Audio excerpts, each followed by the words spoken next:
Yes, karibuni show yetu siku ya leo. Najua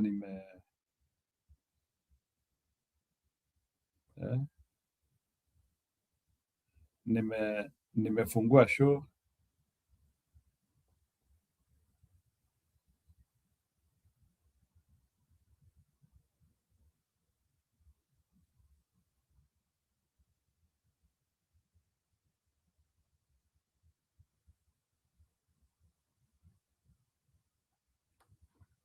Yeah, karibuni. Leo kuna story mingi. The death of political parties. So ingieni ili tujue tutapanga namna gani. Yeah, so ingieni tujue tutapanga namna. There is a lot. Ati mpaka Gachagua alipangua goons kwa nyumbani. Wow, sasa itabidi hawa kina Gachagua sasa waanzie kutoa miguu kwa ngunia sasa. Unapangiwa goons aje home ground? Goons wanapangwa home ground aje bana? Si hapo iko na shida. Goons wanapangwa home ground aje bana? Itabidi Gachagua pia apange mambo yake sasa. Kuna story ya kupangiwa goons home ground. Gachagua should be having serious security in Nyeri. Paul Kisianga, karibu sana. So alafu sasa nasikia hii story ya wizi ya ODM na zile vitu zimekuwa zikitendeka kwa ODM all the time and taking advantage of Baba ni kama imeanzia kukuja kujulikana. Akina Junet Mohamed ni kama wameonekana what they used to do for a long time. Leo nasikia hata alikuwa amepiga magoti kwa the youth leader. No, but I think Junet Mohamed is gone. Awache kujifanya. Junet Mohamed is gone. Awache kujifanya. But then as usual, lazima ajifanye hivyo because lazima pretend. I use that word as tonification. So that guy has to pretend. He has to pretend that he cares because anajua ya kwamba asipo pretend kiti imeenda na hataki kwenda Banisa.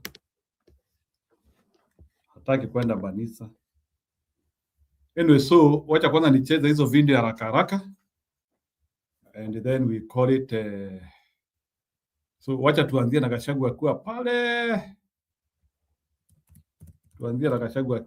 pale Nyeri because it was quite important. Then pia niliona kulikuwa na mkutano wa ODM mkubwa sana, but let's start with Gachagua.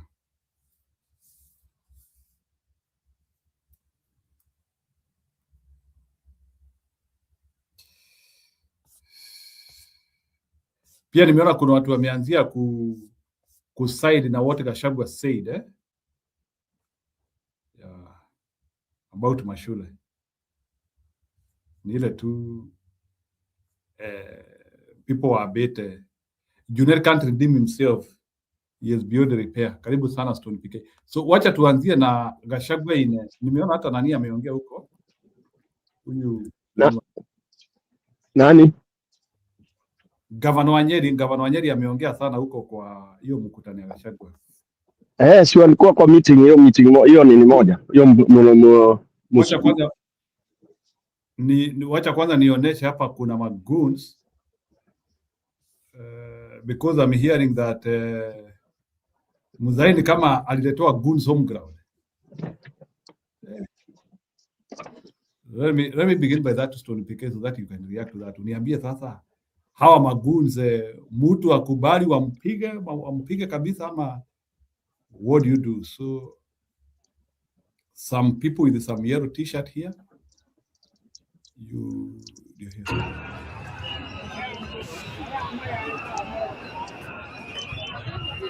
The streets of Nyeri did not wake up to calm politics.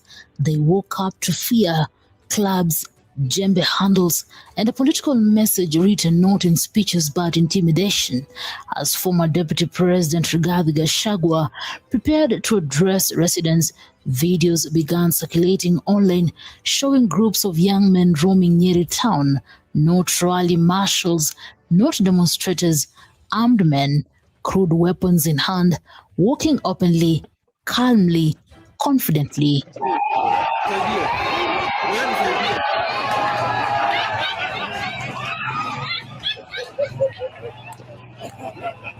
And according to Rigathi Gachagua, they were not hiding from police, they were being escorted. That single claim detonated a political bomb in Mount Kenya.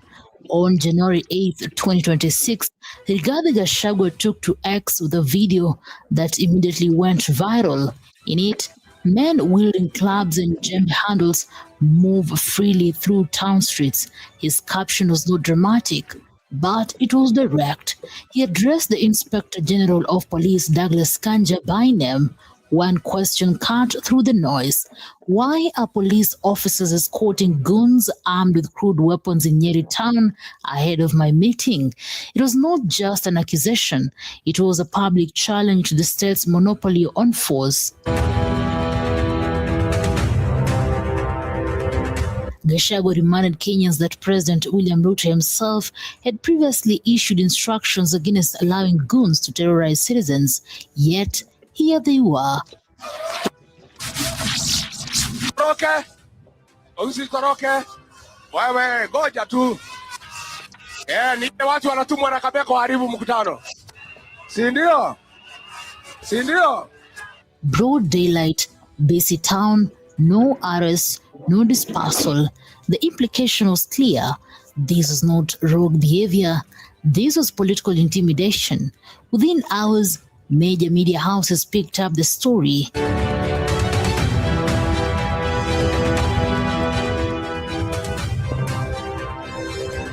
The story was consistent: armed groups, no police intervention, growing tension. Supporters of Rigathi Gachagua claimed the mission was simple: disrupt his rally, scare residents, and send a message to Mount Kenya: dissent will be punished. What made the situation explosive was not just the presence of goons, but the silence that followed. As of the latest reports, there were no official police explanation, no denial, no clarification, no reassurance to the residents of Nyeri. And in Kenyan politics, silence often speaks louder than press statements. The incident did not happen in isolation. It landed in the middle of an already volatile political divorce between former Deputy President Rigathi Gachagua and President William Ruto, a fallout that has moved from private tension to open warfare. Harambee! Wewe Ruto! Wewe Kasongo! Wewe Kaongo! Wewe Zakayo! Wewe Mwizi! Wewe Gedenji! Only days earlier, Rigathi Gachagua had publicly torn into what Ruto calls the Singapore dream, the president's promise of rapid economic transformation, industrial growth, and global competitiveness. Tuweka rihaso. Watu ya injinia. Mimi William Ruto nimekuja hapa. Niko na mpango mpya. Nataka kupeleka nyinyi Singapore.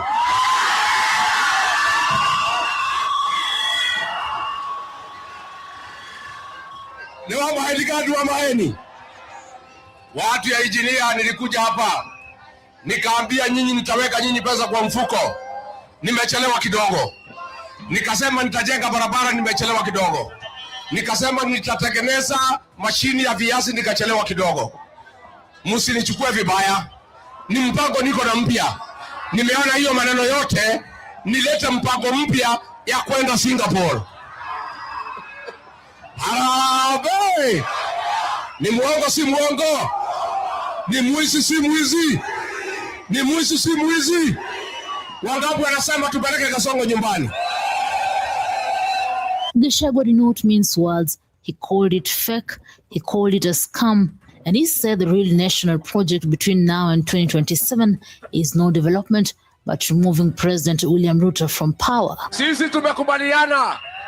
Mimi Rigiji, Kalonzo Musyoka, Fred Matiang'i, Eugene Wamalwa, George Natembea, Martha Karua, tutaketi chini tutoe mtu mmoja akupambana na Kasongo. Harambee! This statement alone shifted the political temperature. Gachagua has framed the upcoming general election as a decisive battle, rallying Mount Kenya residents and opposition forces around the need for change at State House. These developments signal escalating rivalry in Kenyan politics. The Nyeri incident raises serious questions about security neutrality during political activities, while regarding Gachagua's attack on the Singapore Dream and the direct 2027 challenge put the government on the defensive. Akasema sasa ndio nikimalizia mchekeleni nikisema Singapore. Nyinyi watu ya Nyeri najua nimewaahidi barabara, nimechelewa kidogo, mpango wa kuingia contractor aliniangusha kidogo. Mimi najua niliahidi ya nyinyi kuweka nyinyi pesa kwa mfuko, sijaweza kufanya. Huyu Rigijia alinisumbua nikashindwa kufanya kazi. Watu ya Nyeri ile mambo yote niliahidi nyinyi bado. Mpango nilikuwa nayo ilikuwa jua kali kidogo, haikuwa mzuri. Lakini sasa nimeketi chini na wataalamu, nimepanga vizuri. Watu ya Nyeri, mkinipatia miaka 5 nitafanya Nyeri ikiwe kama Singapore. Mount Kenya is no ordinary region in Kenyan politics. It is numerical muscle, electoral ballast, the crown jewel of coalition arithmetic. Whoever controls Mount Kenya controls the path to State House. Gachagua understands this. Ruto understands it even more. Since their fallout, the region has been split between loyalty, confusion, and fear. Leaders choosing sides quietly, others loudly. And now, according to Rigathi Gachagua, intimidation has entered the equation.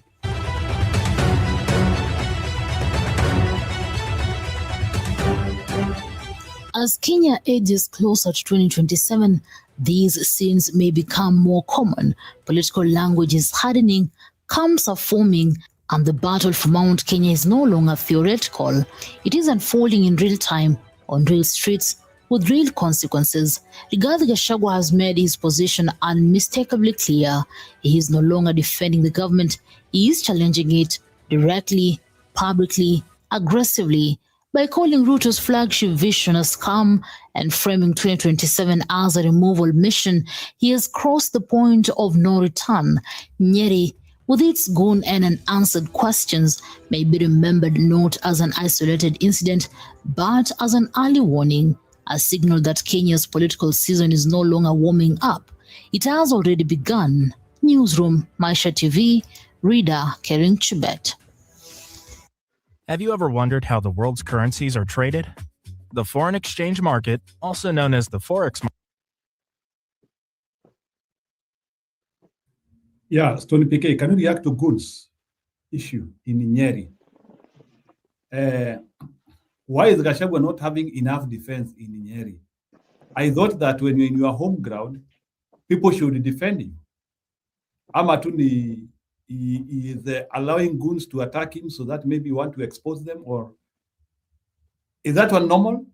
Where goons wanatuma mpaka kwako and we don't see a heavy reaction? Now, goons are no longer being sent in Nairobi or where. Goons are being sent to your homestand. How do you respond to that? And goons, umeona hapo again, the media is reporting that goons, they are being escorted by police. Can you react to that? So, Gachagua hata akuwe na goons wake ama afanye nini? There is nothing like goons. Hakuna kitu. You know, these are phrases in Kenya, you know. Because how can you have goons being escorted by police? Unajua wa Kenya tunadanganyangwa haraka rahisi. Ask yourself, who are these who have the guts to stroll the streets of Nairobi wakiwa na police? These are policemen. All of them. Ni askari tu, ni serikali hiyo, you know. Alafu, look at how they disappear. Wali disappear haraka aje? Why? What happened?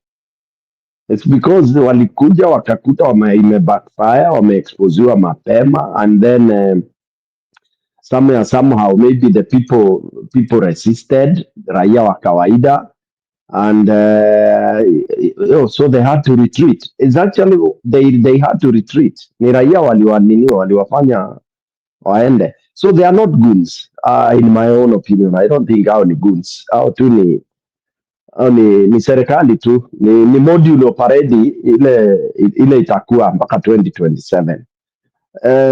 It is the same thing that happened in Mbere, you know. For those who are very close in Mbere, they saw those guys. Unasema ni goons wametoka wapi? Huh? Ni goons gani wana fight in a tactical manner, almost trained. Hata ukiona vile wanatembeanga na hizo rungu una, unajua mtu ajui kutembea, na mtu ukimpatia mti saa hii, you have to be trained bila kutembea na hiyo rungu. Huwezi tu kutembea nayo ovyo ovyo. Na hiyo guts ni mtu umetoka kwa street alafu anatembea akiwa na hizo confidence. Hapana. Hii formula na this playbook ilianzia Uganda. Okay, Uganda they have watu trained ni kama youth wingers. Okay, who go training huko, combat training huko kwa village. Okay, now ni kama vile saa hii if you wanted to have better goons, you pick people from the National Youth Service au si wametrainiwa kidogo style compact kidogo nini, ukimpatia bunduki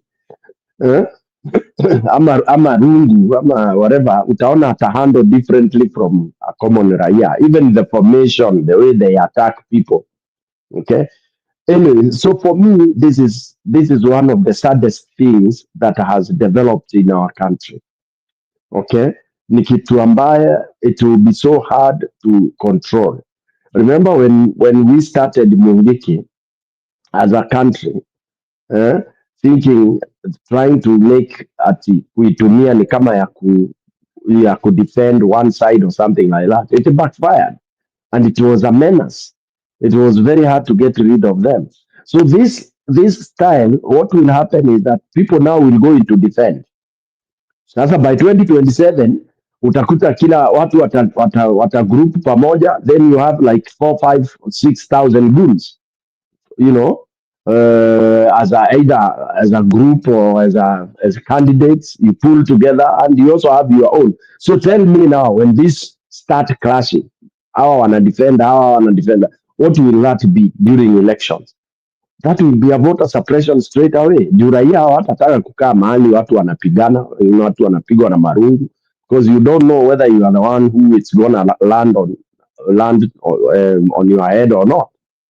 Okay, so basically it's a very, very, very sad trajectory that we are taking, and for me, I would wish that the opposition guys take this matter very seriously. This is one matter they have to take very seriously. Demand explanation. Like now, if you see the communication of Gachagua and all that, and then he leaves it at that. This should be an issue. Even by tomorrow, it should be top news. Okay, and then another issue they are playing low key is the IBC, because when you see this is all the process of making sure we have a terrible election that is going to be played. Yeah, so I tend to think they should. I think election rigging starts this way. That's it. That's what I'm saying. So it's not a matter of saying goons walikuwa wanaescortiwa alafu tunaenda nyumbani.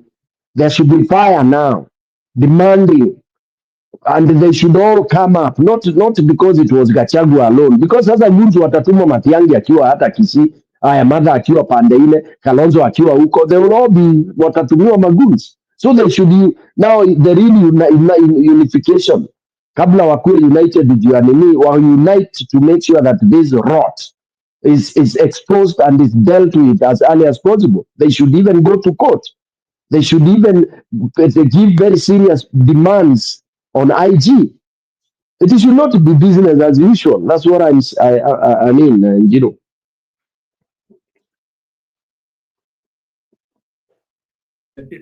I don't know how we can raise it up, because I think they fear no one will take any responsibility to what happened.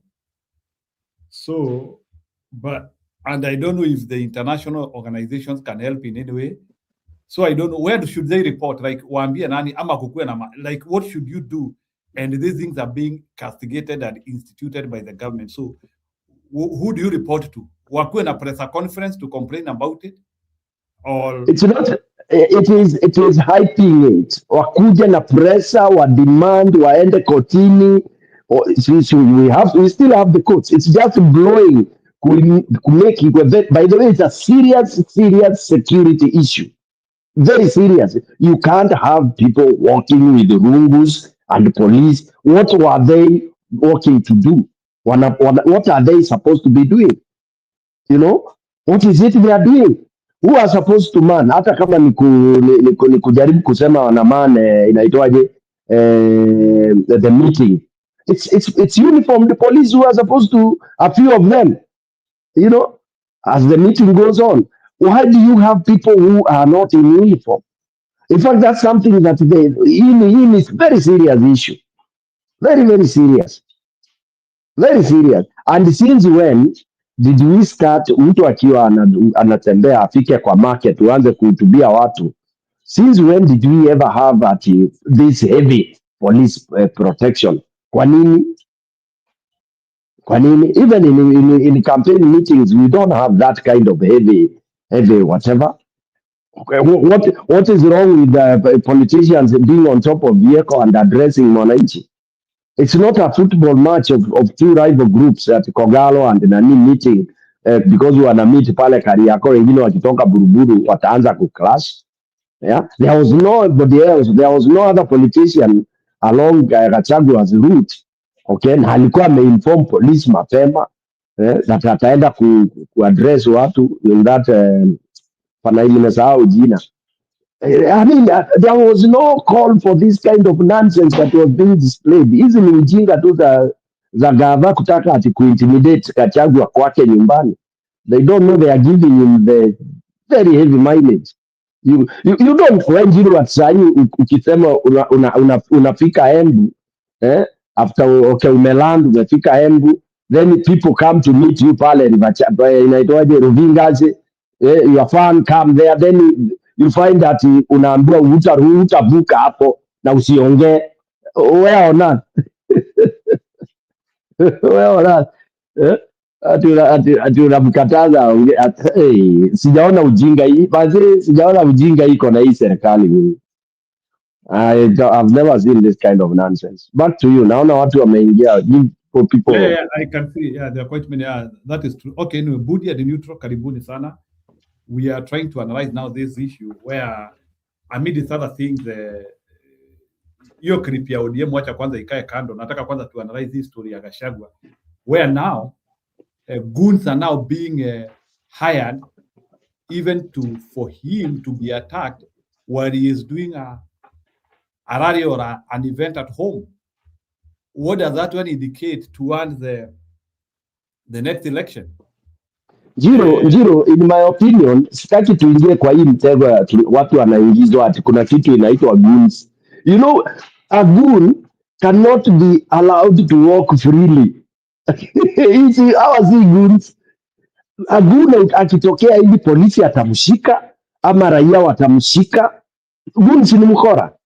Sasa hawa goon anatendeaje pamoja na polisi wakipiga story? Jiro, mimi nataka kwa hii channel tukatae hiyo kitu. That's narrative. Hata wale walikuwa wanatokea huko Atiro, kwanza tulikuwa tunauziwa in Nairobi, walikuwa wanaitwa business community, protecting their businesses. Ili tuseme tu ni mpango fulani inafanywa. Watu wale walikuwa huko mbele, wale walikuwa huko, they are not goons. They are not goons. They are organized militias. Sorry, Ngiru. Endelea. Budi, go ahead. React to the same. Do you agree that they are organized people or they are goons and advanced bodies? Najua, some of these things are very remote. Langina hata hatutaki kucomment about them. Unajua Njiru, if you go to history for 20 years, the presidency was held in a certain community. And we saw the insurgence of goons then, but on a different level. And they operated in a way that was a little bit sophisticated, but also aligned to the police force, or in some settings, obviously, that we never used those words. Now, the men in black were said to be goons. Everybody in Kenya agreed, even the mountain were actually making more noise about it. But when it came to Nairobi businessmen, people said these are real businessmen. They are protecting their properties. The issue of how we have created a people within a society that take advantage of the political situation so that they can provide the so-called solution to politicians. In the event they are paid, and that's how they earn their living, has become part and parcel of what the Kenya political class has become. Whether I like Moses Kuria or not, there's a time he went when issue of Ongondo Were came in. He went there hapa kwenu kwa matanga fulani akasema the issue of goons in Kenya today is almost every politician has it. Now, today we cannot say Gachagwa's meetings are being interrupted as if Gachagua has never had goons. If politicians want us to clean up this issue, it can't be when the goons are being used against them, then they bring it or they prop it up. But when they were using them before, it was for security. Issue called goons has become like almost the standard measure of how politicians operate. In funerals, how they deal with security issues in their constituencies, and it become part of their DNA. For you to truly become, kumbuka when Morara went to that meeting, ambayo nani Elachi anasema, kill him. And the people who are trying to kill him were goons for Elachi. Alado has, not allegedly, these are people openly who have goons. Unaelewa? And for us to always look on one side, like we want to solve it as if it's something that happening all of a sudden. We forget, and when an event happens, that's when we want to prop it up. It's not going to clean up this issue. Unfortunately, it's across the country. Unfortunately, I've seen them in Kisii, I've seen them in Kisumu, I've seen them in Homa Bay, I've seen it in Nairobi, you see them in Mombasa. And you know, the one man was raped by how many men? Because he said something wrong about what? The governors doing nini. And he was on camera, a man raping a man. And it goes like that. I think we are a rotten generation, but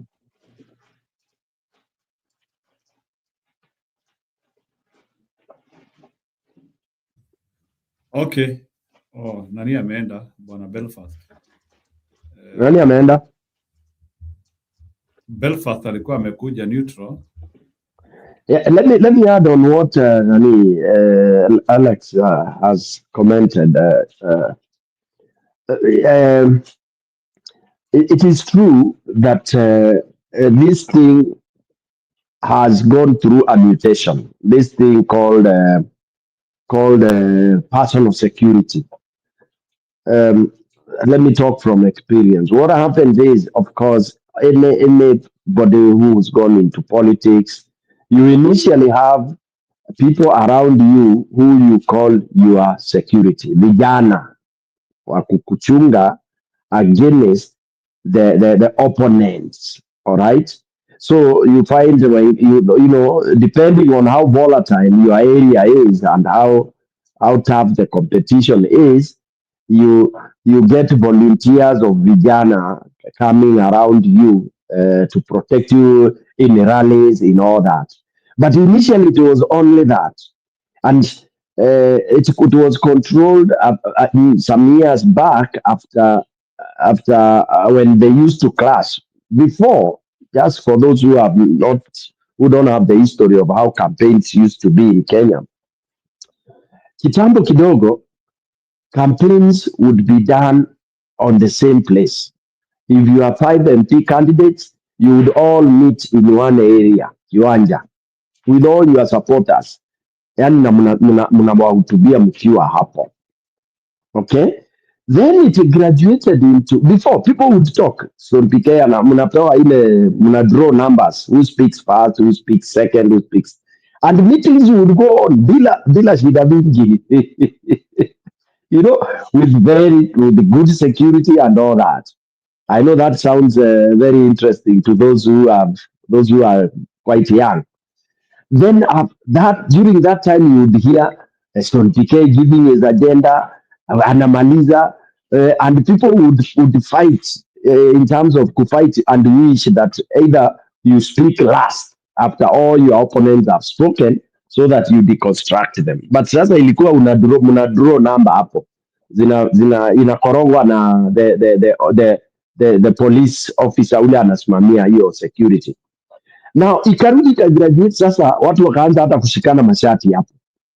All right, people started fighting, and when people start fighting, then the fans would start fighting, ikaonekana as a security threat. Then wakarevise wakasema each candidate will always have his or her itinerary. Mnaenda unapeana your proposal nini na nini, alafu mnachorewa na the constituency security, I mean IBC inachora how you will be. Stone PK akiwa point primary A, huyu mwingine anakuwa primary, yani mnafanywa routes zenyu zicriss-cross. Why did they do that?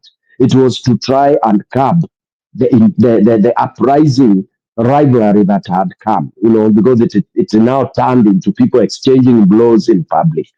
Okay, which was a good thing.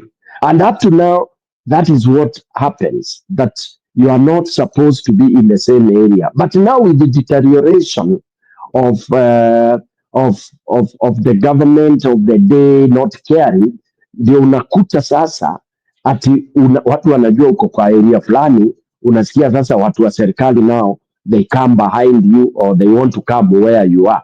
That is not allowed. But because of the ujinga ile iko na serikali na nini, they are allowing that to happen because they want to intimidate any competition, which is a serious recipe to very, very, very bad things that we will not be able to reverse in the very due course. It is very dangerous, the trend we are going. Now it has graduated to people coming out in broad daylight, carrying rungus, being escorted by police, and you ask, what are they coming to do to protect property?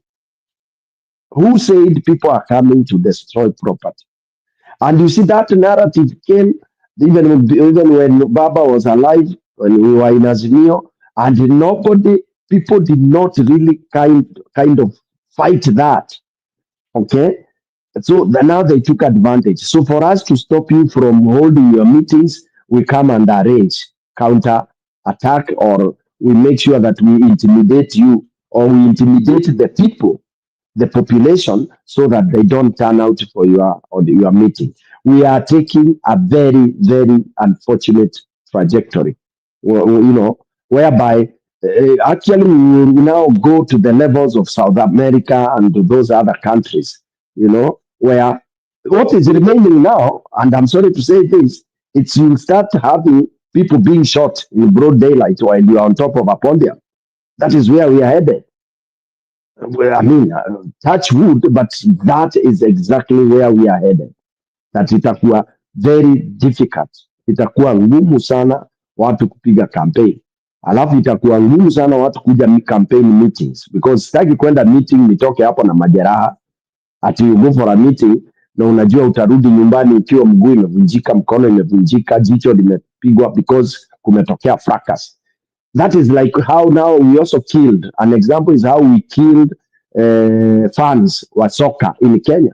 At one time, people hated soccer kabisa because of Gor Mahia and Baluya. Yeah, like like in LFC, yes. Like in Eastlands tulikuwa tutaki kusikia game ya Baluya na nani na Gor ikiwa stadi. Tulikuwa tunasema ipelekwe na huko mbali na huko Nyayo stadi ama nini, hatuwataki wapi Eastlands, because wakija Jogoo Road would be impassable and it would spill over now to our estates because we have Luos and Luyas among us. It would be vita ya siku tatu. So things would be disrupted mpaka tukakuja tukachukia hiyo maneno ya soka kabisa. You know? Mpaka unaona tu mtu, unasikia mtu unaambiwa wewe nyinyi ni Wajaluo wale wakubwa, wewe nyinyi ni Waluya wa kuku. You know, Kenyans hated. It's only now that I think people have started picking up to support local soccer. Otherwise it was terrible. That is where now we are headed. Kenyans will hate politics. Kenyans will hate campaign rallies. Kenyans will hate anybody saying, twende tukapige kura. And we are there, by the way, because majority of Kenyans don't have confidence. Kama saa hii, when people talk of 2027, unasikia mtu anawaambia hiyo itakuwa tu ni ujinga. Already people are losing hope because they are not seeing it.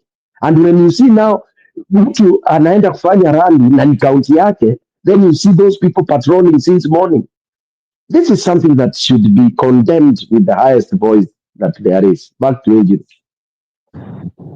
You know, and what I realized, sorry, Njiro, what I realized in the aspect of the complex nature of the kind of goons that now are attacking the people in Central is, and this is an opinion, you can help me shape up that, theory. Njiro, you know, one of the most unfortunate thing about the Kikuyus being close to Nairobi is their proximity to Nairobi is I can raise my children in Nairobi na wanaweza kujua Kikuyu rahisi sana. So for us to create goons who are anti a certain tribe, and this is a theory I'm saying, because I don't think the Kikuyus at this particular time, and you can help me, I mean, I swear, I don't know, but I don't see how a whole community can go against, because who is recruiting these people? Are they truly the people within you who are becoming goons so that they can disrupt? So there's a question of, are they true people from that community, or they've been brought there? And if they've been brought, what special features do they have so that they cannot be identified? So I think there are many people by proximity are being raised in Nairobi are no fluent Kikuyu. So for us to deal with this issue again, it's going to be a little bit difficult for Gachagua, because I think there are people who have been recruited intentionally, because there is a word out here that Sakaja has a large vigilante. There's been a word before that Sonko left a big part of it. Now, there's also another complex issue that we've spoken here, I think the last 2 days, that you may think it's a joke, but that's how, goons also are recruited, or how they come into. I don't know if you saw today, I saw in Mutembe, how, whether it's Gakuyo or Gakuyo, I think I was rectified yesterday several times, the kind of supporters that he has, and the way he speaks, mali yetu, biashara zetu, stages zetu. So when that comes in, trust me, the issue of goon becomes a little bit complex, even more than we may think we want to denote it. Why? Because within our circle, there are people who are operating by using them. But when we are attacked again by them on the other side, we want it to be solved. So I think we have to decide once and for all. But then, are you going to say you are not going to have them and allow the other side to have a monopoly of it? It's a complex issue. Politicians, it has become a standard too, because you are not guaranteed security by the government. Anytime they withdraw, you see anything, Natembeya amenyanganywa, Joha amenyanganywa, Matiang'i amenyanganywa, Ruto amenyanganywa. So what do you do next? What do you do next? So today I saw another also recruitment of something that made me a little bit not very comfortable. Raila bodyguard was offered a job in Mombasa. As what? For me, I And don't why not trust for those. security? Ogata was given a job in Mombasa, and it was As what? broadcasted. As what? You go read. No, What tell they us. call security, what you call chief security, I don't think it's chief security. You know, there's a lot people are propping or preparing or trying, so such kind of things. We need to come out and understand if this is how the political class operate. As one of us said in the comment section, I think rallies are only for a few and brave people, not for all of us. Thank you. Sawa, wacha tukaribishe Neutral, we will react to that. So Bwana Neutral, can you react to that? The new era of goons, even in your backyard, being brought to you. Jiru and Stony, Alex, to me, there's no such thing as a new era of goons, and it's an interesting conversation. The person who monopolized, goonery, if there's any such word, or the monopoly of violence back in the day of Moi was Moi himself and his proxies. You had people like Sharif Nasir.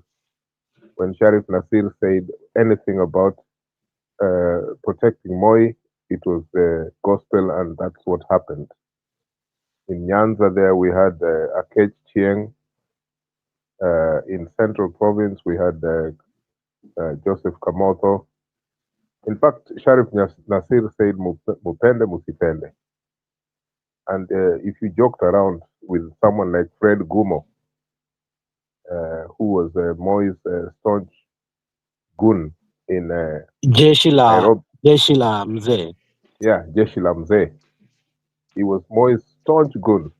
You know, Gumo has a track record of being one of the worst chairpersons of Nairobi City Commission. Do you remember when? He was the chief of goons, Delpa. Sorry Yes, to cut you short. The chief of goons is Gumo. Mpaka wa leo. Go ahead. yes. Mpaka people are terrified of this old man. But Gumo with his goonery, destabilized Nairobi, but also kept Nairobi stable, because these people, they had the monopoly of violence. They were state sponsored, so people were afraid of them. But this now has changed in such a way that we need to ask ourselves this question: why do we have the police? Why do we have security agencies when they are not able to? I mean, they're just like dogs that don't bite. So what's the point? Because I think in Moi's time, we could excuse that and say we had a different constitution and the presidency was an all-powerful center. But now we can change that and say we have something like, I don't know, a police authority, the ombudsman of police, complaints authority that deals with anything that whoever commits violence as a state officer and so on. But why do we have this sort of people now when we have police as an agency that can sort this problem out? So I think if we don't ask ourselves this question, we will be seeing a very, very huge form of violence continuing, especially during election time. As I said before, in my thinking, I think that the electioneering that we have, our sort of democracy, we have copied an election system that does not work for us. Unfortunately, I have to say that, because when you look at places like, say, the UK, for example, or some European countries, people don't really have to hold political rallies. Yes, they do that in America, but in the UK, there is no rallies. You will go to town halls or you will knock door to door, which I think actually there are some Kenyan politicians who are starting to do this, knocking door to door. But this thing about political rallies is also, it's part of that. It's an appendage of this goon goon system where people have to be paid in order to cause chaos. I'm telling you, in Homa Bay County, uh, in the prelude to that Kasipul Kabondo by election, there were stories about how people have to be destroyed even before they go through the nominations process. You are weakened so much so that the IEBC can say you cannot stand for this elective post because your goons have caused a lot of violence. And this is something that is very, very active in Homa Bay County. I am not sure if it is the same in the rest of Nyanza. So, going back to my point that the problem we have can be sorted if we agree that we have a system that the police can take care of. But of course, we don't have that. But the problem is we have rallies, political rallies. Yani, please don't take this as some kind of egotistic analogy that I'm giving, but I stood for elections in this country here in the UK twice. And I swear I did not see one political rally anywhere. No political rally. Be it in England, Northern Ireland, Wales, Scotland.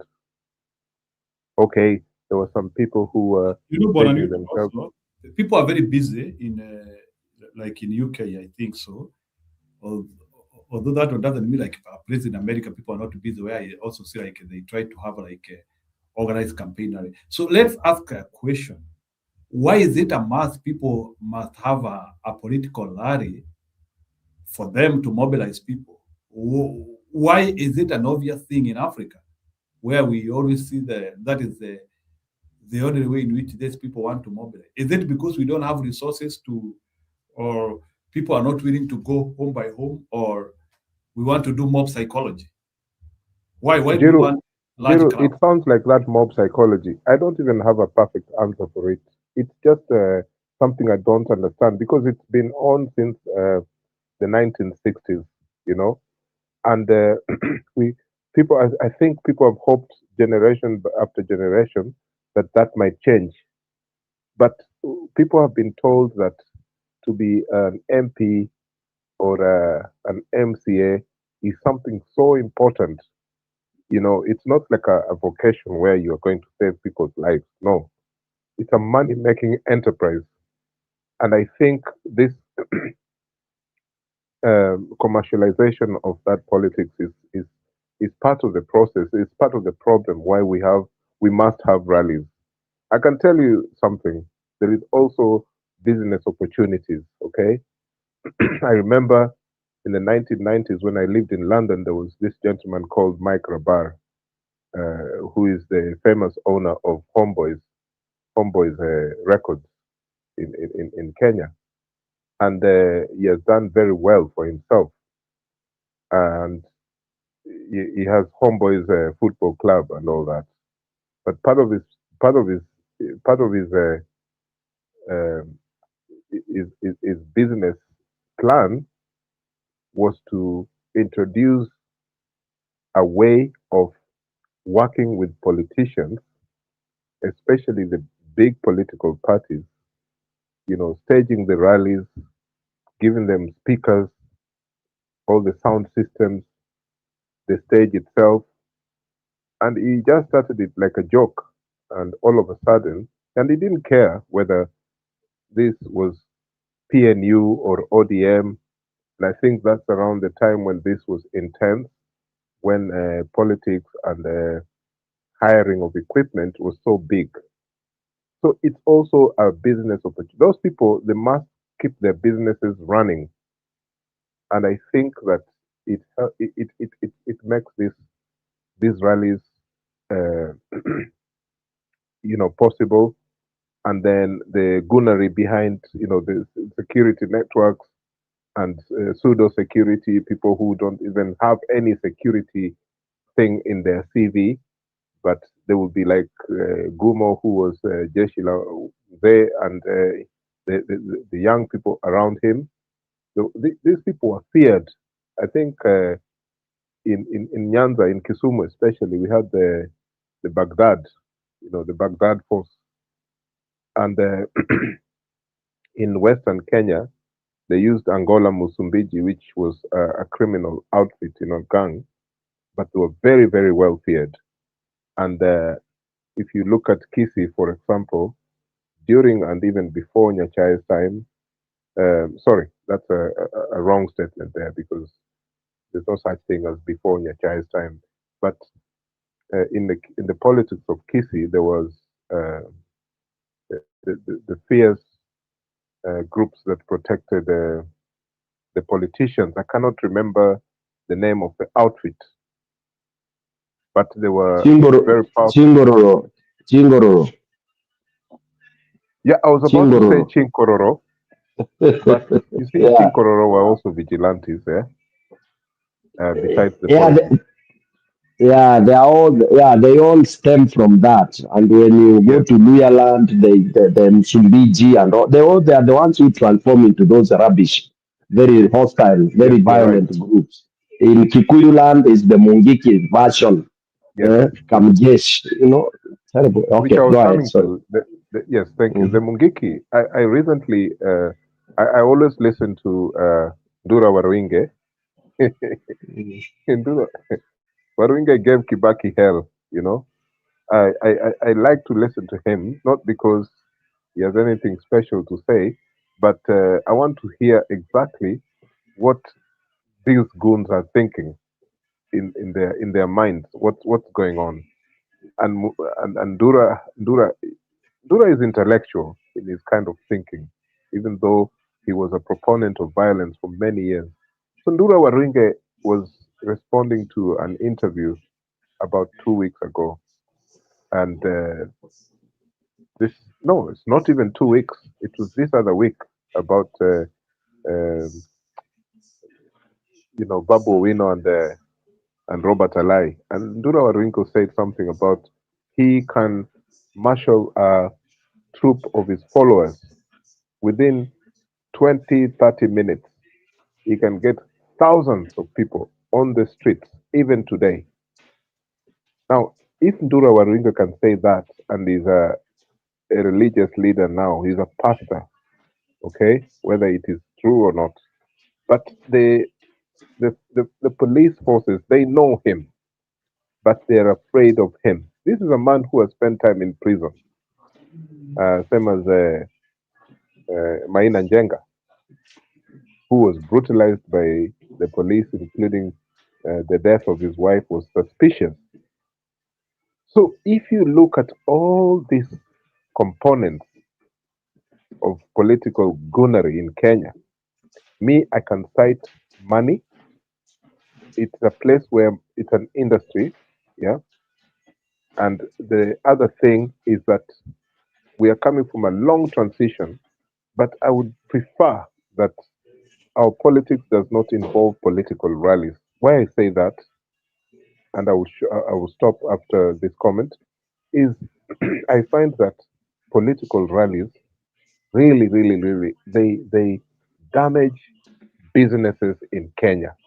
When I see Gachagua or even our former head of the opposition, Raila Odinga, and in many cases, not even to some extent, but more so William Ruto, you see these people staging themselves impromptu on our streets, and business just stops. Actually, you'd expect that when they hold their rallies, these street rallies, that this can encourage and mobilize a lot of exchanging of money between customers and so on. It does not help. You've had people complaining, saying this is nonsense. Any time stops because the traffic stops. The town centers, especially those that are one way, everything stops. So I am not a fan of these political rallies. I don't know what solution our young generation can have, or what is next in terms of a new dynamic in our politics, in terms of how we approach potential voters, how we negotiate with ourselves, amongst our party and our party leaders and so on. What's the next thing? If a party can come up with a new system, just a party, and then the rest of the Kenyan political space, they copy paste what that party is going to do. Then you knock on doors, mpaka you can't knock on doors anymore. You will say even that, hey, me, I cannot afford political rallies. In fact, Gachagua was doing such a thing during the by-elections recently, yes, and I thought that it would continue like that. But of course, he has been advised that he must show his face in some podiums, which is expensive. There is going to be violence, and there is not going to be any hope for Kenyans. Thank you. Let me also add something there, Mr. Ngiro, and the rest of the panel. And as I say, this is a very remote topic that sometimes we want to sit at the fence as if we are also not participants in one way or the other. I believe the other day when a women rep was wrapped up, and we kind of shangiliad. How we also command our politics is one way or the other in a subtle way, and it's a true statement but very dangerous. I would say a true statement that is very dangerous. I believe one way or the other way, as Mr. Belfast has said, Umo the Gunari, in a subtle way, I believe each and every one of us has traits of Gunism because of how the politics of Kenya operates. If today we find Ruto being beaten in Kisii, mpaka kiatu yake inabaki, I think I'll be very happy in one way or the other. But on the second case, when you sit back and really think, is this something that we should tolerate or we should condone?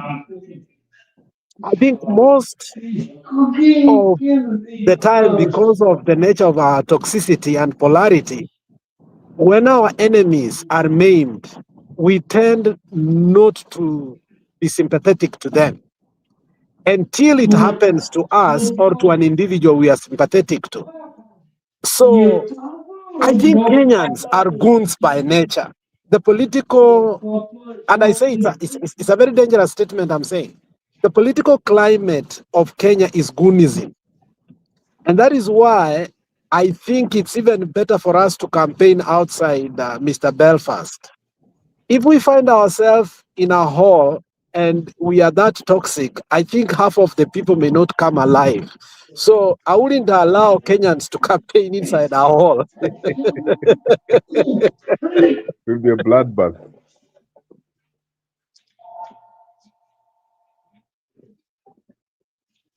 Oh, go ahead. No, I'm done. I'm just saying that Okay. you and me are goons in one way or the other. Okay. Yes. Let us take an hyperturn. Listen to this. Let me make one comment so that we close that chapter of Buddhism. And I like where Belfast has ended and na Bundi akachukulia. Belfast, you floated something that I'm really thinking about, something that is really critical, and I wish we could get a way to push that agenda and then have young people like the Gen Z and everybody, because there is always a beginning of something. That that we can now debunk. We move away from this very stupid way of campaigning, way of holding politics. I want to attach something like this. Who said that for you to be a politician, you have to be a fighter? You know, Alex umeindicate kitu kama hiyo. That imagine that if Alex meets with Stone PK in a fire, who made it that way? Who said that Alex or Stone PK, when they're in a meeting, a campaign meeting, you have to talk with a lot of force, you have to fight? Then number two, who said that discussing politics, going to buy for money, it's a fight? I think we need to change that philosophy completely. Kwamba that hata ukiongea na sauti ndogo unaitwa soprano. You know, that you have to talk like a Simba, that that I'm going to fight for my people. You know, that philosophy, we have to really change that narrative. That we can discuss, pole pole, I can deconstruct you in a very nice discussion, debate, or you get emotional, you control your emotions. And then even in rallies, or if, for example, we abandon the rally system, then we leave the biggest crowd you can have is a town hall gathering. If it's in the village, it's a small baraza somewhere where you don't have to have buses and buses of people being transported to go and cheer. I don't know how we can devalue that so that it becomes zero. We don't value you by how many people you have transported and that kind of a thing. I think that journey we should try. Some of us, the elites and all that, I think we can start selling that kind of narrative. And I'm sorry to say, I have seen a path where such an idea can be sold. Through Mother Karua, for example, her party, I've seen her style being that one of very calm. Like whenever I attended, sometimes back, I attended two of her NAC meetings in Embu County. And I liked the approach, it was not that one of unajua sasa tunapigana chama yetu ndio ina nini. It's not a fight, it was a discussion, comfortable discussion, question and answer. What do you stand for, nini na nini. Yani, I wish we could adopt that, and as a Belfast you've said, I wish there could come a party moja tu ianze kuonyesha that formula, and then of course we don't know when it will gain traction, but at least we shall have started that, whatever. Then my last point on Gunism, because I think this is critical. It's always good to see when did this kind of thing start. When did it start? I really personally blame Mulima, the Central people, sana, because I think it's Mulima. Mike Kibaki who started it. That's where I'm coming now.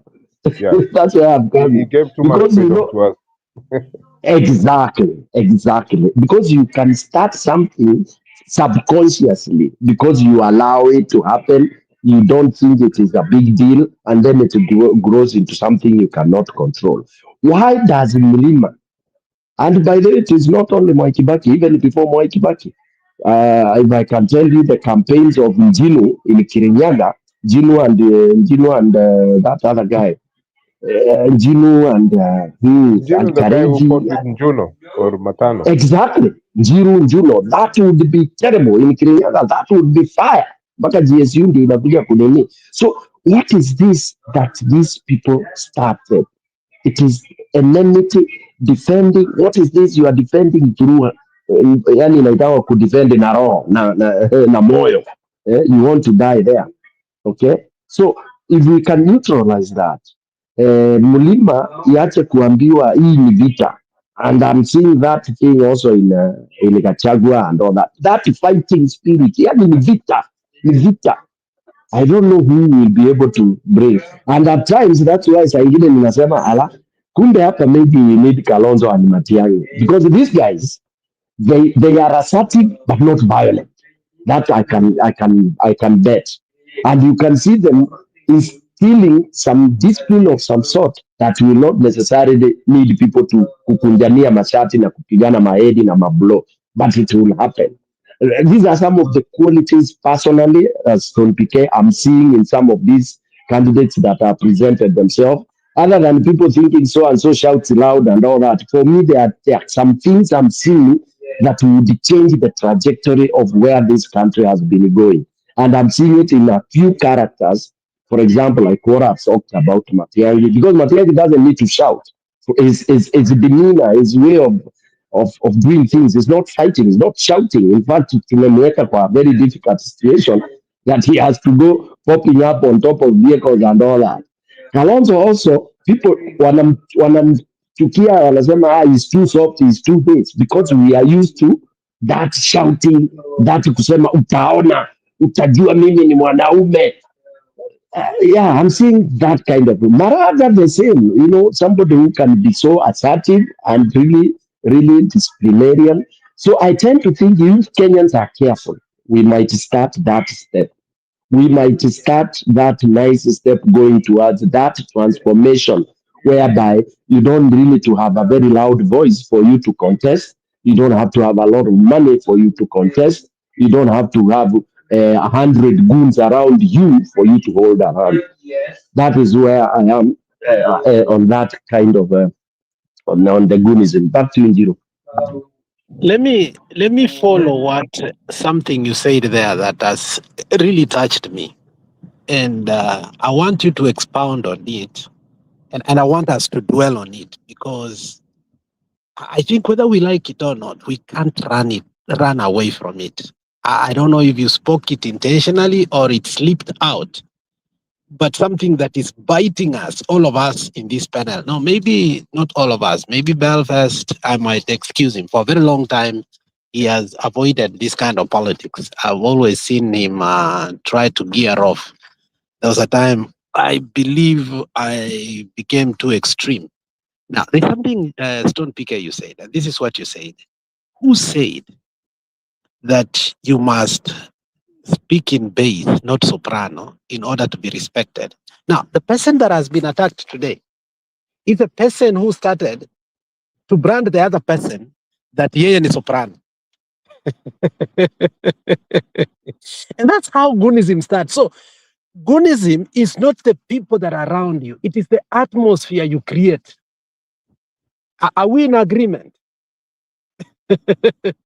So, Actually, that's very true. You can try to act like you are the victim, but bro, you are the proprietor. So this issue that we have been propping up for months now, since the guy was elevated to the deputy president, that Mr. Soprano, is it coming back to us? Now that Stone PK, you have said that you don't have to be bravado. Okay? Now, it comes back to me and you. Are we not goons by calling somebody a sopranist? Do we have this mentality? And those who act like they are not goons, are they not themselves walking atmosphere of goonism?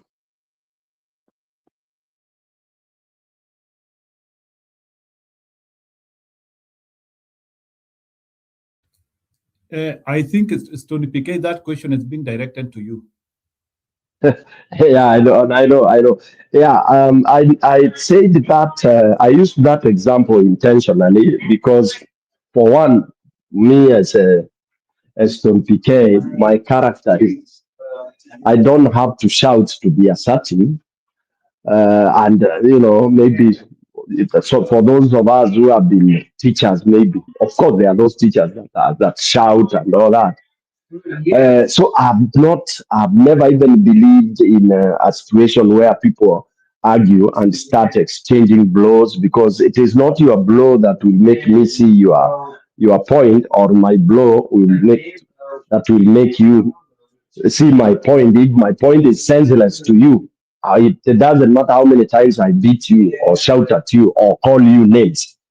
I'm so also allergic to what do you call them? Those kind of insulting nature. When you're trying to propagate a point. What am I trying to say? I'm saying that you can bring your ideas.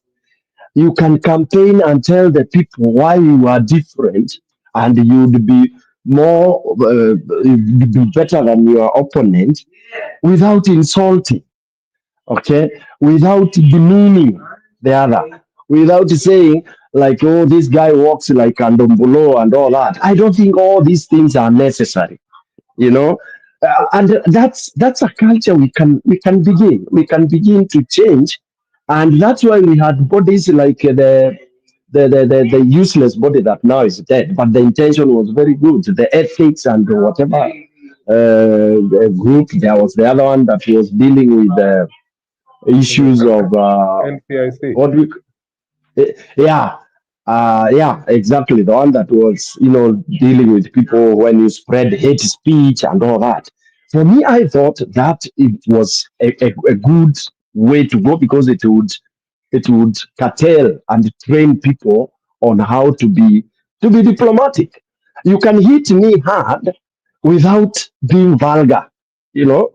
And I see that happening in UK and in all this, without necessarily, kind of insulting somebody so hard, whereby people even start insulting others with their family and all that kind of a thing. So I think those efforts, I would go back to another suggestion that a colleague of mine was bringing, saying that I think we need to introduce some of these things in school, some of these subjects in school, so that at least even when these kids, maybe if it's too late, we can begin in college level. So if we want to achieve those goals quickly, to answer college hapo, or final years of secondary school, so that mtu anaingia college anasoma those kind of subjects, then quickly we will be able to be producing now people who know that you don't have to be this insulting, that you should be knowing how to propagate your ideologies. Because in Kenya, when I listen to speakers, it's very hard to hear a politician. And I think that tells you the kind of and the low caliber of people we have, those who go into politics, very shallow. When you listen to somebody giving a talk, a 3 minutes or 5 minutes talk, unajiuliza huyu anasema nini, unasema nini, what are you, what are you telling us, what is it that you're telling people you'll do better than this other guy? So and that's why I tend to think we need to, I don't know who will do that, so that you can begin to have quality of people who can deliver messages of practical messages to the electorate.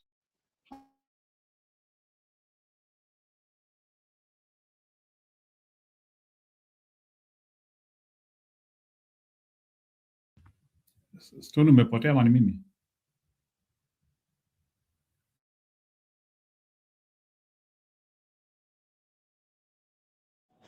Yeah, Stone amepotea.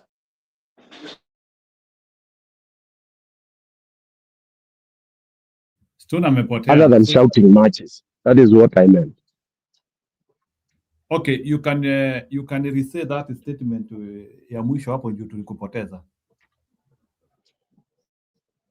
Ni gani hiyo mlimpoteza? You can re-say Okay, again, we didn't get you. Ulipoteza. Tony, Yeah, can I don't pick think up from we where- lost what- you halfway. We lost you halfway. Can I pick up from what Tony has just said there? Yeah, Belfast, Oh, you can okay. pick up. Hey, lakini us in Lowland, I don't know whether it's a weakness or a strength, bwana. Us we are taught that when someone gives you a jab there on the face, you hit back.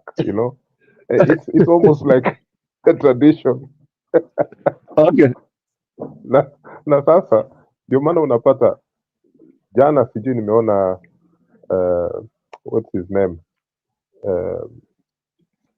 Otieno Kajwang and this guy Alai walirudishiana maneno. Huyu mwingine alisema ati a man who has never won elections, is always been helped, cannot say this and that. Otieno Kajwang akamjibu, I sometimes wonder if this man has anything between his ears. And this is how, I'm sorry, but in Luo, maybe tradition or anthropology, conversations go on like that. Where if I compare with other communities, most conversations people don't give each other that kind of feedback. It's not something to celebrate, but it's the truth. And having said that, in our WhatsApp group, recently I got involved in a mishmash, which was quite, I threw some words here and there, and I would like to publicly apologize here, now that this subject has become a very important subject that we are discussing, because I felt that I had to hit back, but I think overall you can convince the other party, or you can argue with them without insulting back. So I hereby make a public apology, nyinyi nyote, the panel, especially the host, for this. I have no excuse for having retaliated the way I did. Thank you.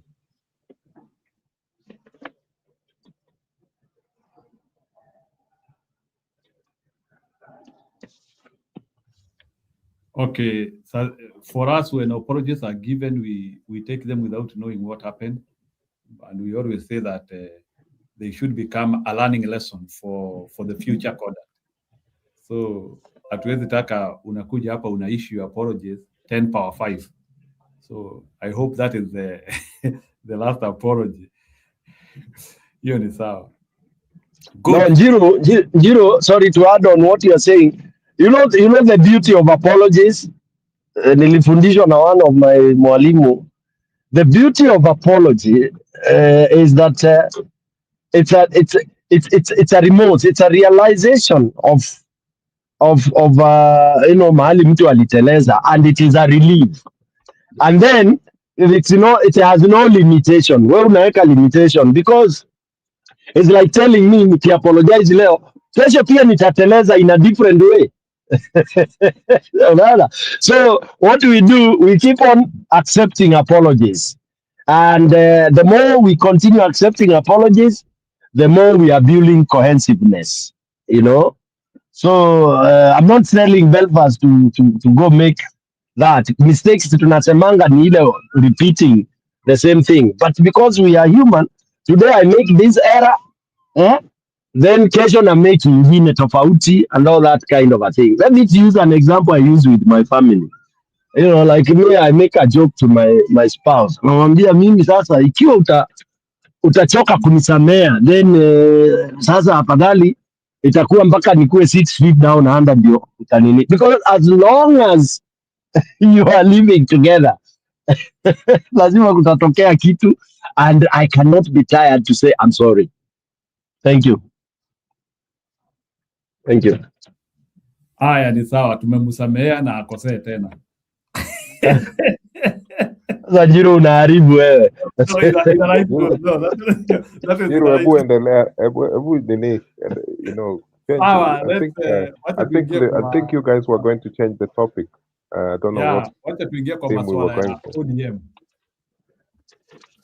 2027 inapoleta wa Nairobi na katibu mkuu wa ODM Edwin Sifuna, gavana wa Siaya James Orengo na mbunge wa Embakasi Mashariki Babu Owino walikuwa miongoni mwa kundi la viongozi 13 lililopatana mchana wa leo kujadili mustakabali wa chama cha ODM kufuatia misukasuko ya hivi karibuni na kuelekea uchaguzi mkuu wa mwaka ujao. NTV imebaini viongozi hao walikubaliana kuwa pana haja ya uongozi wa ODM kuandaa mkutano wa dharura na wajumbe wote kujadili kukurukaka zinazoshuhudiwa chamani pamoja na kupanga safari ya kisiasa mwaka ujao. David Moloka. Tarumbeta ya uchaguzi wa mwaka 2027 inapolia, mrengo wa Edwin Sifuna katika chama cha chungwa ODM umekutana jijini Nairobi kwa minajili ya kujiandaa kwa shughuli. Mahudhurio hayo yalijumuisha Sifuna mwenyewe, gavana wa Siaya James Orengo na mbunge wa Embakasi Mashariki Babu Owino. Aidha, maseneta maalum Crystal Asige na Catherine Muma, wabunge Millie Odhiambo, Ruth Odinga ambaye ni dadake hayati Raila Odinga na John Ariko walikuwepo. Wengine waliohudhuria mkutano huo ni aliyekuwa mwanasheria mkuu Amos Wako, kiongozi wa wengi katika bunge la kaunti ya Nairobi Peter Ibwatok, aliyekuwa mbunge Ruben Ndolo, pamoja na wanasiasa na wafanyabiashara mashuhuri Edwin Ng'ong'a na John Andiwo. NTV imebaini kuwa mrengo huu unataka mkutano mkuu wa chama uandaliwe haraka iwezekanavyo kuzima taksiri katika chama. What we are asking is that a national delegates conference be called with an immediate effect in ODM. There was no procedure whatsoever that was followed in getting the new leadership of ODM in place. So we want to take the top leadership as soon as possible. We want to revamp the party. As Babu Owino, I always say, baada ya baba ni babu. Na ni babu kwa sababu. Ila babu tabu. Wabunge hao wanasemekana kujadili ikiwa chama cha ODM kitaendelea kumuunga mkono Rais Ruto hadi debeni au kitasimamisha mgombea. If there are those people who think that ODM cannot produce a presidential material candidate, those are people who are short-sighted. Those are people who are dealers, not leaders. We want to help Kenyans. Kenyans are suffering. Those who think that they cannot be leaders, let them go back to the village. We don't want jokes here. Kikao hiki kilijiri saa chache tu baada ya baadhi ya waanzilishi wa ODM kutoa makataa yakiwa ni sharti ODM imuunge mkono Rais Ruto debeni mwaka ujao. Kama William anasema yes, yeye is a co-founder. Kama kweli anasema atasaidia ODM. We William, kuja nomination. Upambane. Pambana na Oburu, pambana na James Orengo, pambana tena Sifuna, kijana naye anatosha. Kwa sababu hata wana sasa hivi wanafuatafuata Sifuna kupiga Sifuna. Hatutakubali. David Muthoka, NTV, Nairobi. Stop using ChatGPT like Google. That's why you're not seeing results.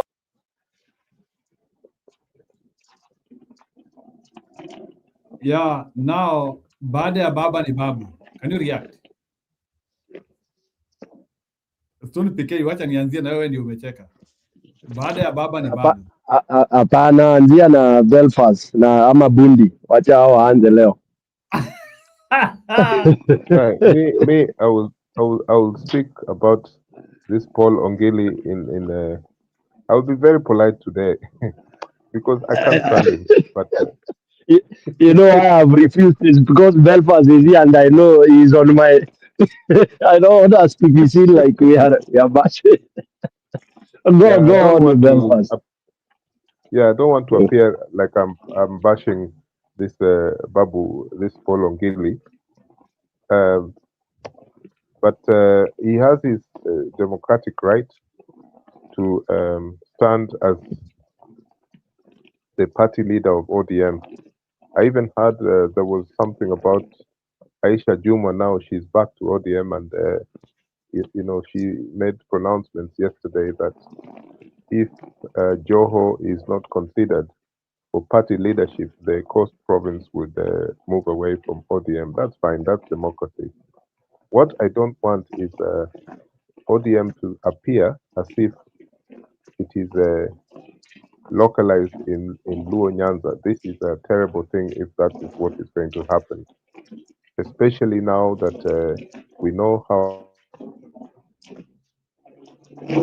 regions of Kenya had something to do with ODM. So I would imagine, to me, if there was that delegates conference that Babu Owino is calling for ODM is important. It's not going to be like Kanu's Limuru one conference that made the national.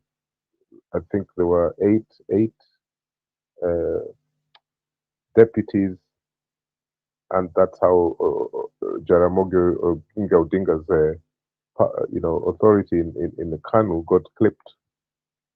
I don't know if ODM is going to do something similar.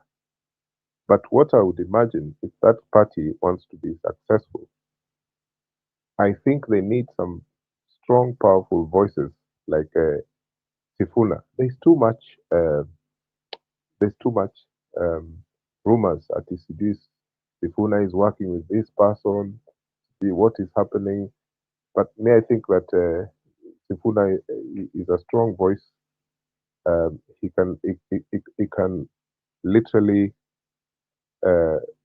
reshape that political party. Shifuna, he staged a coup against the Babu Namwamba. So that was the days of the Men in Black. Actually, Shifuna is a goon himself, but he did what he did, and he's a very charismatic leader. He has been accused of various other things. I mean, they say that all these international trips that Shifuna has to attend, where he's not even, it's not even relevant to his job. Yes, he has been accused by colleagues, and I think that Gloria from Kisii is one of those who were accusing Sifuna. But I think that he's a strong political leader. I cannot really see Babu or Paul Ongili, leading ODM properly. I think that he can play a big role in that party. But if I see a person who had handled the gun like that, becoming the leader of a major political party in Kenya, I don't know what else I can expect from him. I find it very difficult. I know that people have forgiven him and they have decided to sanitize his past. That's fine. But I think that there are many other leaders. And if we can have even women leaders there who can refashion this party, that will be very, very good for Kenya. And whether ODM has a candidate for the presidency or not, to me, I'm not really worried. I don't know. What about you, Jiru, and the others?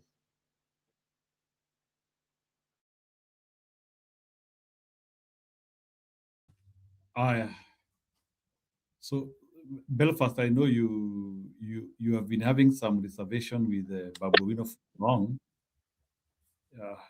So, Bwana Mbudi, you can react. Hiyo mkutano, do you think they were able to agree on anything? Or because wamesema the reason why they were meeting is to agree whether they move on with Ruto or they chart another way forward. And the most of the people who met in that meeting were the liberals. Not the liberals, the rebels in the party, as we call it. So, Bwana Mbudi, can you react to that? Kwa mkutano, do you think mkutano ulizaa matunda? Ruto aliacha? It's quite interesting. And I want to highlight some of the things that I realized from my watching of the videos. First of all, it was hidden in form of started as a hidden meeting of a birthday celebration, and there was specific nature of people that were invited, and it was interesting to see Aladwa there, but the person who I think was targeted was Sifuna. We all saw that. The body language of any meetings tells you a lot, especially the main characters. As you could notice, I think the media said everybody was greeted, but Sifuna said he was told, Sifuna, it looks like you need a hug. So that meeting, that is where they started in the morning. It looks like, they knew what they wanted. But obviously, they know the mind of Sifuna so far that Sifuna has decided that he's going to wreck ODM from within, and there's nothing you're going to remain with if you have decided that you're going to use this party. That's why you saw Sifuna later on say, if it's anybody who is good to do this, it is not me. They wanted that assurance because they have already foreseen it. Secondly, it looks, and you have all seen that ODM is the Odinga's property. You saw even Rose Odinga, a person usually we don't see, was in attendance. That tells you that political parties are properties, okay? And they are properties of power. And the owners know how to protect them. Thirdly, the words of Ida showed overall from that Karen before the other meetings that she's in charge. Oburu has never been in charge. Okay? Because ye ndio kusema na kutenda. When others tend to speak, they are attacked badly. But Ida, after ile meeting, after ile when Beryl died, Ida was the one who was very specific when Ngondo's where son came with goons later and summer. These politicians come very late. Tokeni hapa endeni. And she said it openly. And she got away with it. Nobody says that and gets away with it. So I was able to realize that ODM, what we call leadership up here is not, those are positions. The person that is playing the real role of ODM is Mama Ida Odinga.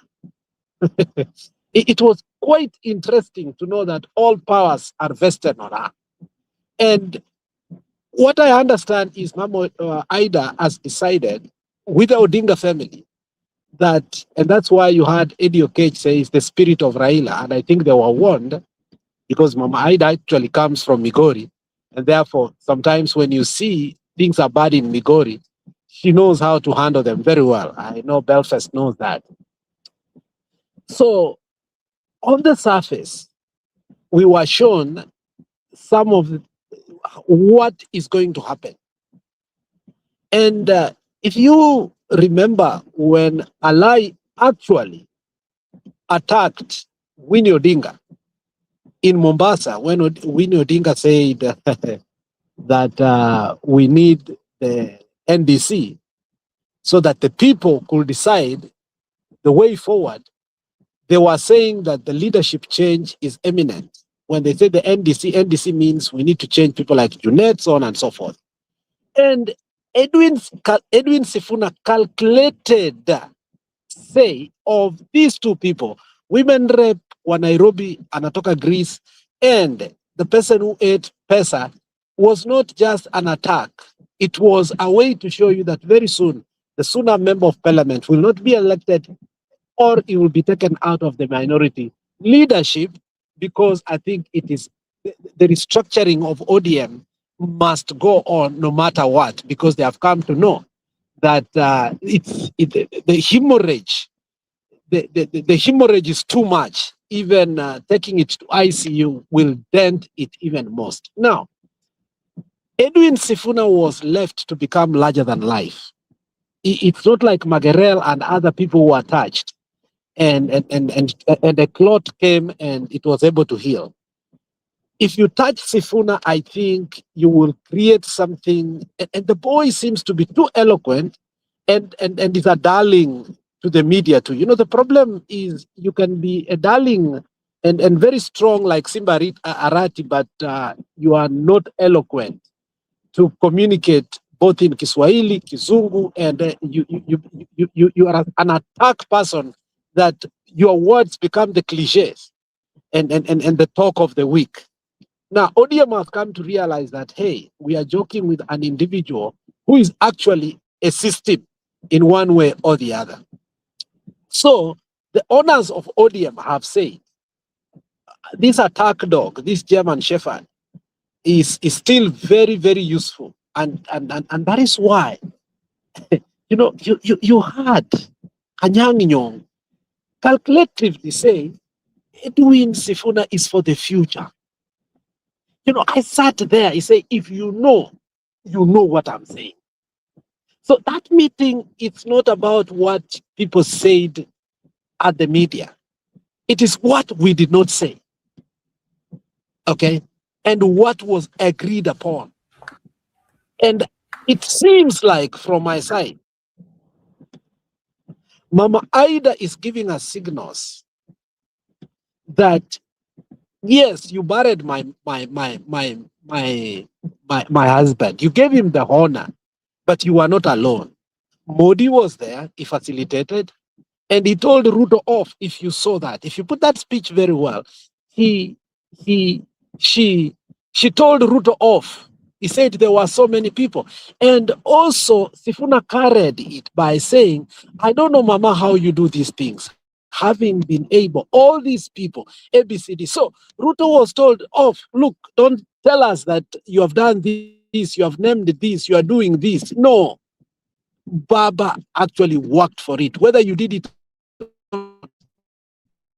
people also who did so much that we all did our part. But now when it comes to party matters, this is where they all concluded. What will have Baba done?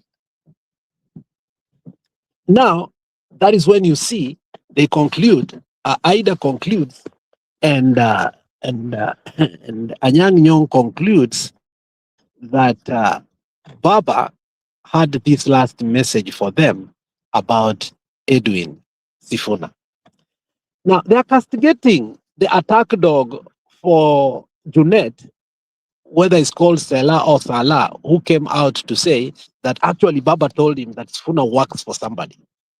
I don't know why that adopted son of Raila could start behaving more like a Somali than a person who was adopted into the Luo culture. Okay? A big betrayer. Now, Mama Aida was very specific on how and the direction that it's going to take. But she only gave signals. So, did it complete? Yes. NDC is going to be held. And the culprits, we already know them. And that is why they are working so hard. And now you see a new cropping up of previously people had left ODM, like Aisha Juma. It's not by mistake. They want to deal with Joho because we have been looking for somebody in the coastal region who can deal with Joho's money, cartelism, this goonism that we created on him. And you can see that obviously ODM as a unit as it used to be, it's not going to be the same.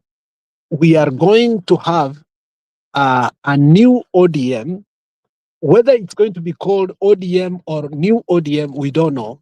But that new ODM, it's not going to include people like Gladys Wanga. It's not going to include people like Kaluma. It's not going to include people like, it is going to be people like Sifuna, people like, obviously, Nani, Anaito Nani, Babu Wino, maybe, we don't know. People like, they now understand the role of Winnie Odinga seriously on the political platform. She may not be given everything that she needs at this particular time, but now they understand the role of her political podium politics. So she's going to be given a very big role. And this is what is making people like Junet go crazy. I think Junet's political career has already gone to a deathbed. And if ODM is wise enough, they should obviously do a lot of changes in the House. Because if they wait too long, as Junet goes, Junet will sell. Because Junet has said that he's going to work with William Samoei Ruto to accomplish. And if people are going to look at the power given to Junet, yet right now we have already known that he betrayed Baba. I'm more convinced that he betrayed Baba more than any other person. And lastly, there was a nice cartoon that was somewhere that I cannot forget. and that cartoonist drew the face of Junet. Amenona uso kama mzalendo, like yani uso imeprotrude na imewekwa chief traitor. You know, I want us to broadcast that cartoon more and more and more, because that cartoon shows the power of drawing, of how somebody can change when they came to politics. And I don't think that's art in politics, unlike the goonism we are talking about. It will work better to explain how he was the chief watchman to Karen and Opodo farm, but today he was not at the gate or inside the compound. He was not even near to be seen, and that tells you the kind of things that Kanchori was revealing on the conversation they were having. I think it was on the morning show, telling us of how Junet choreographed and manipulated, both on stage and private, on how Baba. And I'm coming to know that, you know, the people who have made ODM to go down includes people like Makao Mutua, who we thought, obviously, were people who were building the party. But now I tend to believe Kanchori more, because my question used to ask, how fast did he write a book? But now, you know, we are connecting the dots to form a straight line. So, in conclusion, I think the cast, the die has been cast. The four people who went to government, the leadership that is supporting Ruto, have isolated themselves. The person now that is having a problem here is Oburu Odinga. I don't know how he's going to handle this. Thank you. Sawa, kikulacho kinguoni mwako. I don't know what Ann means there. Junet journey to political hela began the day Baba slept. So in other words, ni kama Bwana PK anasema besti yetu ashadai politically. And no wonder I saw kakitu jana atikisema ni kama besti anaenda kusimama sijui ya press code Banisa. So let's not, I don't want to focus on Junet a little bit, but what I want to focus on is, do you think Mama Ida Odinga, now that I even saw her trying to, it's like she's trying to stabilize the party. So maybe Stone PK, to start with you, do you think Ida Odinga has capacity and leadership? Because we can already say Oburu is a senior and he doesn't have the capacity to stabilize that party. He is a stooge of Ruto. So let's look at Ida. Does he have capacity to stabilize that party? Njiru, sometimes it's hard to face reality.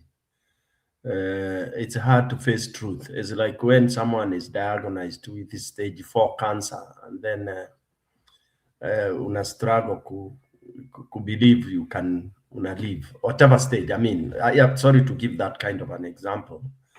The situation the ODM party is going through is only understandable for those who have really been following Baba's party properly. ODM has never been stable. Take that to any bank you want. ODM has had big issues. It has never been cohesive. And that's why it is managing parties in Kenya. It still remains an impossibility as long as they remain to be personal kiosks. As it remains to be family property, it's just like a family business. You have a family business that is your wife, yourself, and your children, and then you have Stone PK as CEO, an employee, and you expect Stone PK to be able to pretend like Stone PK has powers. The owners or the family company, the family has towards their company. the other companies that are corporate survive. Okay, they survive because those are professional. These parties in Kenya are owned by the whoever begins.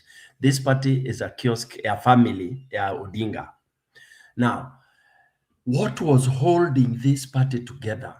Hii kiosk ni mwenyewe ndiye alikuwa anajua soda zikiisha anarudisha, anajua hii huyu akiwa hapa ataharibu. That's why he was controlling that you could never have your NDC. Why do you think he never wanted to have a NDC? Raila baba mwenyewe. It's because it was so fragile, so bad, na ingewasha moto. Ngoja nichukue hii simu. Aya, sawa. So, Bwana Budi, the same question. Do you think Ida has capacity to stabilize the party? Ama ni mnyambo wa punda tu? Sometimes you ask questions zingine na kuchanga. Let me tell you, I want you to go back to everybody who disagreed seriously with Raila and left ODM, and ask yourself, who made that decision that they should leave ODM or they should be sacked? Mama Ida has more power. If you want to understand Mama Ida, you have to know the politics of Julius Malema, what he said about this lady called Winnie Mandela. Winnie Mandela was so powerful that when Mandela was being released from jail, the white monopoly capitalists, the cabals, had to make sure they bring out evidence and concoct a scenario that is so graphic that will never allow Mandela to continue in that relationship. I remember it was a Sunday morning, and we used to go somewhere and read the newspapers headlines before we bring them to my father. If anybody remembers, Mandela said, "I'm divorcing Winnie, but I cannot wash my dirty laundry in public." So I asked my father, "What is public? What is laundry?" That's the first time I heard that. What is laundry? And I came to understand that Winnie Mandela was so powerful that the entire white community of South Africa understood that Winnie Mandela being in the highest office of that country, it meant that the entire the Boer community had to leave and go to New Zealand and Australia. And to avert that, they did what they could. And Winnie Mandela died a very bitter death. So she was buried with very few friends, humiliated always in ANC. At some point, she even lost the chairman, the chair lady of the women league of the ANC. Unlike Winnie, there is nothing anybody could do to separate Ida and Raila. At some point, she has been accused, and you know that. She was building a Mama Ida Odinga library in some school in Homa Bay. And actually, if you remember the WhatsApp that was formed and revealed by Aoko, Maverick Aoko, if it's true, and I believe it was true, she tasked MPs like Kalume were giving up to 5 million for just a library. Okay? And it's been said that Mama Ida literally had the remote. Now, if you want to know that is true, how did Jalango get the nomination for Langata? It was Mama Ida who finally said, no, Jalango is getting it. Though Jalango did not qualify for it among the people who were standing to get that. And many people will tell you, if they do not hide, that their tickets are nomination, because it's almost guaranteed that when you get the ODM nomination, you become what? And that ODM nomination did not just come for free. You had to pay something, because that was like your campaign money. And by the time you go to the campaign, it's just a showcase that you're just campaigning, but you have already won. So the issue of Mama Aida having the capacity is not here, not there. Even Oburu Odinga knows when Beryl died, how can a sister-in-law actually calm the whole thing? She talks with finality. Look, who speaks last? Who speaks last? Who does everybody look up to? Mama, even when Oburu is there. Oburu looks like a puppet. And Oburu, you know, has demeaned herself and degenerated herself. Every time she's given a podium, me and Raila were twins. Me and Raila. Me and Raila. When Mama Aida speaks about Raila, it's on principle. Not somebody who is following.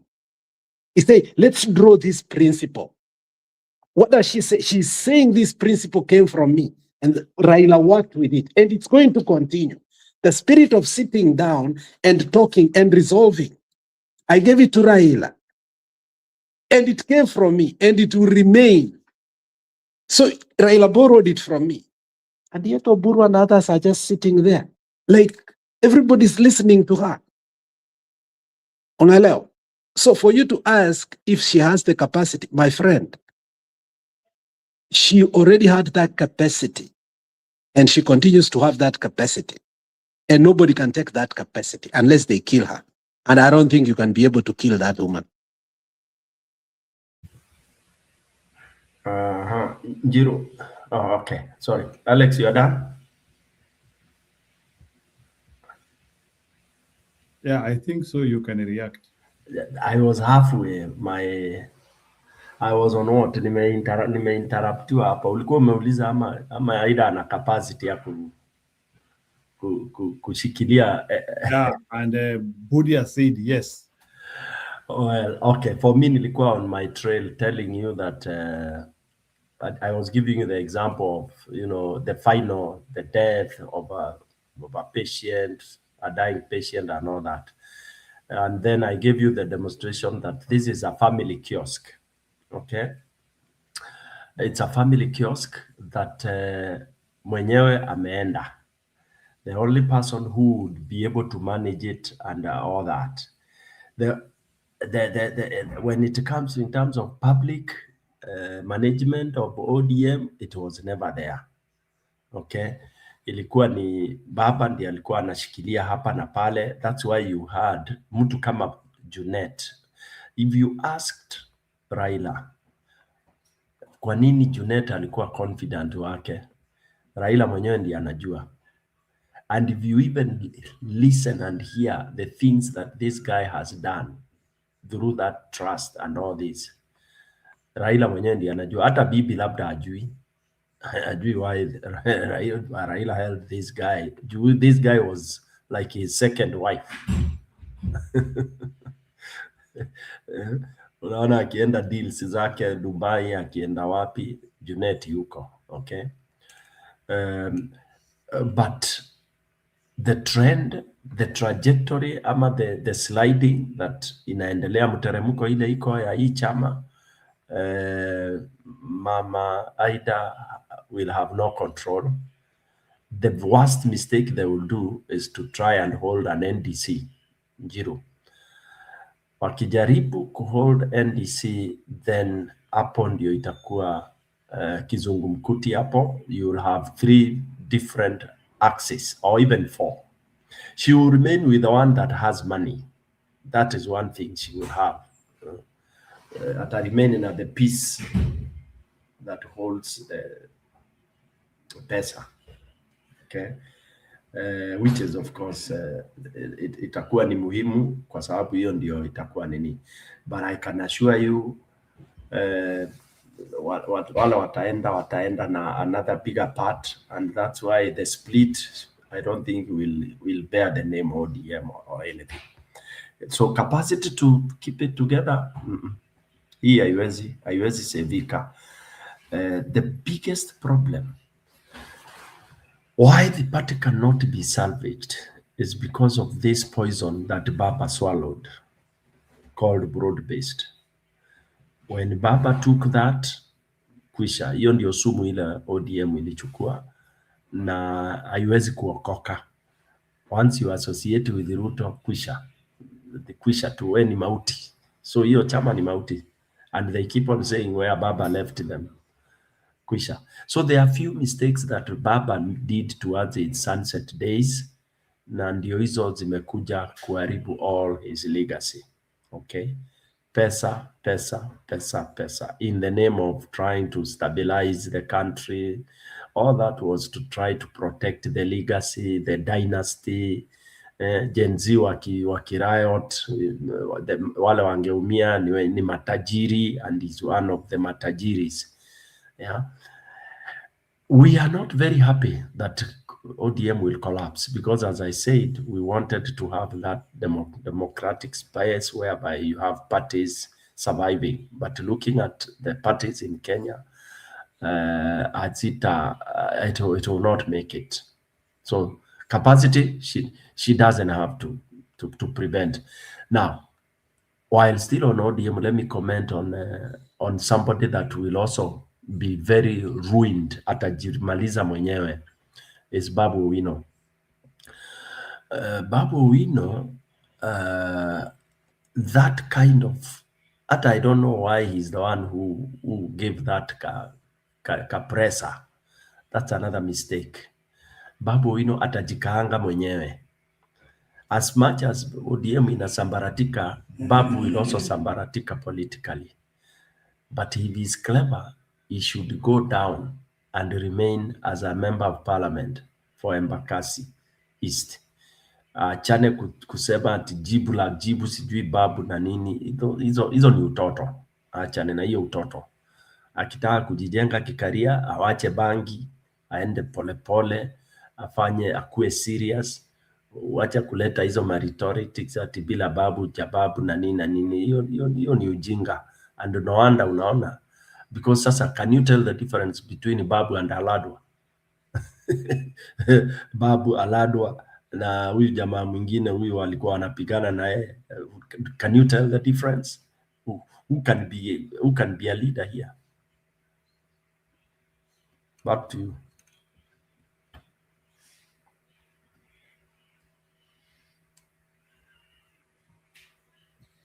Yeah, so Stone PK, sure. That is hypothetical. So what I don't know is if Babu Owino, if he became a governor, if he would perform. From history, imesemekana, if you become Nairobi governor, hiyo kitu inaishanga na wewe. That is the maximum you can do. Like once you become Nairobi governor, that is the top you can do. So I don't know like which other ambition you can have. I don't know if it is because people get destroyed by cartels, or Nairobi is very demanding, or there's no any governor who has ever performed. But I'm actually trying to stand that. How comes Nairobi is the only place whereby once you become the governor, you are done? Jina inaharibika, you cannot do anything again. I don't know, like, Stone PK, do you know that we need to understand that? How comes Kindero, Sonko, Kananu, because Kananu alikuja akafanywa governor. Kidero, Sonko, Kananu, who else? Me, I understand. Me, I know why Nairobi destroys individuals. Yeah. So no one can come and actually become a governor, and you actually use it as a springboard to become the president. No, it's not no one. There is a failure we have in Kenya, Njiru. And I said this in my earlier, maybe it's the part that missed when I was changing internet. I was trying to highlight something about political space and politicians and the category of people that present themselves as politicians. Okay? Nilikuambia you sample, get 5 of them. Okay? Listen to them, the way they discuss their ideas and all that. You out of 5, 4 will be giving you crap. Maybe it's only 1 you can get. In short, we do not have proper managers joining the political space in Jiru. Nairobi cannot be managed by thugs. Okay? It cannot be managed by crooks. And it's the same thing with our country, Kenya. The only time we got a very technical, proper president, it was Kibaki. And when we got him for a short while, you saw the difference. And then after he was hijacked by the usual nonsense, you see what happened. So the answer is there, Jiro. The answer is there. Tell me, look at the counties that are being run by people with capacity of management and all that kind of thing. They are there, maybe 1 or 2. Yeah. But until Nairobi cannot be run by sloganeering. Sasa mtu kama Sakaja alikuwa kumanejie nini? What has he managed before? Kidero, despite being a Dr. Kidero and all that, look at all his trade, Akina Mumias and the rest. What did he deliver? Wizitu, okay? Look at who else? Look at Sonko. Unapatia Sonko to manage Nairobi for you, surely. So all these leaders we've been having are mediocre, and then you expect them to run a city which is almost a city which is one of the greatest or the biggest city in Africa, one of the biggest city in Africa, and you expect those kind of people to run. I don't even think people like Miguna can run it, because once you think you are the best, once you come thinking that when you are the best, the rest are rubbish, then how will you run? Nairobi cannot be run by one person. Okay, Nairobi would have been managed by the likes of, if you had somebody who could have constituted a proper team and then restructure Nairobi properly. Yeah, restructure Nairobi, fragment Nairobi into at least minimum of 4 boroughs.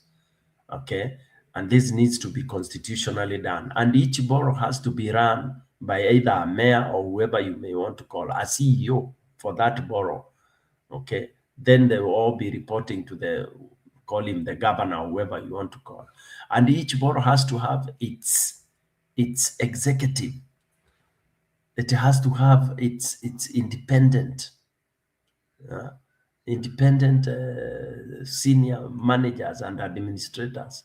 Then with those 4 boroughs, now you'll have really managed to bring up the services of Nairobi.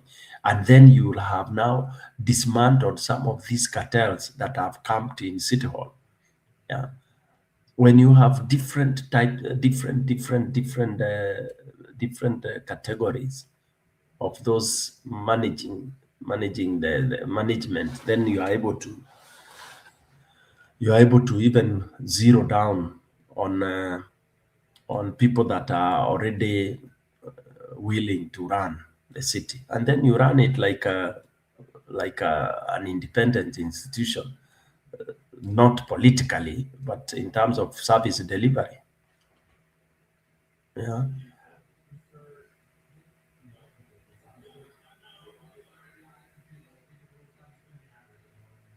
So Stone PK, I want to veer off a little bit and nataka kuingia kwa mashule, and there is a very serious comparative video which has been done by some people showing vile mashule zimejengwa over time. I know the reason why nacheza hii video, it is because we discussed heavily about this issue jana, and it's like Ndindi Nyoro is appearing all the, I don't know, are Kenyans miscalculating the issue of Ndindi Nyoro or what is the issue? Because it's like when people are kila mtu asomee kwao, people are just showing the way Ndindi Nyoro has. Before you gear, can I just say something on the last before you gear off? I wish that the Luo Nyanza people understood what they are losing in terms of the political leverage that they have had over the years, more especially Nairobi and other areas, including Mombasa, that very few communities have had across the nation. And where they are headed to, I think they are causing antagonism, and people, especially the Luyas, have started viewing them as the people that have taken advantage of them over the years. Now, if you see the team, and I want also you guys to help me there.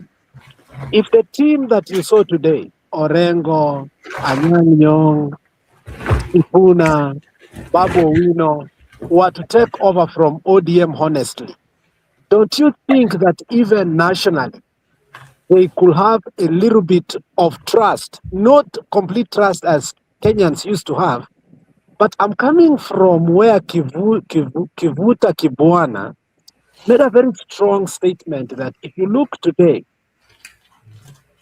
somehow, whether we like these two parties or not, across the nation, it is only UDA and ODM that have a camouflage, not a true color of Kenya, but a camouflage of nationalism. But where ODM is headed to, or yet had already taken itself, it has already shown itself that it's a party for one community. Now, if these four people that prominent people took over in the management and Oburu was taken out, don't you think that even the united opposition will feel more safe and be ready? The supposedly united opposition will feel that they can have mature and fruitful talk. And yet, the other side is not looking at this that way. Yeah, I'll give a jab on that. One concern, and I like your question. In my submission in nimesema ODM is actually it's going to die. It's bad. I mean, the people are not happy about that, but it's because of whatever is happening. It's unstoppable. That death is imminent unless a miracle happens. And I outlined the two things that can salvage ODM. Now you have brought another dimension. This is another political death of the Luo Nyanza. Luo Nyanza have been dead politically for a very long time. By dead, I mean that they've been very far away from ever gripping power for a very long time. The closest they have gone is through ODM.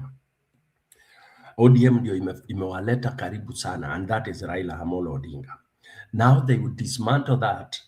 They will be trivial. They will have no voice. They will just remain with their Luo Nyanza, uko periphery. That is where they will be. Watakuwa wakiogelea huko tu, like those other smaller thing. And when you have such a death of such a community that was getting afloat, another community will take over that space. And you've rightly put it. That's the Luyas. The Luyas will fill in that folly, and Luos will never get that space again. It will be gone forever. It will be gone forever. So basically, I wish they knew that by killing ODM, they will have killed themselves as a community in the table that they are dying to go. And even by pretending to join Ruto, that is still yet another death. So these guys, the only salvation is this group that has emerged today, which Aladwa has really castigated. There is a clip Aladwa saying that ni watu tu walikuwa wanakunywa chai wanaongea vitu zao. He was very annoyed. He was on another TV. And Njiro, maybe you can get that clip. He was on TV 47. You can pick mahali Aladwa alikuwa anaongea Kizungu ama Kiswahili. Nani Aladwa alikuwa aliongea Kizungu na Kiswahili. Actually, wacha kudharau huyo jamaa wa mtaa bana. So the guy was very mad, yeah. But the salvation ya ODM ni hii group ambayo iko na Babu Owino, lakini Babu Owino somebody has to talk to Babu Owino awache utoto, and I'm using that word. Na shelf hii idea ya kufikiria yeye ndio ati ata replace baba. He cannot. In fact, I'll use Nani's words. This guy who they were fighting with. That the moment he tries to touch that button, ati akue atuwajaluo respect at the end ndio nini, that is his grave. Atakuwa amejichimbia kaburi. Akitachi kiti ya governorship Nairobi this time around, again ni grave. For me, I would want him, if I were him, I would wait for either opposition to take up the government, bring sobriety, then he will have space to do and deliver what he has delivered in Embakasi as a constituency. A constituency is not it's not equal to the 20 constituencies in Nairobi. No, it is not. So for me, I think he should wait. Yeah, so ODM, the death will be the Luo as a Nyanza people death politically, if they allow it to be buried. Back to you. And Sifuna knows that what you have said, because I didn't want to conclude that way, that who takes over the political leverage of goodwill, not because Luos were the best to be given that in Nairobi. It was a consensus of putting Kikuyus away from Nairobi. Remember, let me say something that is dangerous here, that actually we should never actually be. One of the reasons we have constantly voted Luos is the fear of Kikuyu dominance in Nairobi. And that again, we are still talking that in as much as we are with Gachagua and the DCP, the moment he touched that button that we will take over Nairobi, I think there was a problem again. And you know that, even Njiru, you have indicated it here. Now, if that is the case, let me switch off and come back.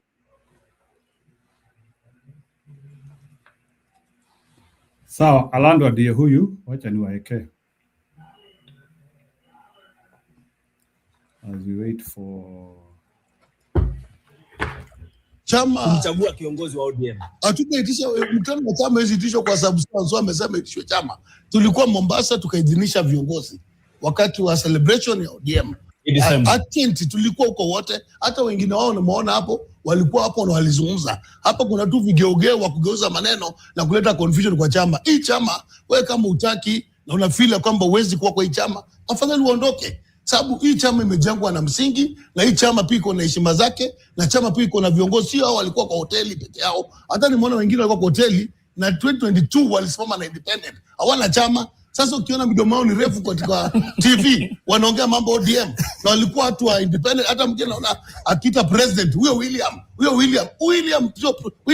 William kwa sasa ni president wa Kenya. Lazima pia heshima iko, hata kama nimezoea na Magharibi. Sifai kukuona kama mtangazaji, nafaa kukupatia heshima. Kwa hivyo wale walikuwa wanakutana kunywa chai, wameenda kwa hoteli kuzungumza. Hayo watu wamezungumza ni yao. Kwa hivyo unajua structure za chama zipitishe mambo yao, ipiti hapo ndani, walete mambo yao vile yafaa kuletwa. Kuna viongozi wa chama mashinani, kuna wenyekiti, kuna masekretari kule chini na kutoka mpaka pa juu, na kuna national officials ambapo wale wengine pia nimeona pale wanafaa kujua mali wanafaa kukua, unless ajui pale anafaa kuweka mambo yake kwa chama. Ni kama hawajelewi, wajiuzulu kwa hizo viti, waondoke, walete watu ambao wanajua mambo ya chama. Hii chama tutakubali watu kukaa tu kwa hoteli wanaongea kila kitu ambayo waelewi. Chama lazima structures zifuatwe kutoka kule chini mpaka juu. Nikiwa mwenyekiti wa hii chama, kuna mahali naweza zungumza kama nikiwa hapa, kuna mambo siwezi kuzungumza ya chama hapa kwa TV. Kuna yale unaniuliza naweza kuzungumza. Kwa hivyo wale kutana asubuhi wakiongea, kwa hata nimeona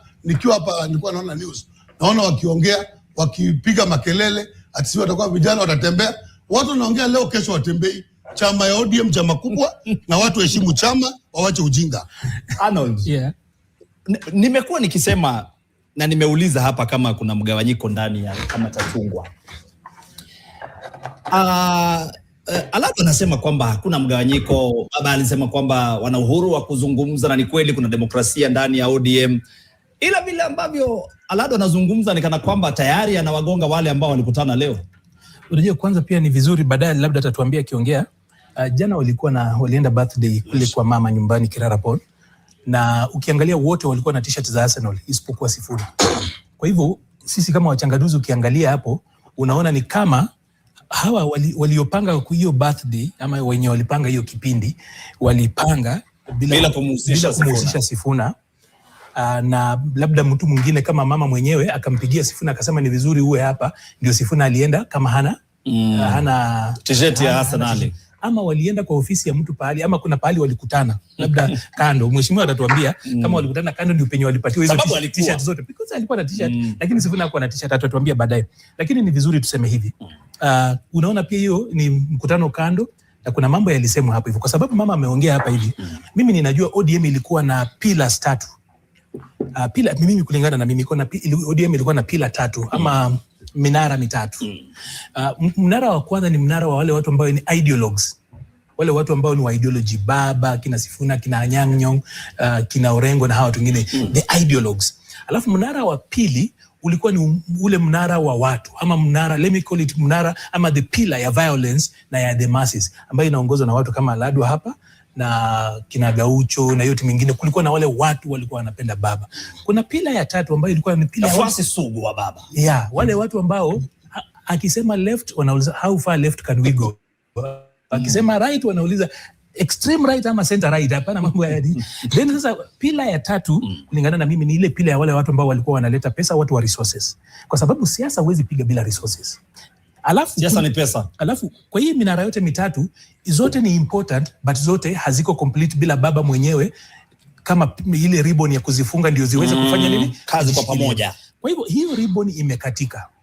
Ukiangalia kama leo Aisha Juma alitoka ODM kitambo, lakini leo ameanza kumanipulate ODM, anapiga kelele, anasema kuwa kama Joho hatapatiwa tiketi ya kuongoza ODM, wewe ni Aisha Juma aliyekuwa waziri, basi hao wataenda kwingine. Na amezungumza mbele ya Joho waziri. Na anaongea mbele ya Joho, na Joho hajaweza kubadilisha hiyo. Na hata Joho mwenyewe ukimwangalia kidogo kama ODM ina harufu. Ishikilia hapo sababu naambiwa walizungumza. Tuwasikize walisema nini wakiwa kule Kilifi wakisherekea miaka 81 aliyekuwa kigogo wa ODM Raila Odinga. Jana angefikisha miaka 81. Tuwasikize.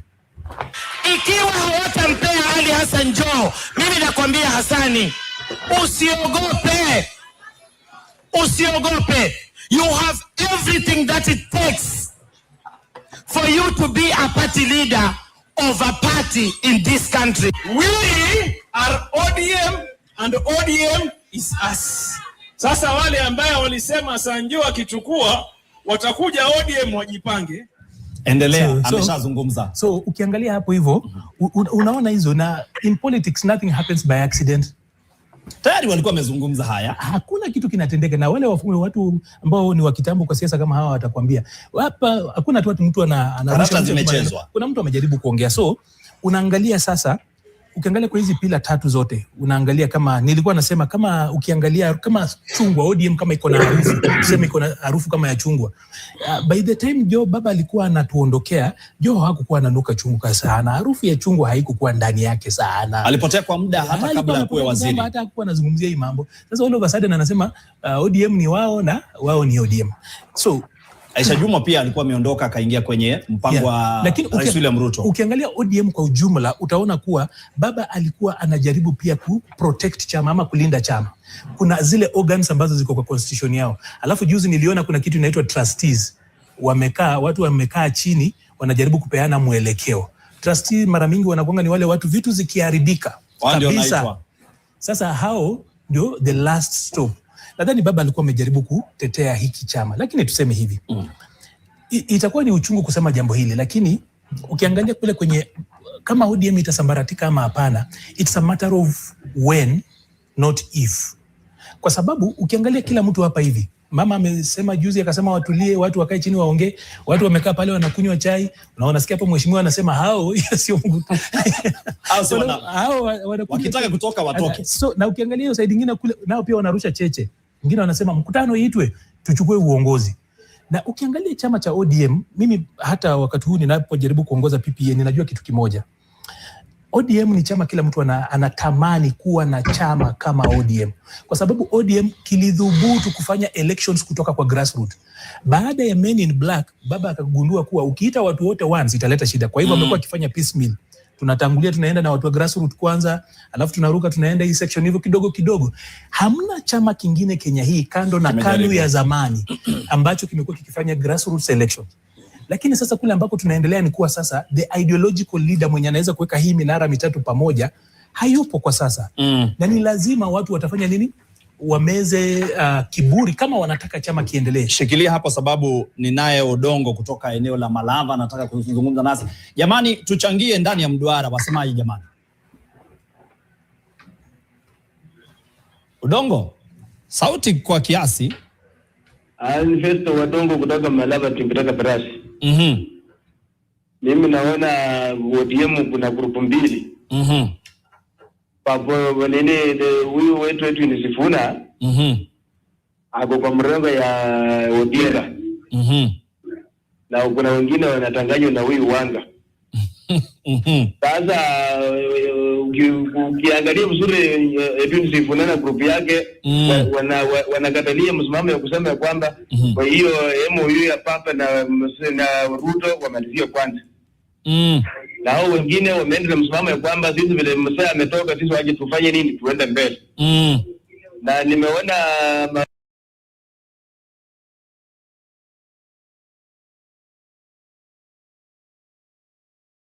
Sawa, Stone PK, you can react to that. You are the one who told me to bring Arwandwa. Is that what you expected Arwandwa to say?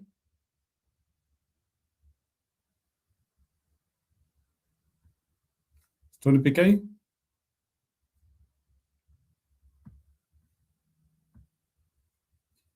Stone, is that what you expected Arwandwa to say? I am Budi. Is that what you expected Arwandwa to say?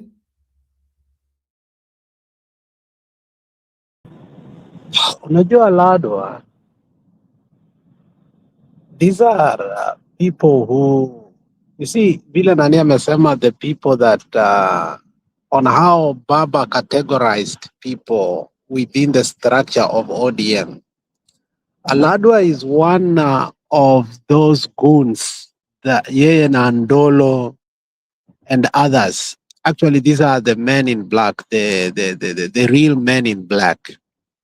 And I think they are the species of Fred Gumo, okay? And they should be given their flowers while they are alive because they were able to climb to the seat beyond their capacity and their education. And somehow they've survived. And you know, in management, I don't know if you know, Stone PK, maybe you may know that, you know, in Kenya, I think there was a standard whereby if you want to get a promotion beyond somewhere, you have to go to Kenya School of Government. And why? Because beyond a certain point, education and does not give you promotion. It's favor that give you a promotion. So for them, I think favor got them where they are. But favor cannot give them brains, nor can it give them intellect. I think that is a preserver of God, and I think they don't have that. So when you expect him to say something better than what he has said, I think you are asking him to put in his head that which he cannot even think about, or he will never think about, or he will never know that it exists. how does Alwadwa think and how does he get whatever he wants? It is through the way he speaks and the way he acts and the means he gets it. Now, Alwadwa thinks, you know, when it comes to ODM, it's still the same after Baba has gone and Ruto will come and force people.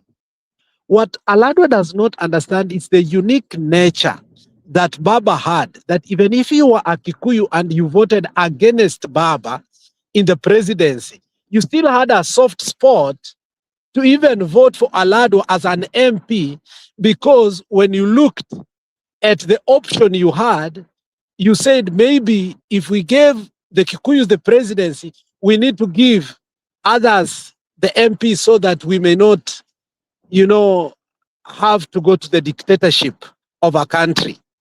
But now that Baba is gone, Alwadwa does not know that the people who used to think on a central point of view, centrists, they were not, you know, liberals or conservatives. They used to look at the reality on how, you know, accountability of the executive. These people are looking and understanding we don't have Baba anymore. If we have people like Alwadwas and the Sudis and so on and so forth, we are headed in the wrong direction. So they don't have capacity to think. And they don't have strategists because their strategy is being loud and stupid and abusive.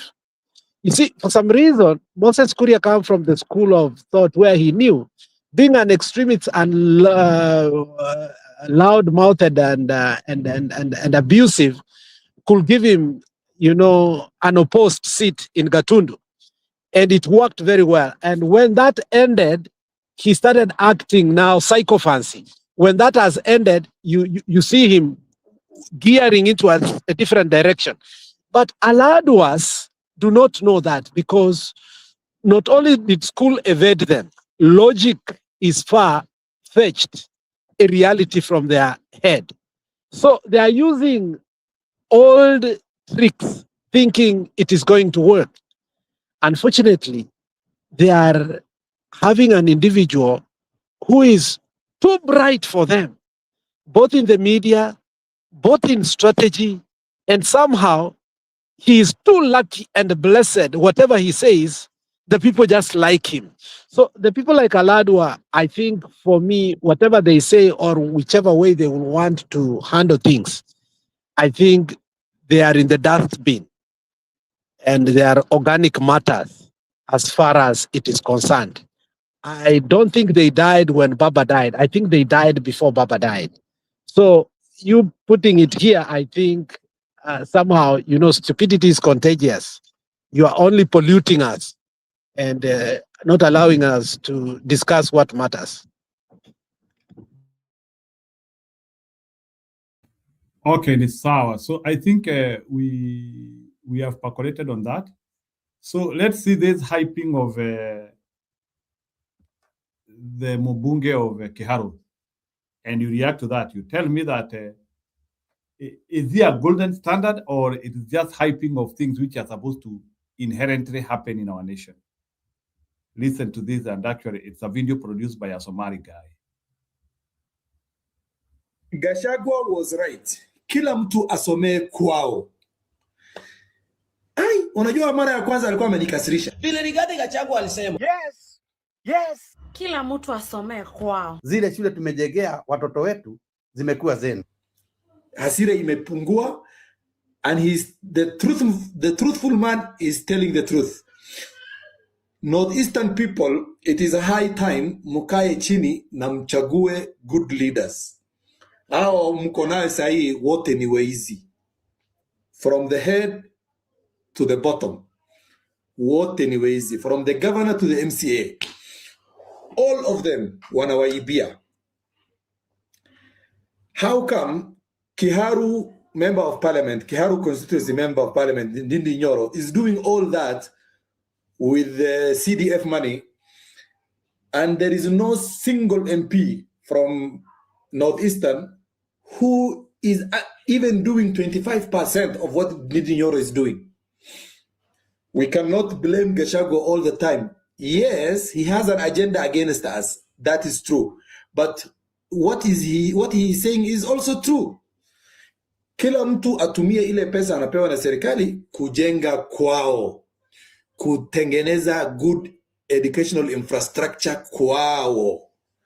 Pesa mnapewa the same, almost the same. Na population yenu ya Northeastern iko chini. What excuse do you have? I can't defend you guys more than this. Gachagua was right, and my apologies to him. Pole sana, Mr. Truthful Man. Nimekukosea. Very nice. Kila mtu asomee kwao. Kwa nini? Mahali hakuna kisima, mnanunua tank mbili ya 10,000 liters 1,300. Na muna install piping and all that milioni 1.5 na 1,200 juu. Kila mtu asomee kwao. Ni mnatumia tank za 1,300. Kila mtu afanye aje, asomee kwao. Yeah. Watoto wao wanapita lakini wanaitwa tu kwa shule zingine huko kama Northeastern, siji wanaenda wapi. Bwana, unaona hii education kwanza ni environment. Environment ni matter sana, ni matter a lot in the education. In the field of education, environment, yani hiyo kitu na, yani iko 100%. Kama environment iko sawa, ndugu yangu hata wewe mwenyewe utasoma. Mtu anakutoa hapo, unaenda Northeastern. Rigathi Gachagua ako sawa. Hapa ukiangalia unaweza dhani hapa ni London, but hapa ni Kiharu. Shule za Kiharu zinakaa hivi. This is the work which was undergoing during the December holiday. And it is nimekuja tu kwa some of the major projects that were undergoing renovation during the December holiday. That young man who has talked about the national schools na watu wasomee kwao. Yes, I agree. I support him. He has a point. Hamuwezi mkaiba pesa ya CDF. Mnaenda kununua manyumba mnajenga. MPs wengine wanajenga mashule zao kama Alliance na Mangu and others. Then ikifika wakati wa kutaka kupeleka watoto wenu shule, mnawapeleka Mount Kenya kwa sababu mashule zimejengwa vizuri na mashule zenu ni bogus. Heti Roto Tank mnanunua 300,000 ya 10,000 liters, kitu ya 75,000, and then mnataka kusema ati kwamba ni ukabila. Kila mtu asomee kwao. We are not afraid to be called Kikuyu, and we are not afraid for you trying to threaten us that you isolate us. Do it as early as today. We have never depended on you. In any case, you are the people that has depended on us. Na support katika Gachagua, kuna ukabila hapo. Ndugu yangu, kuna wakati unaona Kanga iko within Migori County. Kanga is a national school, Kanga Boys. Kuna wakati watu wa area walienda strike. Wazazi walisema watu hiyo area walienda wakaangalia result, wakapata watu wamepata watu wamepata wakapata B+, watu wanaenda university. Lakini watoto wa hiyo area hawakupata. Wanapata mtu amesasoma daktari, anaenda naye tu kwao. Mtu ametoka karibu mtu ametoka karibu Mombasa, ameenda amepata Kanga. Na huyu mtu akisapa daktari anarudi ndio kwao. Sasa watu wa hiyo area lazima wapewe first priority. Hiyo ni ukweli. So that hata huyu mtu akisoma yeye ni mwalimu, anarudi tena kwa hiyo area. Hiyo ni ukweli. Gachagua alisema tu kitu ina make sense. Na kama ni wrong, kwani Sudi na Mandago walifanya nini? Hapa Eldoret Moi. Walifanya nini hapa Moi? Walienda wakafukuza ule mkubwa chake, huyo mkubwa alikuwa hapo. Walimfukuza. Walifukuza Laban. Walimfukuza wakasema huyu ni Mkisii. Wakasema hiyo shuleni ya Wakale. Mbona watu wakuona hiyo ni ukabila? Mbona watu wakuona hiyo ni ukabila? Oscar Sudi na nani walienda hapo wakamfukuza. Akatolewa hapo, akapelekwa Daystar. Wakati watu wakuona hiyo ni ukabila. Leo ndio wanajua hii Rigathi Gachagua ni ukabila. Ndugu yangu, hakuna. Bwana mingi tunajua hata sisi tunatoka karibu na St. Joseph Rapogi. Hiyo shule namba 1 inafaa isaidie watu wa hiyo area. Hiyo ni ukweli. Kwani mbona uleta hii county government? Mbona ililetwa? Hata unakuja huyu unasema huyu ni national, hiyo national. Hakuna. Hiyo hakuna ndugu yangu. Hata uende Kakamega boys. Kakamega inafaa sasa isaidie watu wa Kakamega kwanza. Hata ikwe national, ikwe province, ikwe county, ikwe nini? Hiyo lazima ikwe tu. Iwacheni mambo ya kupigana Rigathi Gachagua. Rigathi Gachagua alisema tu kweli. Hakuna vile mtoto anaweza pata 390 ama 41. Na huyu mtoto huwezi kumuita Mangu. Huyu mtoto unaita Northeastern. What is that? Na walipata tu maksawa anafaa itwe hapa. Umpe first priority because huyu mtoto anatoka hapa tu. Kwa ni mbaya bwana ndugu yangu. Inakwanga hivyo, kwa nani akwenda shule? Inakwanga hivyo hata sisi mahali tunatoka. St. Joseph Rapogi. Rapogi mates kwanza wana consider namba 1. Ndio wanakuja kwa hizo zingine. Kwanza wanaloa max wanachukua nayo watoto St. Rapogi. Alafu kwa ni nani? Gachagua ako sawa ndugu yangu. Wewe kama unataka kupigania zile vitu kwa ile yenu. Hiyo ndio the reason why utapata manager anatoka hapa. Mtu ajui hata kulima miwa. Anatoka Northeastern Oria anaenda kuwekwa manager soon. Najui hata kulima miwa. Sasa imefika kiwango zile shule tumejegea watoto wetu zimekuwa zenu. You want to take up what we have rightfully built for our own children. That you can afford mtoto ambaye amepita kumtuma in a day school 100 kilometers away from home in another county. What a shame. How many of your members of parliament doesn't receive NHCA? Kila mtu anapata. In fact, some of your areas get more money than us. If you recall back when we were growing up, our parents literally used to take stones in school to build the schools that we are now proud of. It's only that NHDF has come to improve them, to conform with the 21st century. 21st century. And now, because Gachagua said watu wasome, we are behind Gachagua, watu wasome shule zao. We were not building them for you. Yet your money, kazi yenu ni kukura na kuoa wasichana wa mama, mtu anaoa 7, sijui what. Buying houses. Can you improve on your schools before we come to join? Do what is necessary. You talk of Kikuyu. Kwani Kikuyu does not have any right kukaa pahali kuzaliwa Kenya?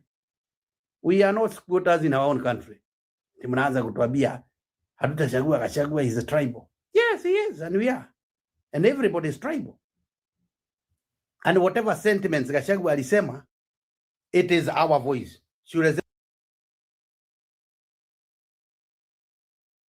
Wacha niache hapo. I think the messaging is clear.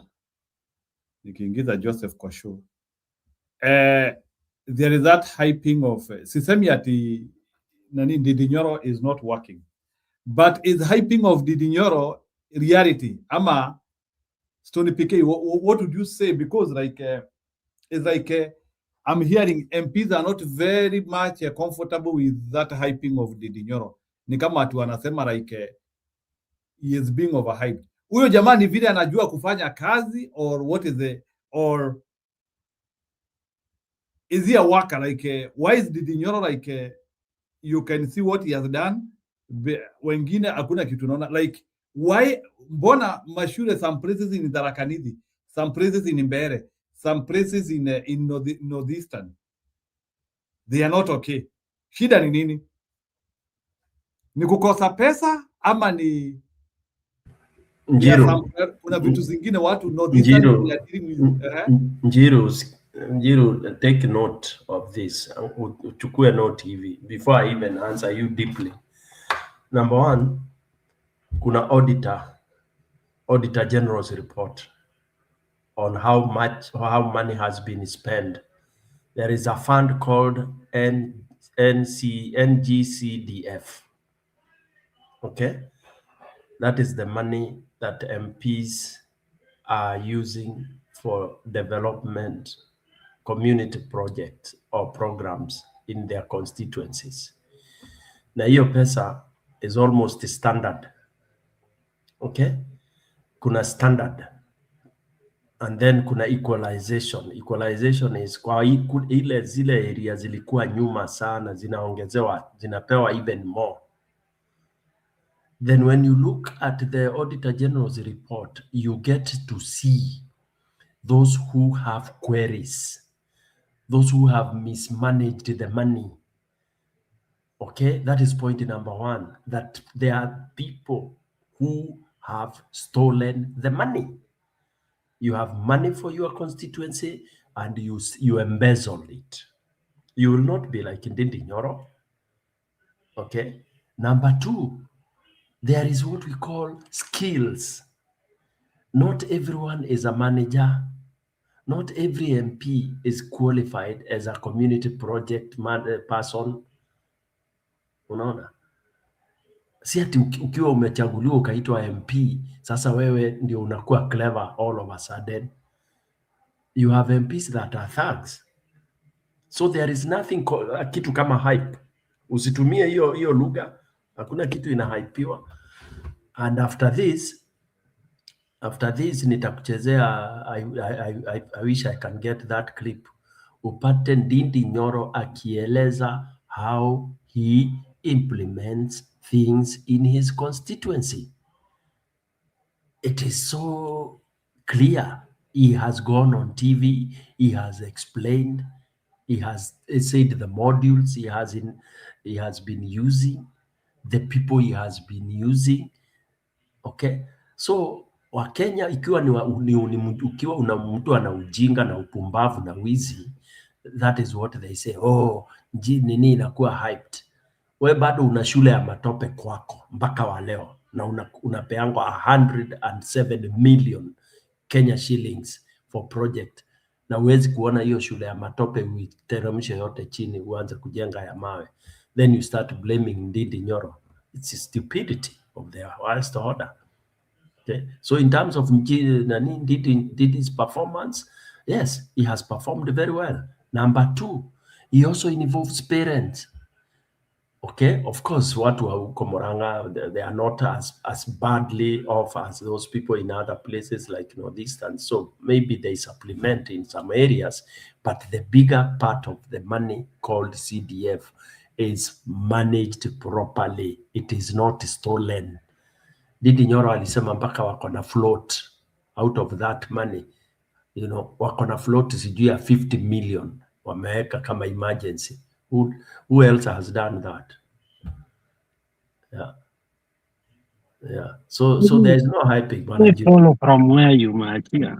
I once listened to Ndindi Nyoro because a good friend Kipageni once told me that Kitaka kuwa MP, I think he's going to follow the model of Ndindi Nyoro because while in the office of the DP, he realized that Ndindi Nyoro was really very serious in a manner that he micromanaged the development, and more especially schools, because he understood that education need equalizer.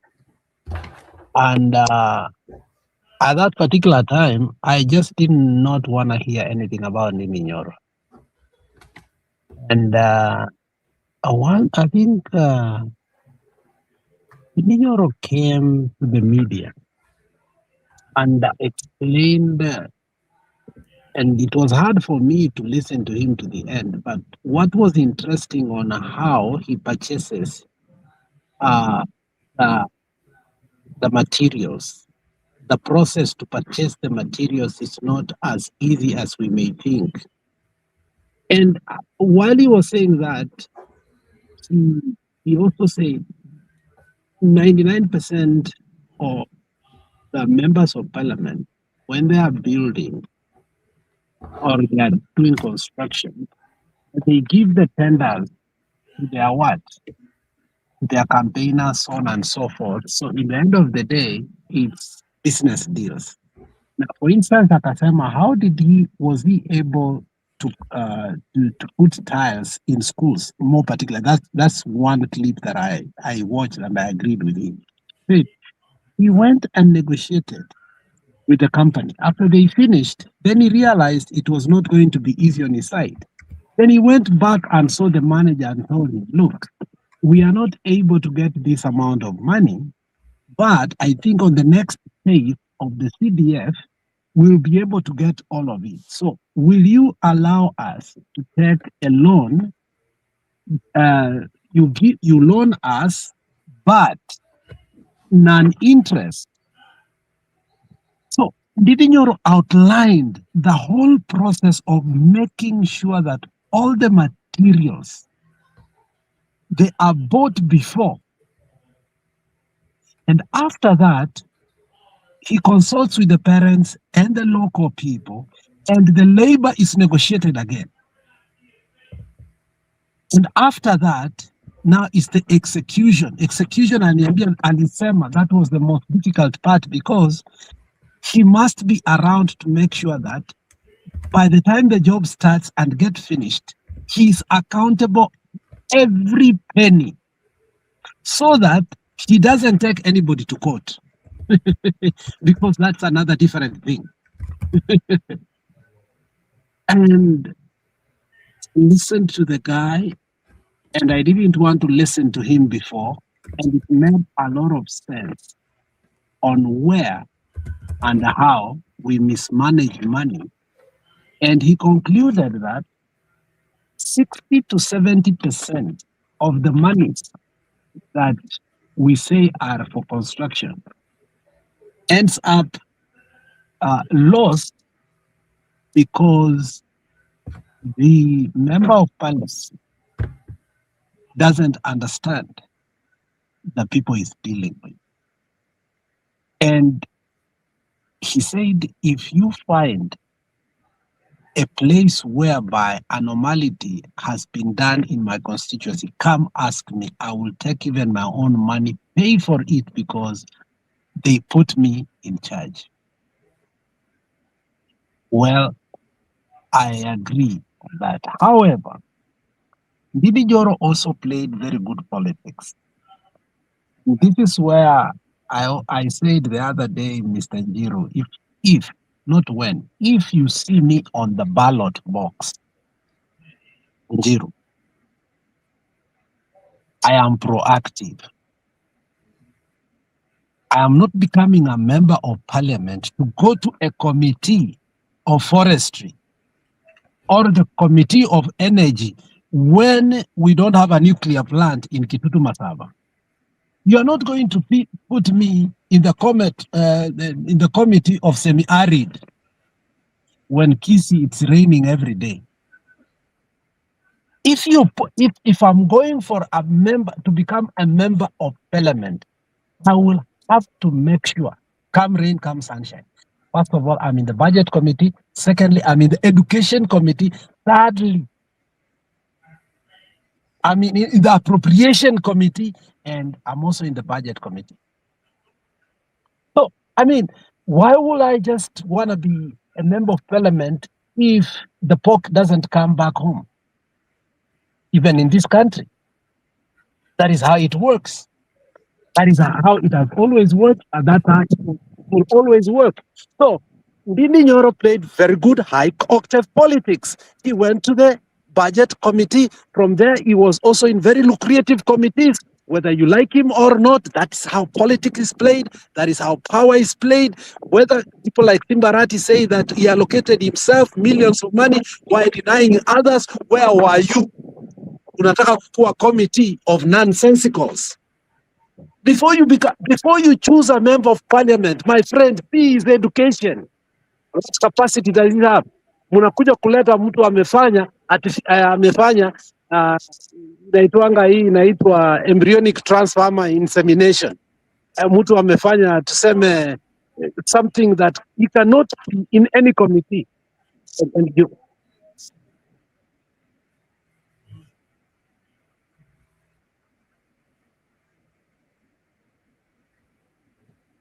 Sorry, I muted myself. You get a member of parliament who you cannot put in any committee. What is that? For instance, we have members of parliament.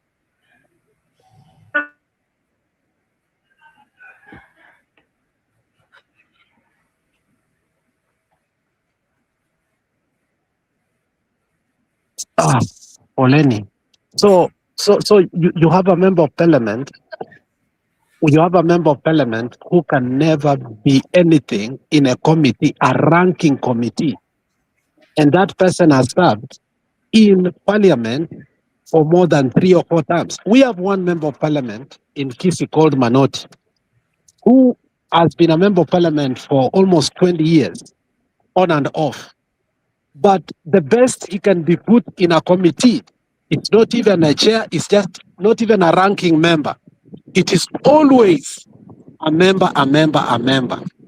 What do you expect that person to bring? I think the people of Ndindi Nyoro are very much blessed. And I think whether he played politics or not, or management, kila mtu wacha asome kwao.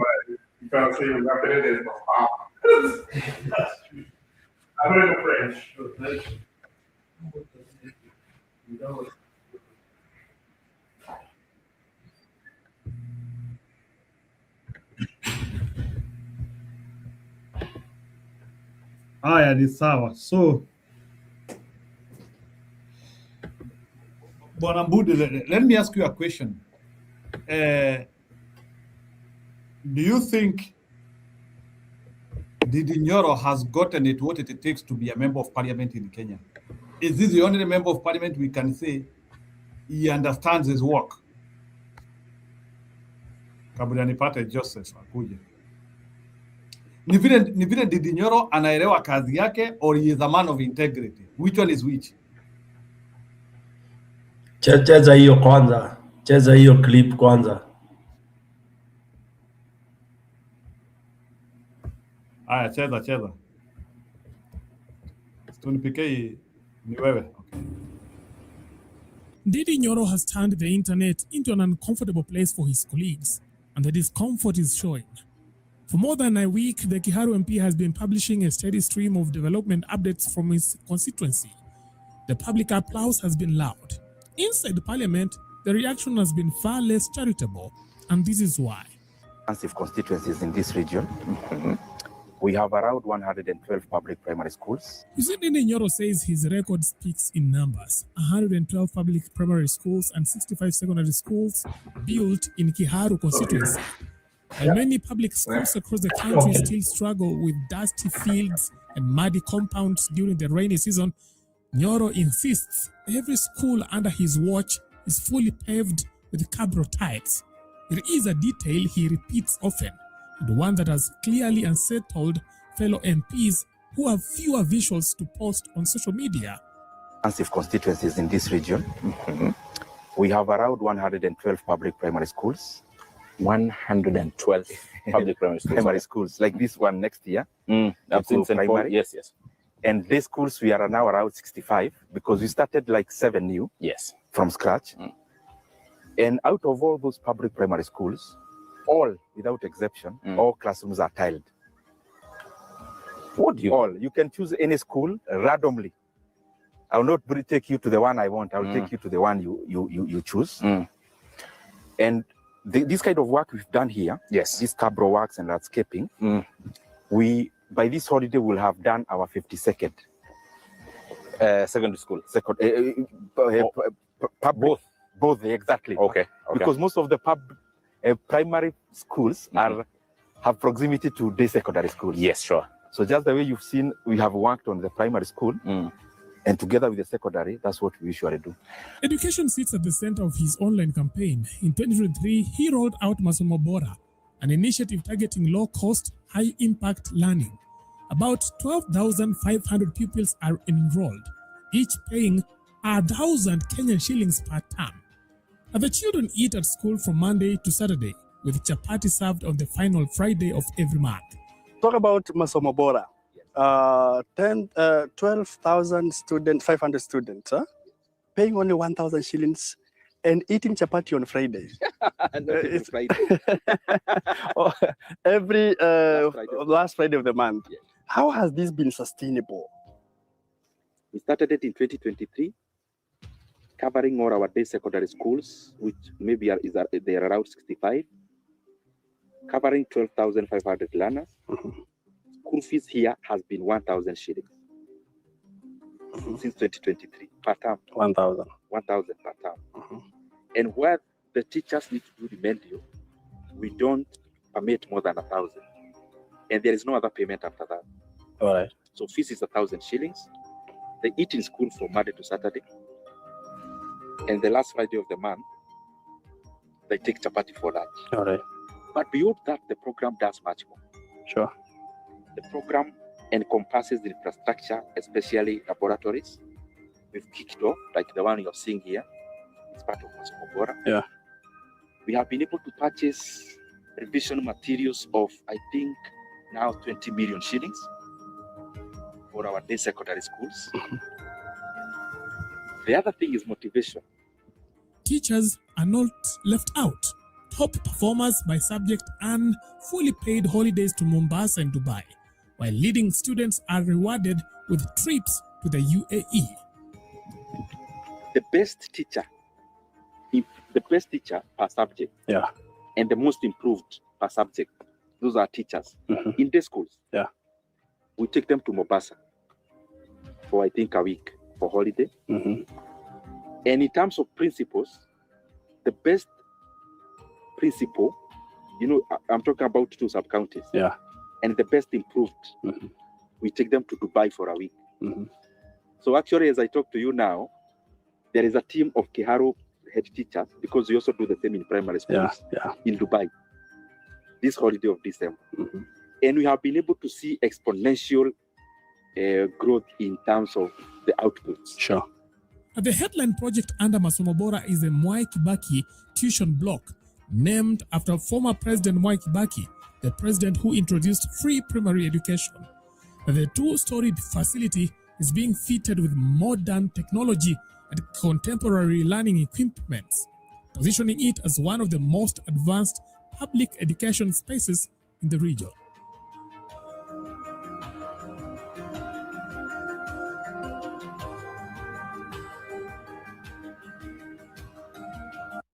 This robotic puppy is so lifelike, it actually fooled my neighbour who's a veterinarian. I've been a grandmother for 15 years, and this is the smartest.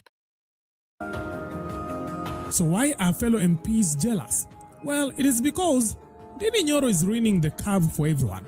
For years, the standard for development in certain constituency has been shockingly low. After years in office, some legislatures have little to present beyond convoy photos and personal wealth displays online. Mtoto anaangalia ile masimu yametoboka kwa ukuta. Yeye afuatanei na mambo ya mwalimu, na akisikia wale wengine wakipiga nduru huku nje, mafikira yake hayako kwa darasa. Sasa hivi mwalimu kwa darasa, bumbi iko mpaka kwa magoti. Hata yenyewe ukikutana na yeye akienda nyumbani, unafikiri huyu si mwalimu. Huko kwetu hata watoto ya kwetu wanauliza, wakienda huko tua wanaulizanga, na huko kwetu ni Kenya hii, wanakaa kama wameenda ng'ambo. Take for instance the recent viral expose by the comedian Professor, which featured the Sotik MP proudly presiding over an official handover of donkeys and jerrycans. Images from the official handover circulated widely and the internet did the rest. Wacha nikuonyeshe MP ya mahali inaitwa Sotik constituency. Hii picha nimeweka hapa ni ya MP. Hata kwa hii picha unaona huyu mzee mfupi hapa, huyu ni MP ya dunia hii. Anaitwa Francis Sige. Hata kitambo alikuwa PC. Hapa ana donate vibuyu. These yellow ones unaona imepangwa hapa. Hii ni project ya CDF imefanywa na constituency. Amenunua vibuyu kudonetia wamama ili wamama waende mtoni kuenda kubeba maji. Na you can see even other donkeys. Amenunua punda kuja kudonetia watu. Ndio ujue, I told you the leaders we elected kwa hii kona yetu ya dunia hii, they should undergo mental checkups. In fact, I am appealing to the Speaker of the National Assembly and also the Senate. I want you to round up all leaders wale wanatoka kona hii yetu. Weka hao kando, ita watu ya hospitali hata Kenyatta Hospital ama Mathare wakuje wachunguzwe kama akili inafanya kazi mzuri. You probably are hosting mental patients kwa parliament. Wewe nataka nikuulize, hata kama kweli, hata kama mimi ningemalizia hata class 6 term 1, I cannot do such stupid things. Other legislatures kwa other constituencies ambao wako na mipango ya maendeleo mzuri. While one MP is equipping children for the digital economy, another is apparently preparing his people for a 14th century caravan trek. When you place a photo of a tiled 2-story tuition block next to a photo of a government-funded donkey, the honorable title starts to look a bit ironic. So, is Ndindi Nyoro overdoing it? Leave a post in the comment section. That is it for now. Thanks for watching. Let's meet next time. Goodbye.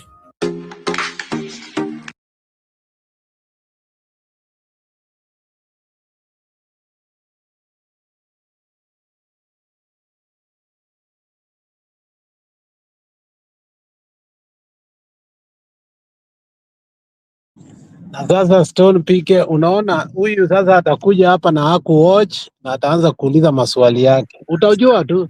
Sitamjibu. Sitamjibu. Sasa shida ni hii Stone PK.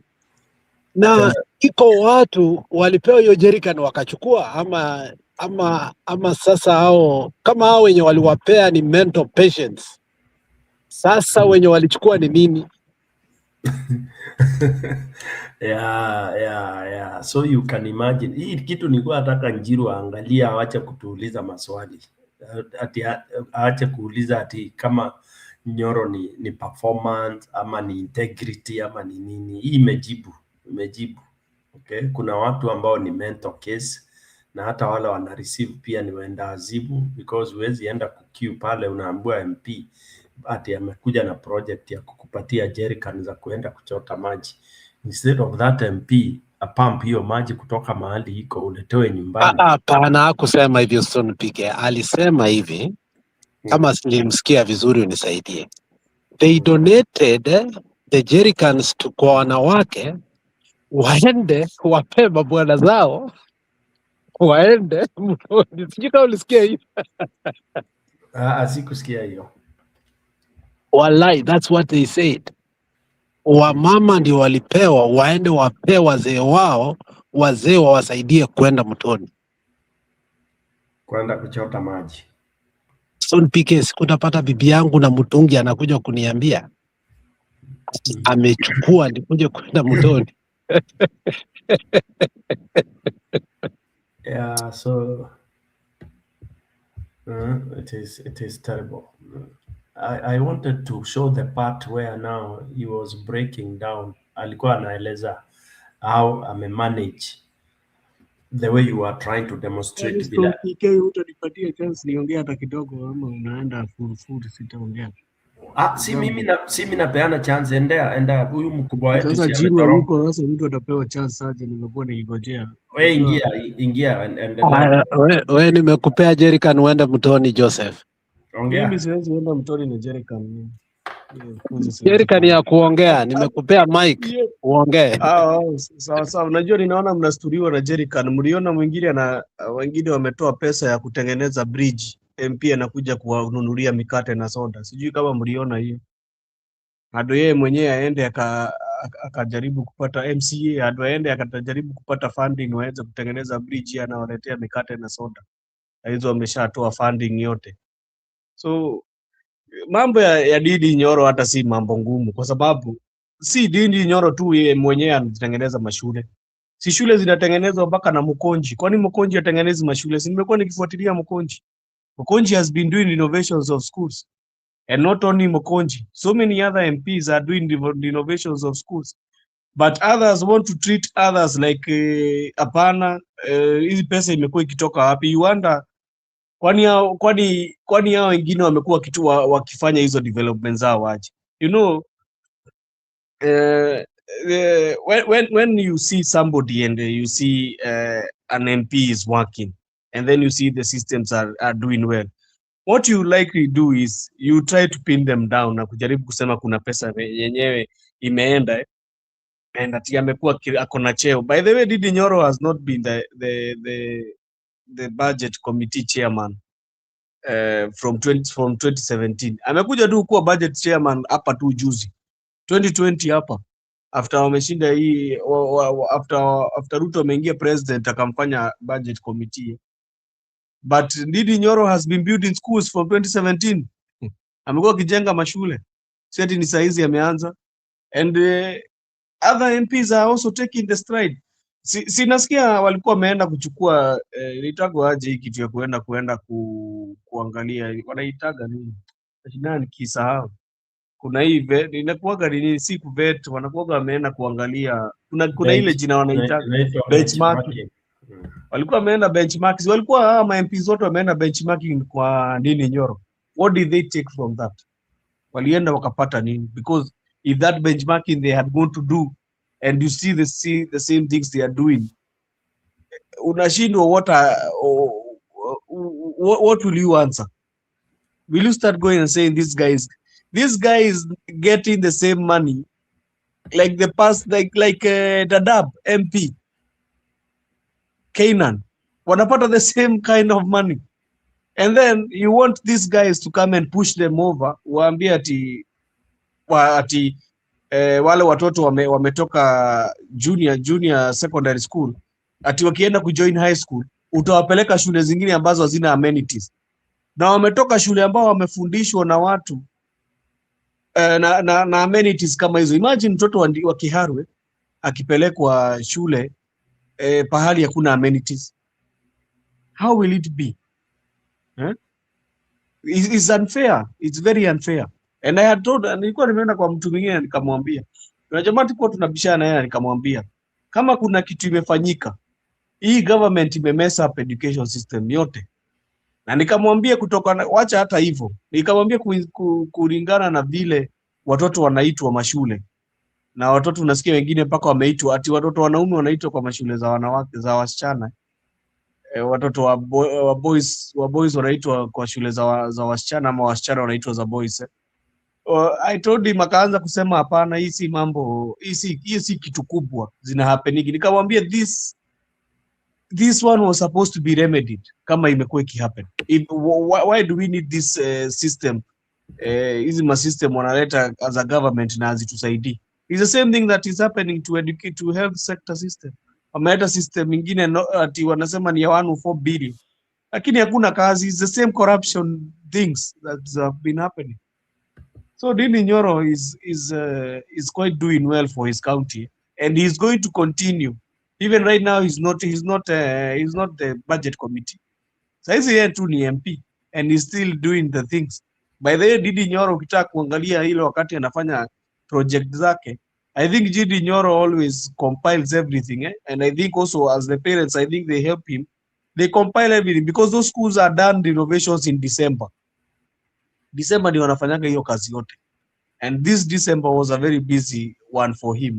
He is always, wale wengine wakienda recess, unajua MPs wanaendaga recess, wale wengine wakiwa huko wakijitumbuiza huko sijui nini na magari wakisumbua kwa mabarabara na kufunga ma traffic jam. Yeye umekuwa ukimuona huko Ushago.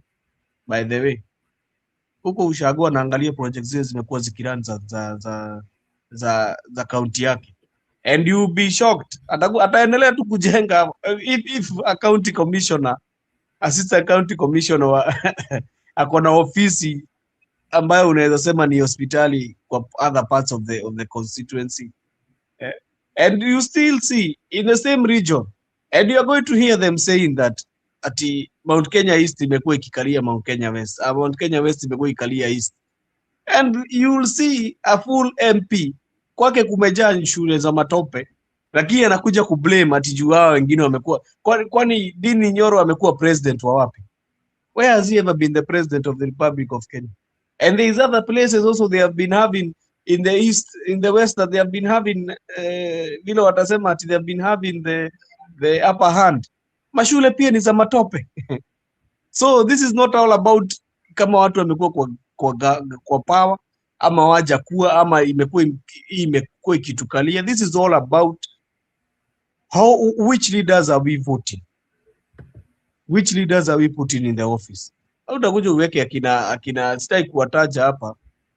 Unaweka pale na unaona huyu MP unajua hakuna kitu atakufanyia. Alafu unashinda ukisema atuletei maendeleo. Mwingine nisikia hapo kutoka Lamu, kwanza huyo nitamuongea very very vividly huyo. Anasema atuletei maendeleo. Wewe unagojea maendeleo ikuje kwako? Nani yeye anagojeaga maendeleo ikuje kwake? Dindi Nyoro. And not only Dindi Nyoro. Dindi Nyoro ndio tunasifu. We have been having governors who are working, Brother Stone. Governors. Akina Irongo Kangata. Wamatangi, they are working. So there is no excuse. Nobody comes and gives you excuse. If you are not working, you are not working. If you are a thug, you are a thug. Wewe ni mwizi. Wewe you are not using your IQ. Mimi kwanza nilikasirika sana kusikia TMP ati bridge inaenda kutengenezwa, watu wametoa pesa. Mimi hata tungemfukuza vibaya sana na aende. Ati watu wametoa pesa ya kutengeneza bridge, wewe unakuja kuwabaia soda na mikate. Hiyo ndio sasa lunch. Tengenezee wale wanakuja kutengeneza bridge. Wewe ni mtu angefaa fukuzwa na aende kabisa. Mpaka ingine unabidi citizens of the republic ndio wanaenda kutuchangana ndio waweze kutengeneza bridge. Even Eric Omondi is doing them hata shame. Tuliona wakijaribu kuchanga pesa watengeneze bridge, imagine. Na kuna MP hiyo area. Wacha MP. Kuna mtu anajifanya kingpin wa hiyo area. Bure kabisa. So that is what is going to happen. If you continue voting thugs, hata 2027 iko hapo. Wewe endelea kuvote wakora.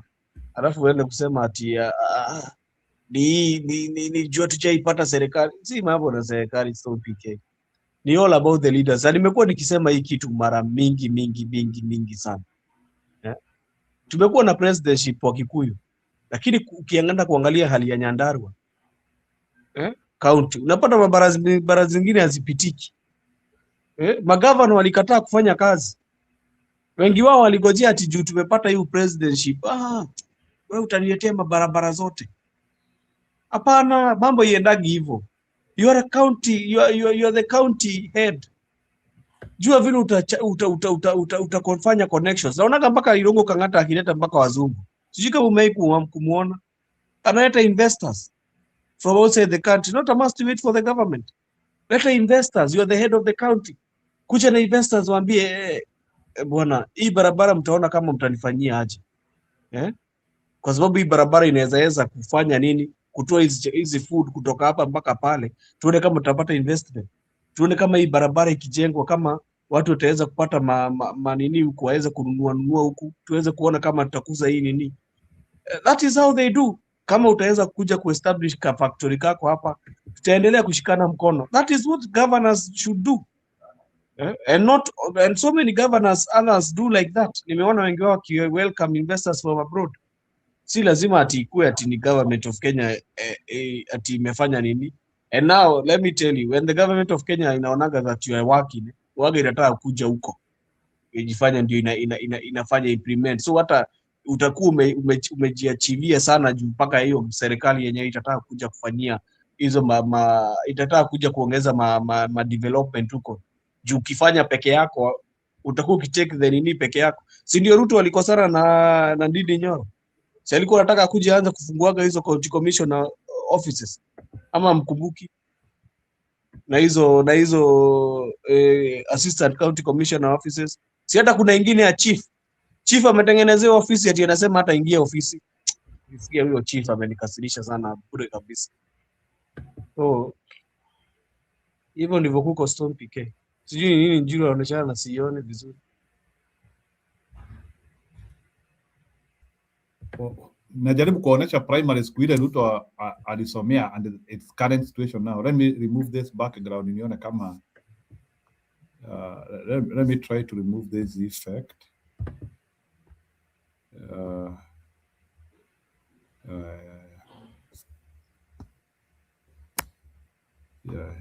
Niwaoneshe the guy taking you to Singapore, uone shule za kwao zinakaa namna gani, and the Kenyans are busy listening.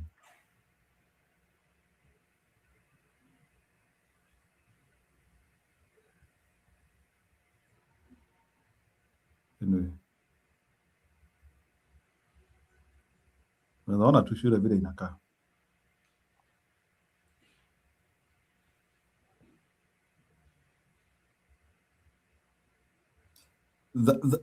That is my school in 1992. Jiru, wewe ni ukuelewa. Hatuendi Singapore, tuenda Sugoipo. Wewe ni huku unaelewa kile anasema.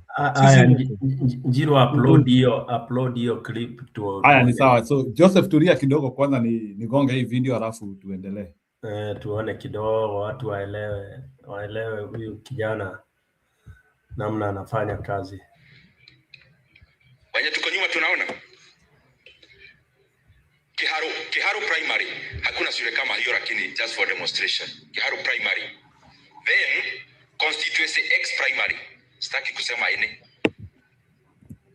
Hivi ndivyo tulifanya kazi. Nikipeleka hii check na huyu MP apeleke hii check, both 1 million. Huyu mbunge wa X constituency akipeleka hiyo check ya 1 million, ataenda apigiwe makofi, aibiwe, akitoka kwa gate ya hiyo shule hii 1 million, akiondoka tu hivi kwanza anaondoka na 160,000. 160,000. Si mnaelewa ni ya nini? Nitanidi kusema kitu hapo. 16% ni nini? Hapo mnaelewa. Hiyo anaondoka nayo kwa gate. Alafu huyu contractor ameleta, huyo sio mtu ya serikali, ni mtu wa biashara. Na yeye anaangalia faida, the least 30%. 300,000. So, mbunge hajaiba, CDF chairman hajaiba, mwalimu hajaiba, lakini mbunge akipigiwa makofi akifika kwa geti hivi, anaondoka na 460,000. Now, hii yetu tumepeleka hapa from, do you know how we manage? We manage like accrue account. Pesa ikiingia, tunatoa 5% ile admin. From there, mchaka ikikuwa ordered, inalipwa from this account. Which mtaelezwa maneno ya procurement ya hiyo later. So, without stealing, without anything, our work will be double than yours.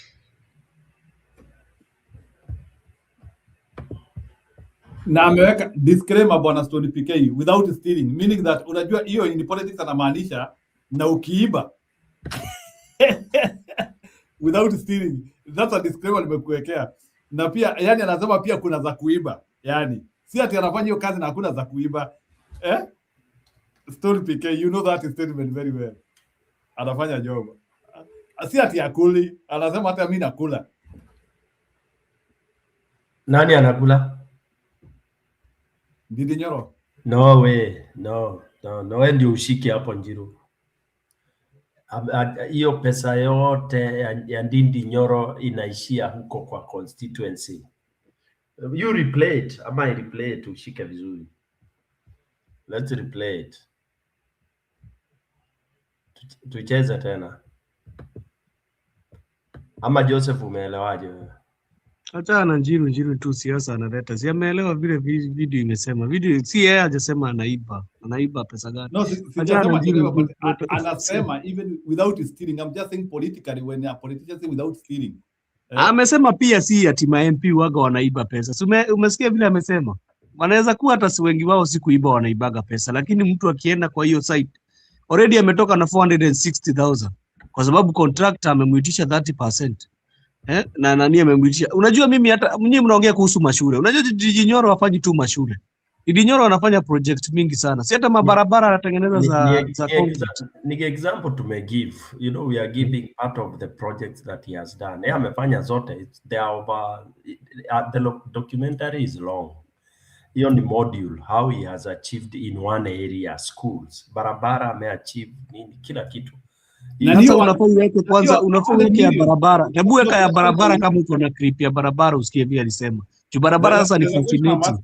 There's a question I'm asking. Does he have other financial sources ama niyo tu pesa ya CDF amemanage tu vizuri? That's a lot of money ya CDF Njiru. You don't need any other sources. Lazima akuwe na pesa ingine. Tuache kwa hii. Hapana, haiwezi kuwa ati ni pesa tu ya CDF. Lazima ikuwe kwanza funding ya, unajua funding ya mambo ya shule. That's lazy thinking. Wacha kubishana kwa sababu unaona mambo ya shule ya kulipa shule. Hauwezi kuwa tunalipa tu shule ngei moja tamu. Haiwezekani. Kuna lazima kuwe kuna watu wengine wana contribute to all this. Hata mambo ya food program yenyewe. Lazima na pia unajua hii constituency yake unajua amesema iko na how many schools? Wewe umesikia iko na shule ngapi? How many schools are there? 100 and what? Primary. Hatujaongea kuhusu secondary schools. So I think there is people who hebu tusikie wacha tunipike react tusikie amesema hiyo unajua Joseph unabishana. Day school zilikuwa zinalipa shilingi 350 Joseph. Day schools.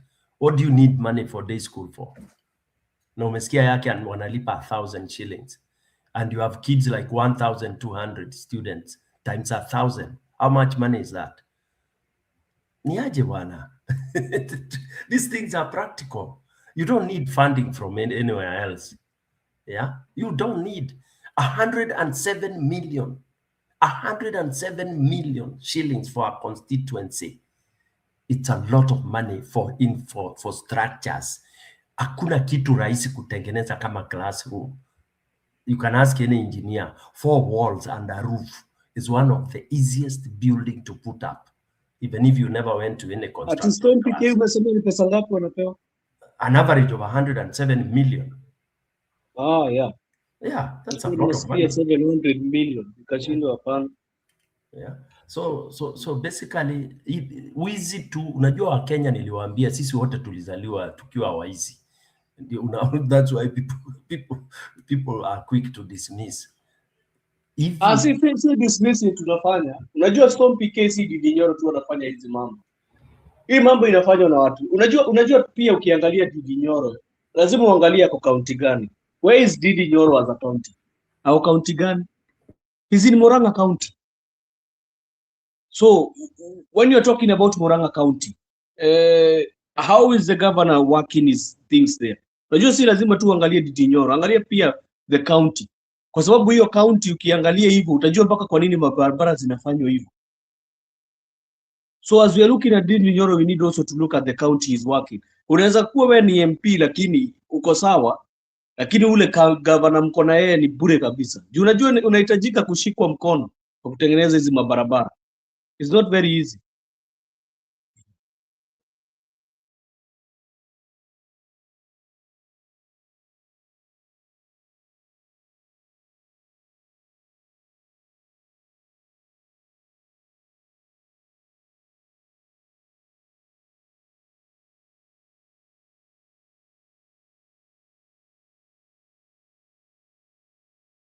Okay, sawa. Let's have other people contributing. Naona Mkenya Msimamo karibu nikoritiza Mkenya Mkora. Na sijui Mkenya Mkora alienda up for so long. So yeah, we are here trying to look at issues overnight.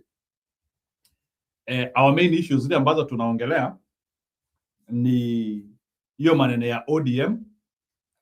Pia nimekutana na clip ingine bwana Stone PK, not clip, a message ati kuna jamaa anaambia Babu Owino ati akuwe deputy wa Sakaja, ati still young, 2032 ati atakuwa supported. There is a guy by the name Karuma is trying to advise Babu Owino that. So we were talking about the issues in ODM and what is happening there. So bwana Msimamo na Jerome Mwaura you will contribute about that, na pia story ya Didinyoro kidogo, and Stone PK utashikilia kidogo as I drive home, if you don't mind. By the time Msimamo na Jerome Mwaura malizia, I will be at home. Thank you.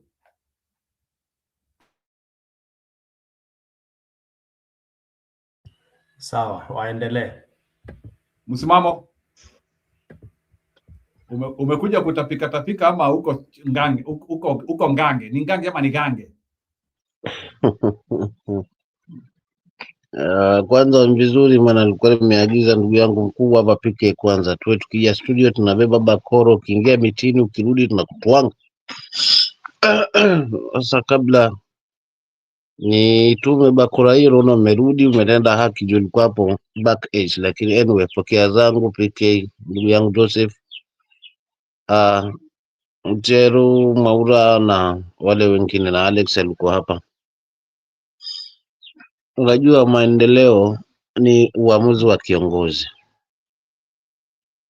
na kiamua kubana mwananchi huna lolote. So unakuta sehemu nyingi za taifa kiongozi akipata mwanya yeye ndio kusema. Kwa hivyo ni ile heshima kwamba sasa mtu anajifutua kwamba mimi ni mbunge wenu wa hapa.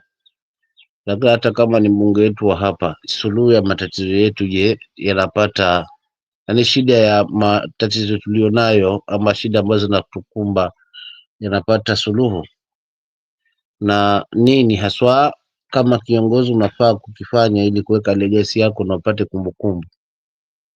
Sababu tunaona kuna vita kati ya Kasongo na Uhuru. Maana Uhuru akisimama watu wana waves wana nini anapata, yani bado kuna watu wana hamu na yeye, ni kwa sababu ya kile ambacho anakifanya. So unakuta mara nyingi sehemu zingine zinalalamika maendeleo fulani alipelekwa mali fulani, watu wa mali fulani ndio wao wanapewa maendeleo, lakini hawaulizi viongozi wao plan zao ni gani. So huyu ni Nyoro, ukiangalia mahesabu anazungumza, ukiona mahesabu anasema, unajua hapa kuna kiongozi ambaye anaweza bana matumizi kwa ajili ya mwananchi, anaweza jinyima kwa sababu ana uhuru wa kufanya lolote ile, akajenga madarasa mawili, zingine zote akatia mfukoni, na hatuwezi kufanya lolote. Maana hivyo ndivyo wengi wa viongozi hufanya, jenga madarasa mawili pale, kwa zingine mfukoni, akijenga mbale madarasa mawili, basi hiyo ndio amepata kiki ya kuonyesha kwa watu na kwa media kwamba yeye yuko busy kufanya lolote lile. But kwa hili la Nyoro it's like it's a welcome call kwa haswa wale viongozi wa taifa, kwamba ukifanya bajeti vizuri kwa pesa ile ambayo umeajaliwa nayo, inafanya mambo yakaonekana, yanamrahisishia haswa yule mlengo ambaye ni mwananchi kazi mizigo ambayo anabeba. Kwa hivyo ni maamuzi ya kiongozi.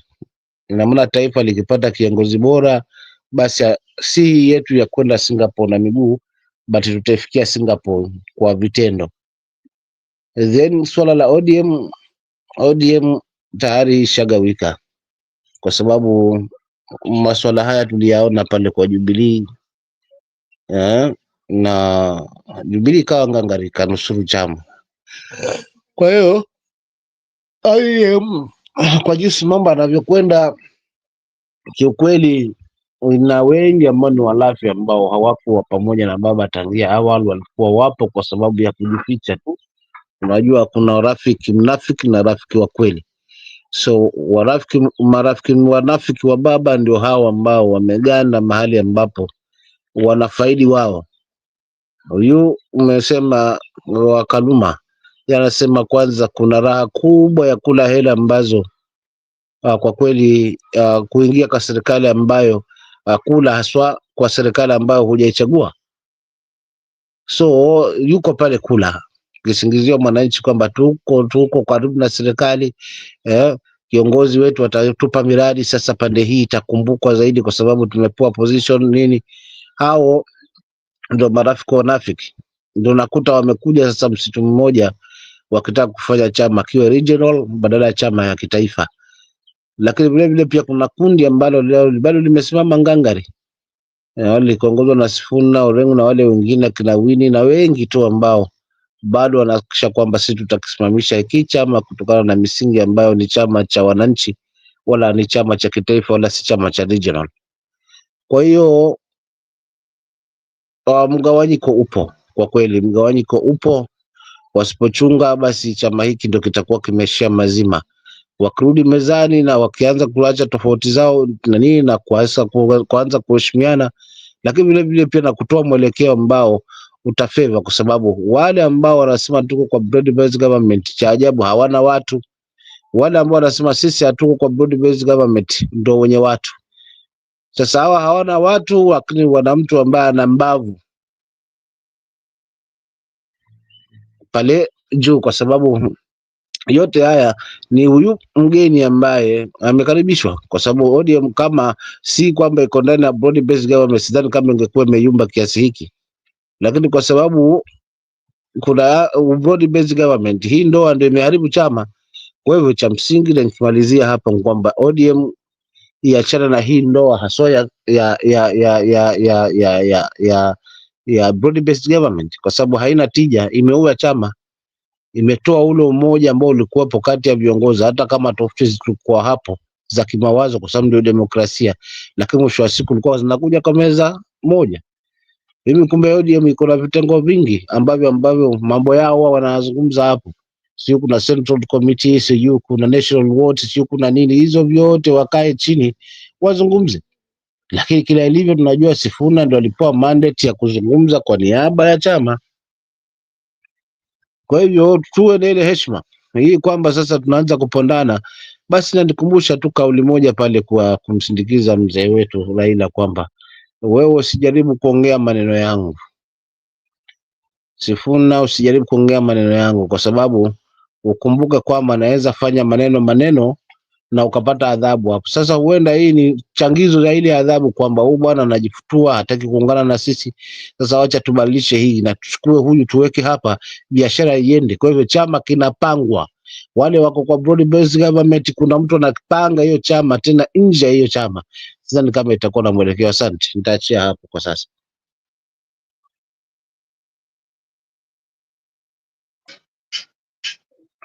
Hey, niingie haba. Happy New Year. Msimamo wengine wote nasema Happy New Year. Nitaanzia wapi juu? Ile kitu nitasema nimeona kwa BBC Kenya School Classes. Ni nini inaendelea huko? Nimeona nikiwa hapa. Ilikuwa kwa news juzi. Classes Kenya School. Ile nitasema hata hapa tuko. Na nimesomesha watoto. Ukiwa mtoto anaenda high school, tena primary school, primary school mtoto ni lazima kuwe karibu na mama. Pengine ikuwe boarding, lakini day school mtoto akuwe karibu na mama. Mkienda high school, mtoto ni lazima sauli hapa, hata ikuwe skuli mzuri, ni international whatever. Ni lazima kwanza wasikue loko, watoto loko. Na mzazi ni lazima approve. Na nindini ana approve na banki ya statement, because iko na post code na electricity bill. Hizo zinaandikwa post code. Kwa hivyo huyo mtoto atachukuliwa hiyo shule loko, sauli ni loko. Hiyo mashule imetengenezwa loko first. Wakitengenezea watoto wa loko, wakijaa wanaweza kuchukua wengine. Lakini loko student wakuwe first kwa hizo mashule iko karibu na hawa. Sasa hii imekujia ukabila wapi? I'm very shocked. Tukiona mtu wako hapa wa media anaonyeshana mashule nyingine huko watoto wanasomea chini ya miti. Jameni, wa Kenya tuamke sasa. Sauli, unaona kila MP ni wangapi kwa kila area? Ni 4 member of parliament. MP, MCA, woman whatever na governor. Wote wanapewa pesa. Watengeneze hizo mashule na nini na nini. Pesa zao wanapeleka wapi? Tangu 2003 hii system ikakuja ya CDF. Ni miaka ngapi hiyo wamekula hiyo pesa? Na watoto wanasomea nje. Jameni, MP wote na magavana na whatever wanatakikana wafuate Waititu huko. Amiti prison straight away. Ukipata hii serikali warudishe hii pesa.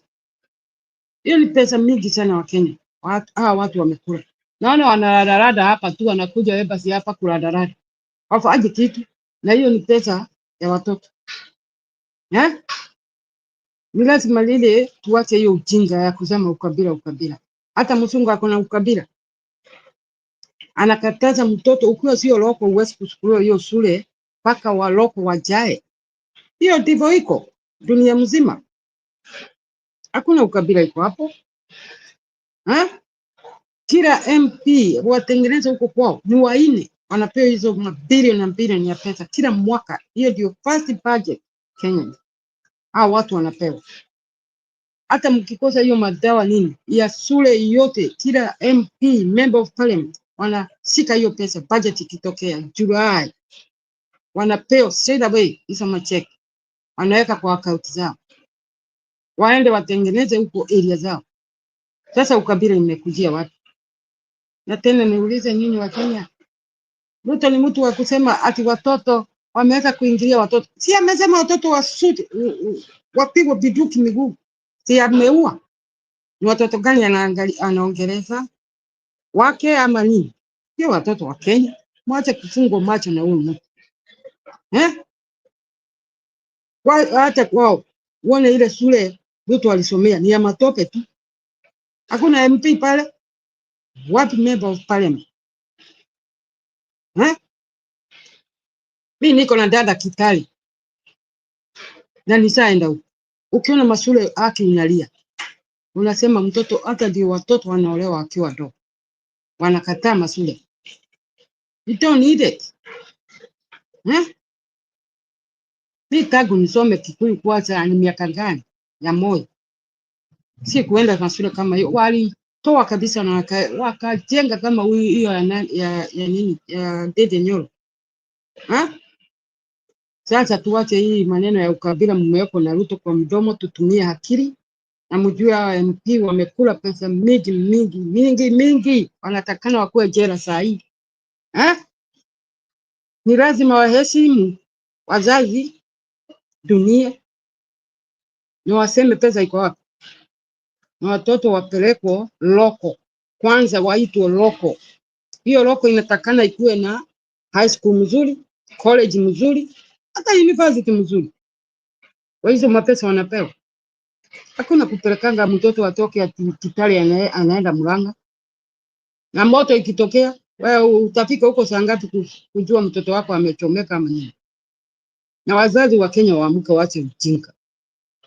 Mtoto akiwa karibu na wewe unalala. Lakini hao sijui wazazi wa siku hizi wataki watoto ama wanazaa ya nini? Mtoto anakuwa kilomita 500 na ajali. Sasa hebu niambie, huyu mtoto anaonyeshana hapa BBC ati kutoka Murang'a anaenda kilomita day school, anapelekwa huko sijui wapi day school. What the hell? Ujinga waache. Tuende hapa kwa bunge, niwaambie kitu. Najua kwa nini Safina huyu center wa Nairobi anakataa hii maneno. Watu wasikie vizuri sana. Mjue ukisema vile Mzee Raila alikuwa anasema sisi ni opposition. Huko pesa wanapewa. Na sasa wamekuwa one together. 2 in 1 na government. Na ndio mnaona huyu anakataa hii maneno. Ndio chairman ya hiyo group, sijui ni nani, ndio SG whatever. Watu wakati wataamka ni yeye atashika. Hiyo pesa yote wanagota huko ni opposition. Wanapeleka wapi? Nani anazungumzia Wajiku huko? Hakuna. Ndio mnaona Safina huyu CG anakataa, huyu Tisenta anakataa hii maneno kabisa. Sauli ni yeye tu ataulizwa. Hii pesa mnapokea macheki, nyinyi ni opposition mnapeleka ni ya nini? Na mko kwa serikali. Ndio anakataa, na nyinyi wa Kenya muone. Tena Wajiku wako peke yake sasa. Hakuna mtu anaweza kama sasa hawa wabunge wanajua hii makosa yote ya mashule nyingi. Hakuna mtu atasema kitu. Hakuna. Kwa hivyo mfikirie kwa nini huyu senator wa Nairobi anakataa hii maneno. Kuko pesa opposition wanapewa. Sauli ni opposition kila mtu. Na wanakula tu na wako kwa serikali. Lakini yeye atachukua mikono na Kenya yote itamsupport. Alisema no. Hakuna document tumeandikania na hii serikali. Kwa hiyo sio mjinga. lakini nyinyi muangalii, mnajua tu global best, government whatever. Huko na pesa wanapewa. Na yeye atakuwa pale Sauli, dunia mzima tunajua tu anakataa kabisa. Ati wameingia wako kwa serikali. Hiyo tu ndio nitasema, lakini mjue kuko vitu vingine huko ndani wa Kenya muangalie. Huwezi kuwa opposition na unakaa hapo de. Sauli wanapigania wananchi, huko na pesa wanapokea. Kwa kuwa opposition. Lakini wanampiga, wengine wana akili, wanavaa tu suti na kunona tu, wana akili. Ati tunafuata Ruto. Na hiyo pesa anachukua ya opposition anapeleka wapi? Ni ya nini anapewa? Janet kwanza ni mjinga kabisa huyu. Anajiita majority ama minority ya nini? Na hapo kwa serikali. Nani anapigania Wanjiku? Hakuna. Na pesa wanapokea. Hiyo tu ndio nitasema wa Kenya, lakini kuko vitu vingine msome katiba kabisa. Ni kama hii Biblia mnasomewa na waizi. Mnaambiwa ati ni mapasta ni nini wanaponyesha. Hata hiyo katiba ikuwe kama Biblia, msome peke yenu, mjue sheria. Nisikia mwingine anasema ani Ufala alisema kitu baya sana, hata saa hizi natetemeka. Ati angekuwa ni yeye mkubwa angeua watoto 500 every day Gen Z. Sasa anaruka hapa kusema ati Amerika haiwezi kuchukua Ruto.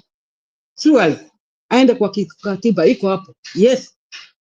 Nyinyi wa Kenya ndio muweze kusika Ruto, kumpeleka kotini, lakini Amerika world law they can. Iko kwa katiba. Na ni MP na ajui katiba yake inasema nini. Yes. Akiwacha waizi wanaenda kuinza hizi zingine analeta corruption Kenya. Lazima hata yeye aanze. Mimi siwezi kuwa president ati niwache watu wanakuja wanajenga nchi yangu wanafanya hivi, wanatoa wapi pesa? Si ni kama unawaachilia mtoto wako anakuletea mapesa nini ma TV na ana job. Simuulize swali, anatoa wapi pesa? Acha niwaachie hapo, mwingine asikue. Lakini Kenya mnatakana msome katiba kabisa na Biblia. Mjue sheria zenu. Asante sana Njira.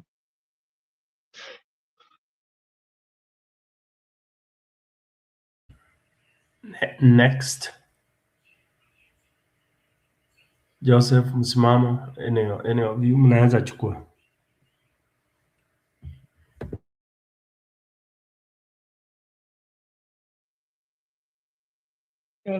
Mimi mambo ya ODM hata sitaongea mambo mengi ya ODM. ODM iko na mashida zake mingi sana. And mimi hata sitashinda nikikuja kuicomment about it because kwa sababu by this year tutaona vile ODM itafanyika, kwa sababu mimi naona tu ikipasuka. And you'll be having so many faction ya ODM, kwa sababu ukisikia mpaka watu kutoka kule coast kina Joho wakisema ati kama hata fanyiwa party leader yeye watatoka chama ya ODM. Na ukisikia wengine huko wanasema wako broad based, alafu pande nyingine inasema hawako kwa hili signatory arrangement. I think ODM this year will be the undoing of it. Itakuwa hapa ndipo itakuwa the last straw ya ODM. And what will happen maybe Ruto might galvanize on ODM ya spande ya Luo Nyanza, but I don't think he's going to be able to galvanize on the other parts ya stronghold ya ODM. Sidhani ataweza. So mambo ya ODM is like it is finished. Hata ni sisi tunashinda tukienforce. Unajua tunashinda tukienforce tukiongelea hapa, lakini ilisambaratika kitambo hata before. Baba ni yeye alikuwa anajaribu kuishikanisha pamoja before aende. So hiyo mambo sio mpiki hata sitashinda nikiongea sana, kwa sababu ninajua tutaona tu 2026 ni mwaka ya siasa na ni mwaka ya kuona vile watu wataji align. So many people are going to align themselves with other people, and other formations are going to be formed. In 2026 formation mingi sana zitaformiwa. and not only hata kwa ODM, hata hiyo mambo unasikia Wasomali wakisema ati wengi wao wanasema ati Gachagua wanaongea vibaya, wengi wao wengine wanasupport vile Gachagua wanasema. So kuna migawanyiko kila pahali Stone PK. So mambo ya ODM sidhani nitaongelea sana. Asante Stone PK.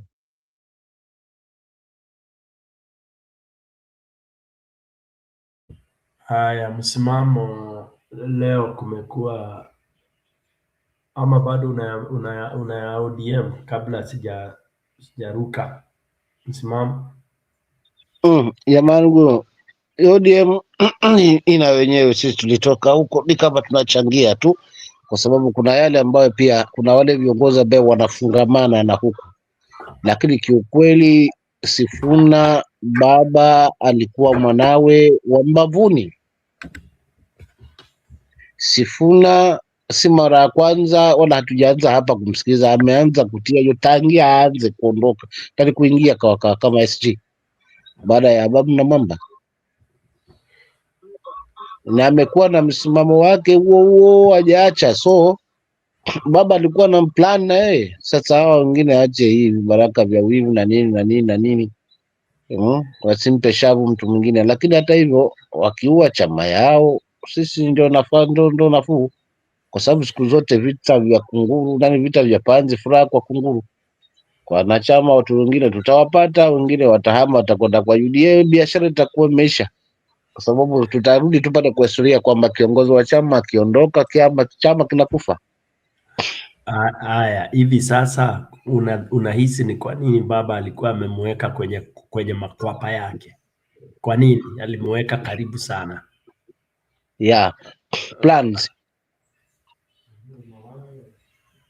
Plans kaka pike, kwa sababu kwanza aliwapeleka hawa wanne.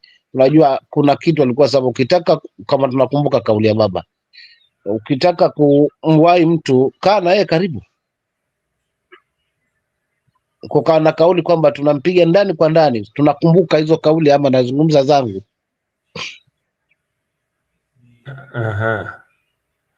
Alright? So it means kwamba baba alikuwa na plan na hakuwa pamoja na huyu jamaa. Either baba kimtazamo wangu angeweza kumfanya running mate wake 2027 kama baba, maana baba alikuwa bado hajasema kwamba yeye hawezi gombea, ama kwa sababu age yake inaenda, basi aliona nani naweza muachie kichama, ninaweza kiacha Qur'an kwa young tax na kina Babu Owino, kina Sifuna na wale wengine ambao wanasimama haswa kwa nia safi, haswa kwa mwananchi, kwa sababu chama hiki kimejengwa, misingi yake ni mwananchi. Lakini vile vile pia maybe kingine alikuwa kule, mwisho wa siku amua acha nitoe hawa mawaziri wangu wote, kwa sababu nadhani kama baba angekuwa yupo, Joho akiamua ondoka kwa broad based government anaondoka, Oparanya akiamua ondoka, wasiwasi wangu na Mbadi, maana Mbadi hakuwa hapa, alikuwa pande hizo tangia hapo awali, lakini hawa wengine wote wakiamua ondoka, wanaondoka saa hiyo na wakarudi upande huu, na wakaamua acha turudi kwa opposition, lakini wacha tumpe Sifuna hapa awe running mate wa Kalonzo. Inawezekana.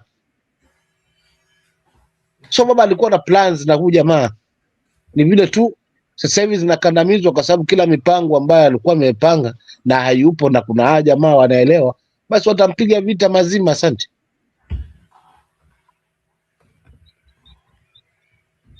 Kabisa, nadhani hivyo alikuwa ameona kwa wale wote vibaraka hao wengine wote, baba alikuwa anaona huyo ndiye angemwachia, alikuwa anaonekana anaweza shikilia usukani. Mimi langu naona hivyo pia. Ilikuwa ni rahisi sana baba kumpendekeza awe the candidate, presidential ODM presidential candidate. That's what I also think. Na alikuwa anajaribu kumuivisha hivi ili maybe by 2027 ikuwe hivyo, ama mdonate kama coalition candidate, ashikane na mtu hivyo ulivyosema. Lakini sasa Yes, ni lazima tuzungumze mambo ya ODM kabisa. Bwana Joseph alisema manake kusambaratika kwa ODM kuna affect Kenyan political landscape. Hiyo tupende tusipende, yale ya ODM yatazungumzwa tu kwa muda mrefu. It will be on the screens, on the mounts, on the table discussion kutoka sasa hadi wakati wa elections. Kwa hivyo hatutakuwa tuna avoid ODM coming in. Sasa nikiunga msimamo hivyo, umesema vita vya panzi ni neema kwa kunguru. Sasa hapo ndipo tunasema sasa akina mama wanatakiwa waanze kujipanga.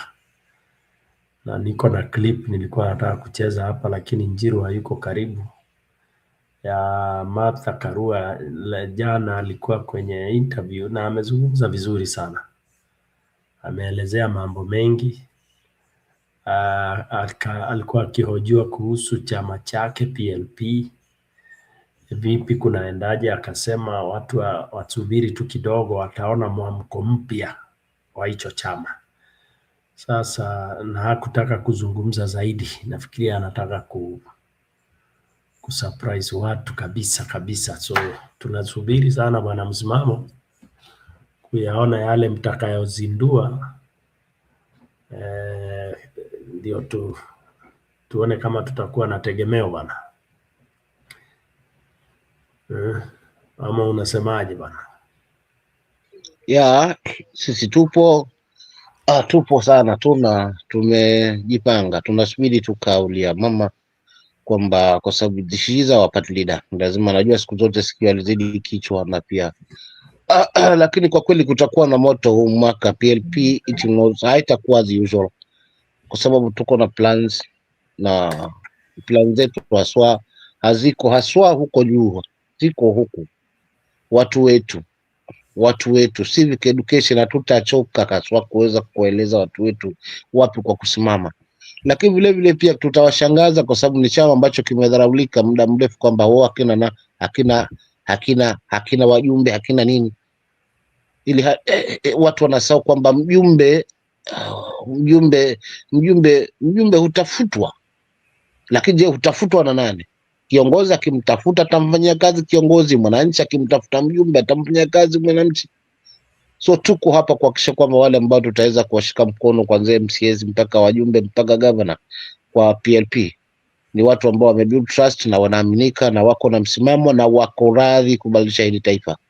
So this time around PLP lazima itakuwa na namba za kutosha haswa katika ngazi hiyo haswa, ili isabiki kuwa miongoni mwa vyama ambavyo vinashikilia sasa hivi viatu vya ODM, kuhakikisha kwamba katiba ya nchi haitachezewa kama tunavyoiona kwa sasa hivi, kwa sababu katiba sasa hivi, ndugu yangu, pekee imekuwa pilo.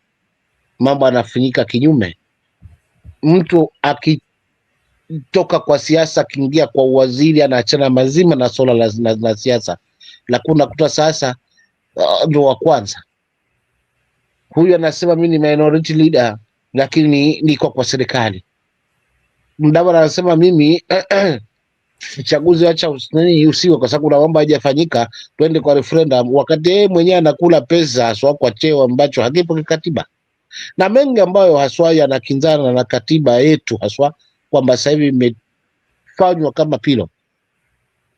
Tusubiri wakati wa case mahakamani, ndio sasa utasikia lugha zimebadilika hapo, ndugu yangu PK na ndugu zangu hapa, kwamba my learned friend, kipengele hiki cha katiba na kifunguki cha sheria usomo unakuja hapo kwa sababu unatafutwa nini kiki.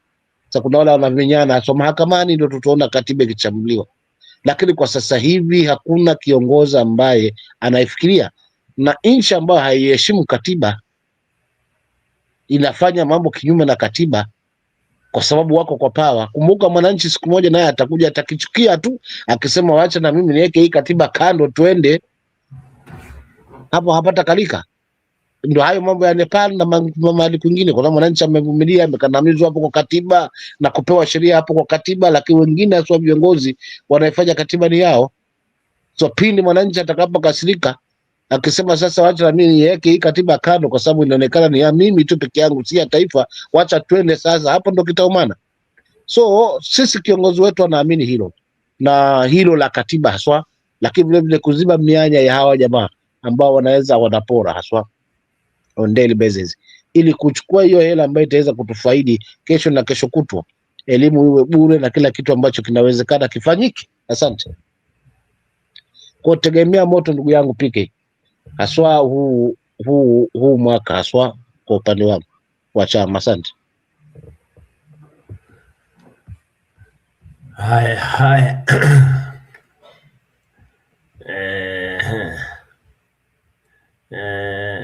Alikuwa na interview nzuri sana, lakini sasa huyu Njiru amekawia sana bwana. Nilikuwa nataka sijui kama ninaweza, sijui kwa nini. Hebu tuone.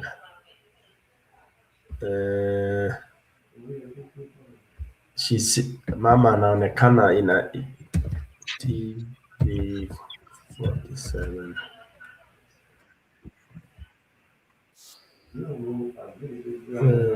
Karua.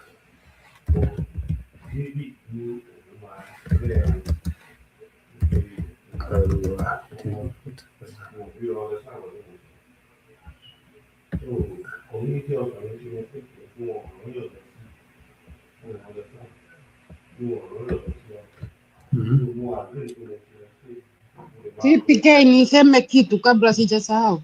Endelea tu. Nataka kuuliza Wakenya, unaona vile Raila alikuwa anasema anaibiwa uchaguzi kila. Kwanza tuamini hii ya 2017 na hii ya 2022. Unajua huyu mtu anaitwa Dennis Itubi.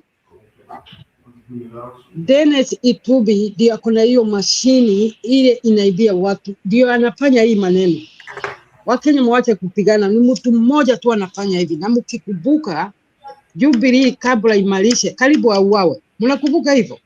Alikuwa amepelekwa pale anapigwa, anatoa manguo. Kwa nini Jubilee ilikuwa inataka kuua huyu mtu? Huyu mtu ndio ameharibu hiyo nchi yote, huyu Dennis. Na amefanya tena mbele na amefanya huko nini Western. Tunamwangalia tukiwa hapa, ajui tuko na siri zingine, tunaona kila kitu huyu mjinga anafanya. Sasa hii hebu muulizane wa Kenya, mnamlipa pesa, anafanya kazi gani kwa ofisi? Ako ofisi gani? Lakini mtamuona uchaguzi ikija, mnamuona. Sasa hizi msikii huyu mtu. Hata hakuna kamera inamfuatilia. Ako nyumbani. Anatengeneza vile ataiba, atatengeneza hii namba zote za port. Ati ni yeye mathematics whatever. Dennis Itubi aliliona kitabu, alimulikwa hapa na watu wengine na sisemi ni nani. Dennis ndio anafanya hizi manamba zote, anaambia mtu alikuwa amepita, anachukua hizo namba anawekelea huyu. Huyu ndio mwenye kufanya hivi. Na nimefurahia vile Martha Karua hiyo unatafuta Sauli nimesikiza anasema hiyo mashini zote ya uchaguzi imefanywa kutoka 2022 kwenda huko, itolewe hiyo ya kutoka huko zoe watu wameshikwa na Trump. Hiyo wataki. Sauli hiyo Dennis ndio ako naye hiyo. Na Dennis ndio mwenye anafanya hiyo kitu yote, na nyinyi nyote mnanyamaza hivi. Mjinga ya mtu anakaa chini saa hizi mumusikii, lakini mtamwona uchaguzi ikitokea hivi ndio huyu. Huyu ndio mwenye anafanya. Mwache kupigana kichwa. Mtu mmoja tu ndiye anaharibu hiyo uchaguzi. Tangu whatever. Dennis Itubi. Tunamjua. Hiyo tu ndio nataka kuwaambia Wakenya waangalie huyu mtu. Huyu mtu ndio anajua vile watu wanaibiwa vote, anachanganyisha vote, anawekea ule anataka. Alikuwa amefanyia Ruto na amefanyia Ruto sasa. Na Uhuru hataki kuongea hii maneno. Wanajua huyu ndio mtu siri kabisa.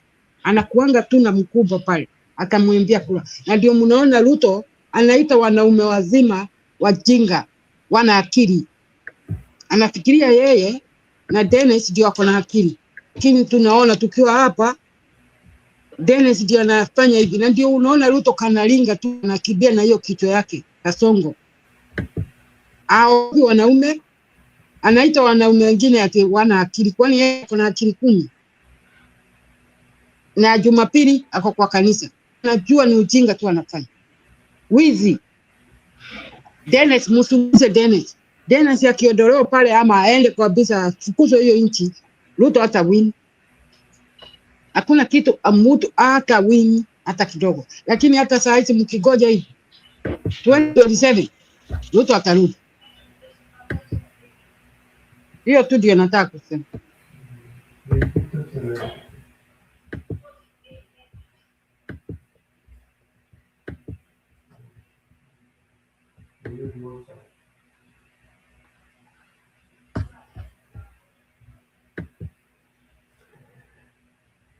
Haya.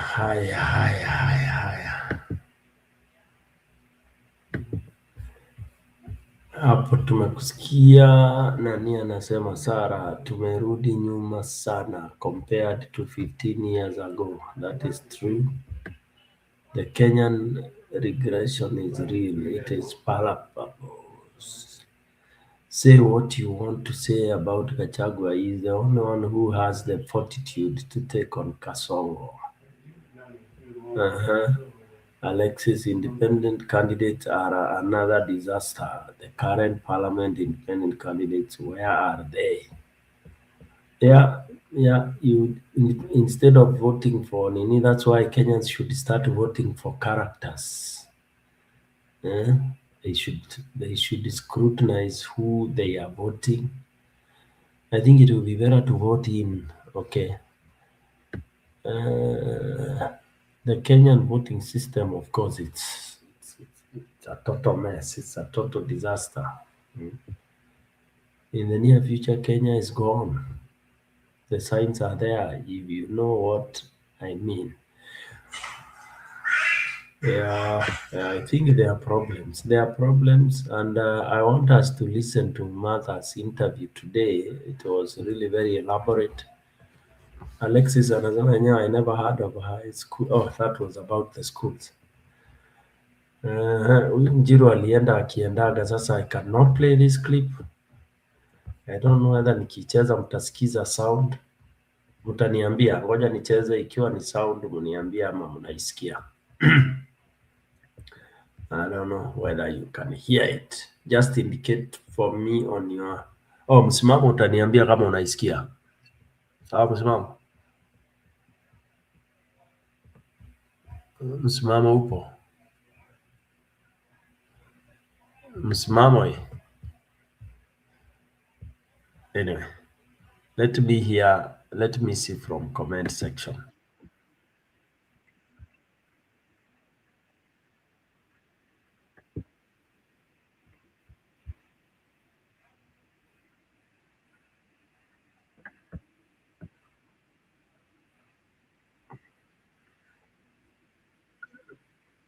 Niambieni hapo kwa comment section. Is the audio audible?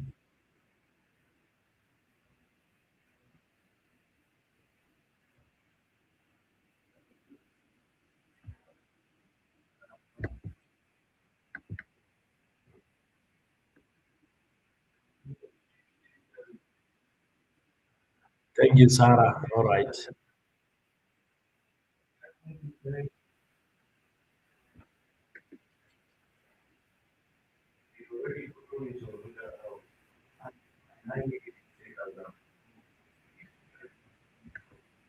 They are supposed to inform you. Okay. You don't do like that. You don't do that. That's bad management. They would have informed you and bring another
Wala kuna kimya huko. Ama ni mimi? Hapana, uko sawa msimamo. Nilikuwa najaribu kucheza hii clip ya Martha Karua lakini imeshindikana. Na mngoja Njiru naye akienda anaenda kabisa. Ndio Anatufanyisha maana mimi nikatangulia kwamba hapa itabidi tutengeneze bakora safi.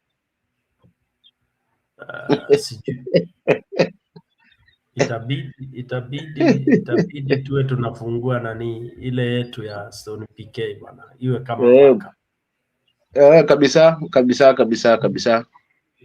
Kabisa brother PK hapa.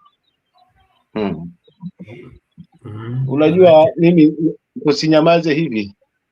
Unajua mimi nimeangalia hivi vitimbi vya ODM. Nimegundua kweli baba alikuwa na watu wanampiga ndani kwa ndani. Nilisikiza ile mahojiano ya Sentabayo, yule kijana yule Masai alikuwa chief agent. Kanchori. I listened to that interview. Despite kwamba wale host na walikuwa wanamweka maneno kwa mdomo, wanakwepa the reality, but ameweka kile ambacho kilijiri wakati ule mambo alivyokwenda. Nani aliweza kuhakikisha kwamba ana misuse au masuala na mambo na maagent. So huu nafiki ulikuwa ndani kwa ndani, na alitaja majina ambayo pia mimi nilikuwa na wasiwasi nayo, mfano kama Makao Mutua. Yuko wapi sasa hivi? Kama alikuwa ni kweli wamesimama haswa na mabadiliko UDA bana. Na wakati ule pia alikuwa hapo kimbelembele. Mwisho wa siku akaingia mitini, hatu kumuona mpaka 2022 tena ndo alirudi tena. Huyo anaitwa profesa. So kwa kweli baba alikuwa na watu ambao wanampiga ndani kwa ndani. So now madam amekwenda, they have shown up themselves who they are. Nakwambia na watu walikuwa wanasema mzee ni mwerevu, anaona kila kitu. Vipi? Kuna mambo hivi ukiuliza Junet alikuwa ni wa undani wa karibu. Kwa nini?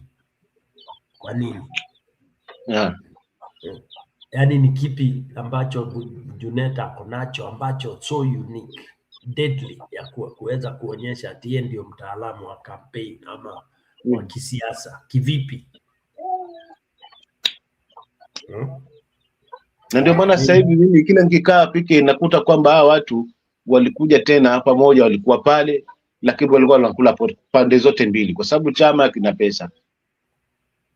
I heard juzi kwamba sasa hiki ni chama ambacho ndio kinaongoza kiko na 300 watts billions watt, na kwenye hela jamaa yupo wapi, achezi mbali. Kama kuna mahali kuna mshiko yeye achezi mbali, lakini vile vile pia amejua kwamba wao ambao nikiwafuata wenye njana akina nani, mimi angalia kina Joho sasa hivi wamekuja na kila mbavu. Wakati ule wa maandamano hawakuwepo, walikuwa masomoni.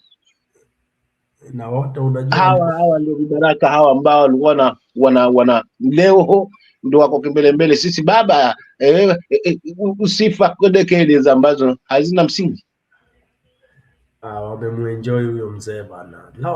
Watasamehewa kweli huko nani huko ahera kweli.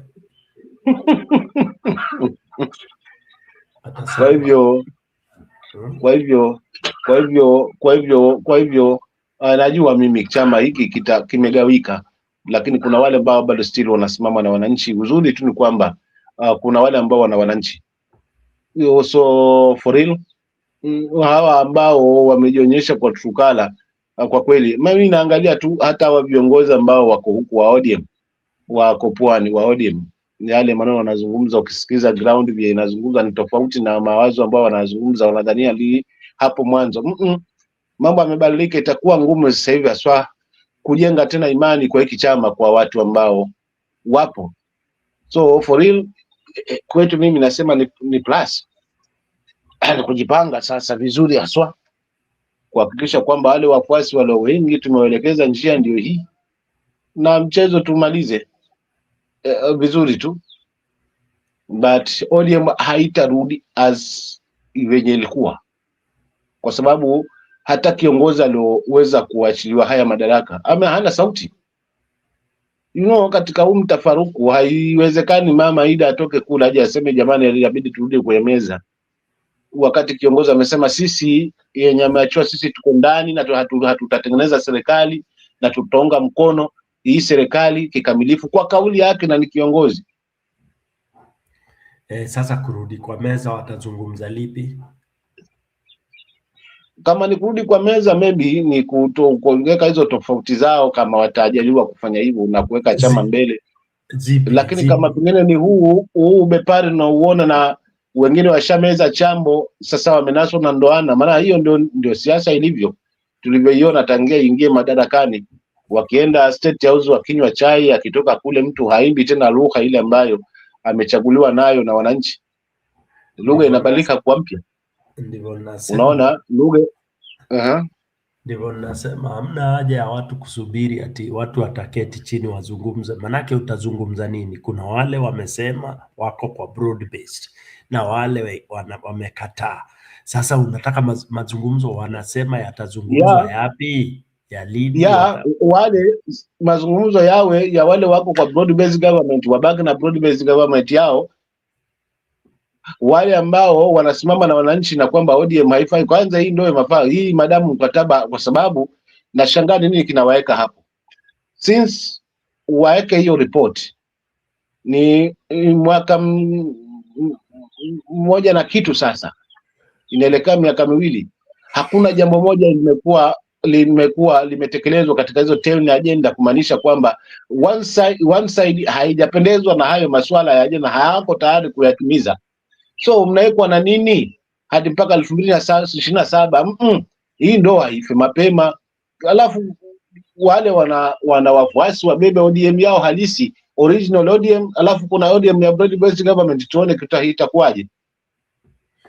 Alafu hii broad based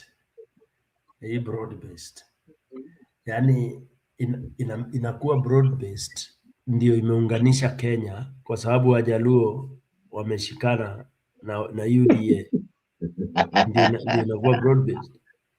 Ndio hapo nashangaa na kiongozi wa taifa yanasema ni kutoka watengeneze serikali broad based government, serikali ya wananchi, ni serikali ya inclusivity. So they have succeeded to kuleta watu kwa pamoja, so inclusivity implement for the first time since so nashangaa hata mfumo mzima wa hii broad based government ilishirikishwa mwananchi, kwa sababu maendeleo ya kweli lazima mwananchi kwanza asikizwe, ashirikishwe kikamilifu.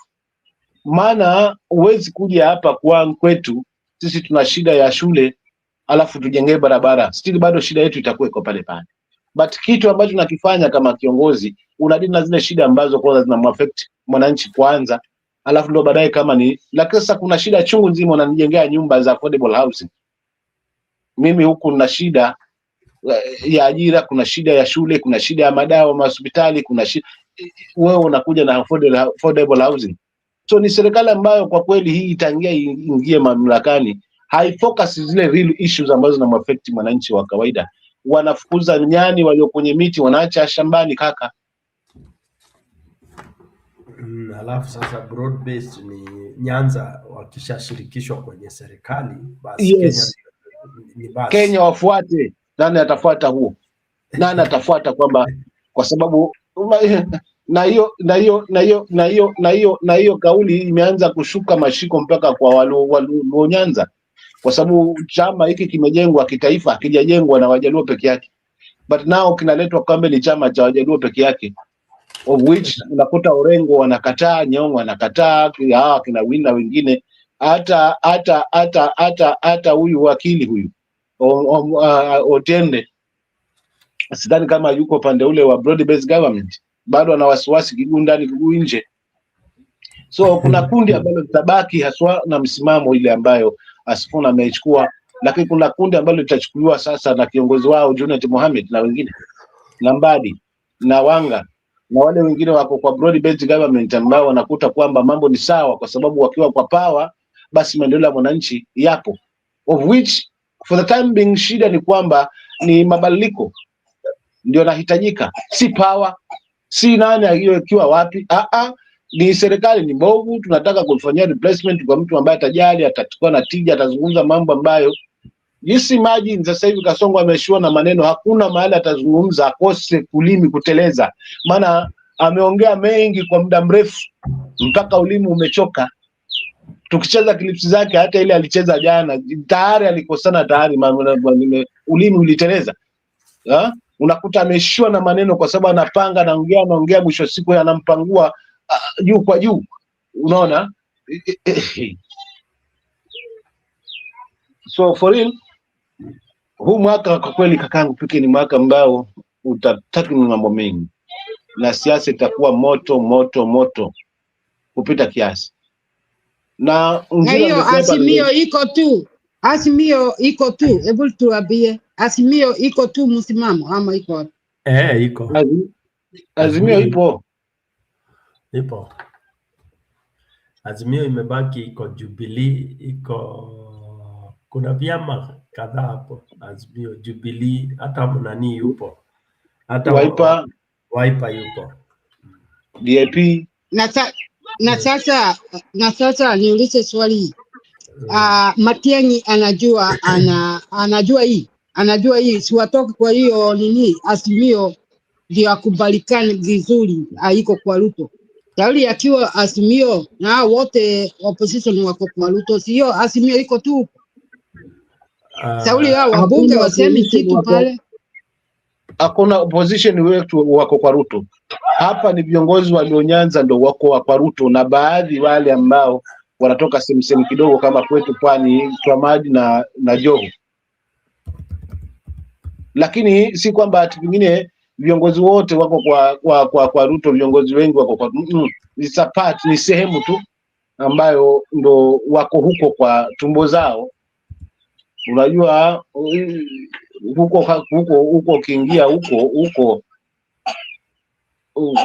kutoka ni matanga, yani kuingia ni harusi, lakini kutoka ndo ni matanga. Na sasa Joho akiwa siezi ama Kabogo ama takataka wao wote wanasaidia Wanjiku na nini? Wanjiku wanafaidika na nini? Analia saa hii. Mama, ndio siasa ambayo tumeletewa sasa hivi kwamba tuamini wananchi kwamba serikali ni yetu kwa sababu watu wetu wamepewa position for the first time. Ni baadhi ya kauli ambazo wanazizungumza. So ni sisi tena tunadanganywa hapo kwa tonge hilo la mkononi la kupewa position badala ya huduma. Na ndio bana wako kimbele sasa watu kwamba uliona, wewe angalia tu hata hao walionyanza kina Wandayo walikuwa wanazungumza na kina Mbadi kwamba for the first time tumepewa hiyo ofisi ya treasurer na ni tumepewa hiyo ofisi ya treasurer na pesa italala Homa Bay. For the first time tumepewa Anthony General, kwa mara ya kwanza huyu ndo anajali, ametujengea kiwanja for the first time. Yani hawana sababu ambayo ni ya msingi ya kuweza kumweleza mwananchi kisawasawa.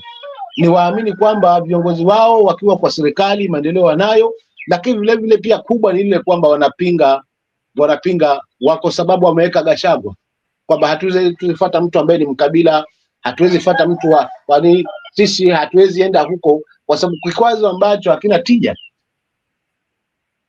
Kikwazo ambacho hakina tija kwamba hawezi ungana na mlima kwa sababu mlima hawajakuwa kwa maendeleo nani, hakujakuwa kwa maandamano, wao ndo wamepanda hii mbegu, so usisi madamu wamepanda, ni wakati wetu wa kula.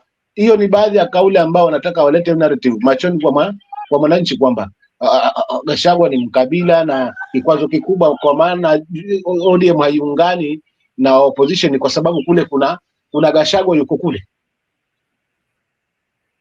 Kama jana nimeona, wacha niseme kitu nimeona hii usiku, nilikuwa kwa news. Nikaona Gachagua akaenda Nyeri kusalimia watu. Alafu watu wa Ruto wanapanga guns. Na Ruto wako Eldoret, hakuna mtu anamgusa. Sasa inaonekana akiwa anatuma hii guns waende Nyeri pale Gachagua amesaliwa. Kwa hivyo Gachagua hawezi kwenda Eldoret kufanya campaign, na Ruto anataka wewe aende kila pahali. Sheria ziko wapi? Sheria ziko wapi? Kwa nini anaenda kupiga wamama huko Nyeri? Ni wamama wamezaliwa na hao vijana. Wamesagua hao watu. alafu anapanga jama wa mama waende wakapigwa pale na watoto. Hiyo ni aibu gani? Lakini Gachagua mkutano yake iliendelea tu. Watu watumia akili yake. Mtu atasikwa pale atauawa. Sauli amepewa 200 akakunywa sana na akute bagi. Hao vijana wanafikiria kweli? Ati unaenda unalungu kupiga watu wa Mount Kenya huko. Kwani Gachagua akienda kusema ile anataka anaulizwa nini? Siwaache watu waseme. Mtu aseme ile anaongea usiku mchana alale. Hiyo ndio campaign. Lakini hii chama anauza chama yake. Lakini hiyo sasa imekuwa seriously, watu waangalie Ruto hii tabia yake ya kutuma goons. Hiyo tumekataa kabisa.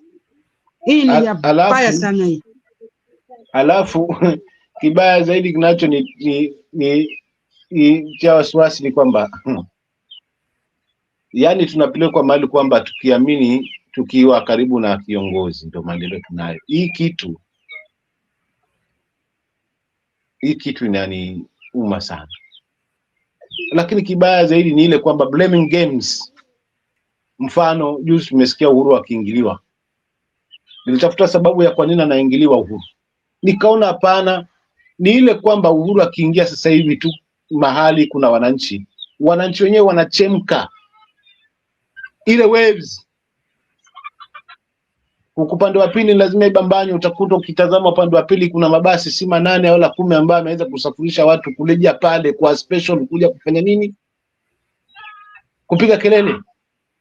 But Uhuru yeye ataingia mahali, tulimuona pale wakati wa Nyayo, pale wakati wa mzee Raila watu walivyochemka. Tulimuona kule Bondo, tulimuona juzi.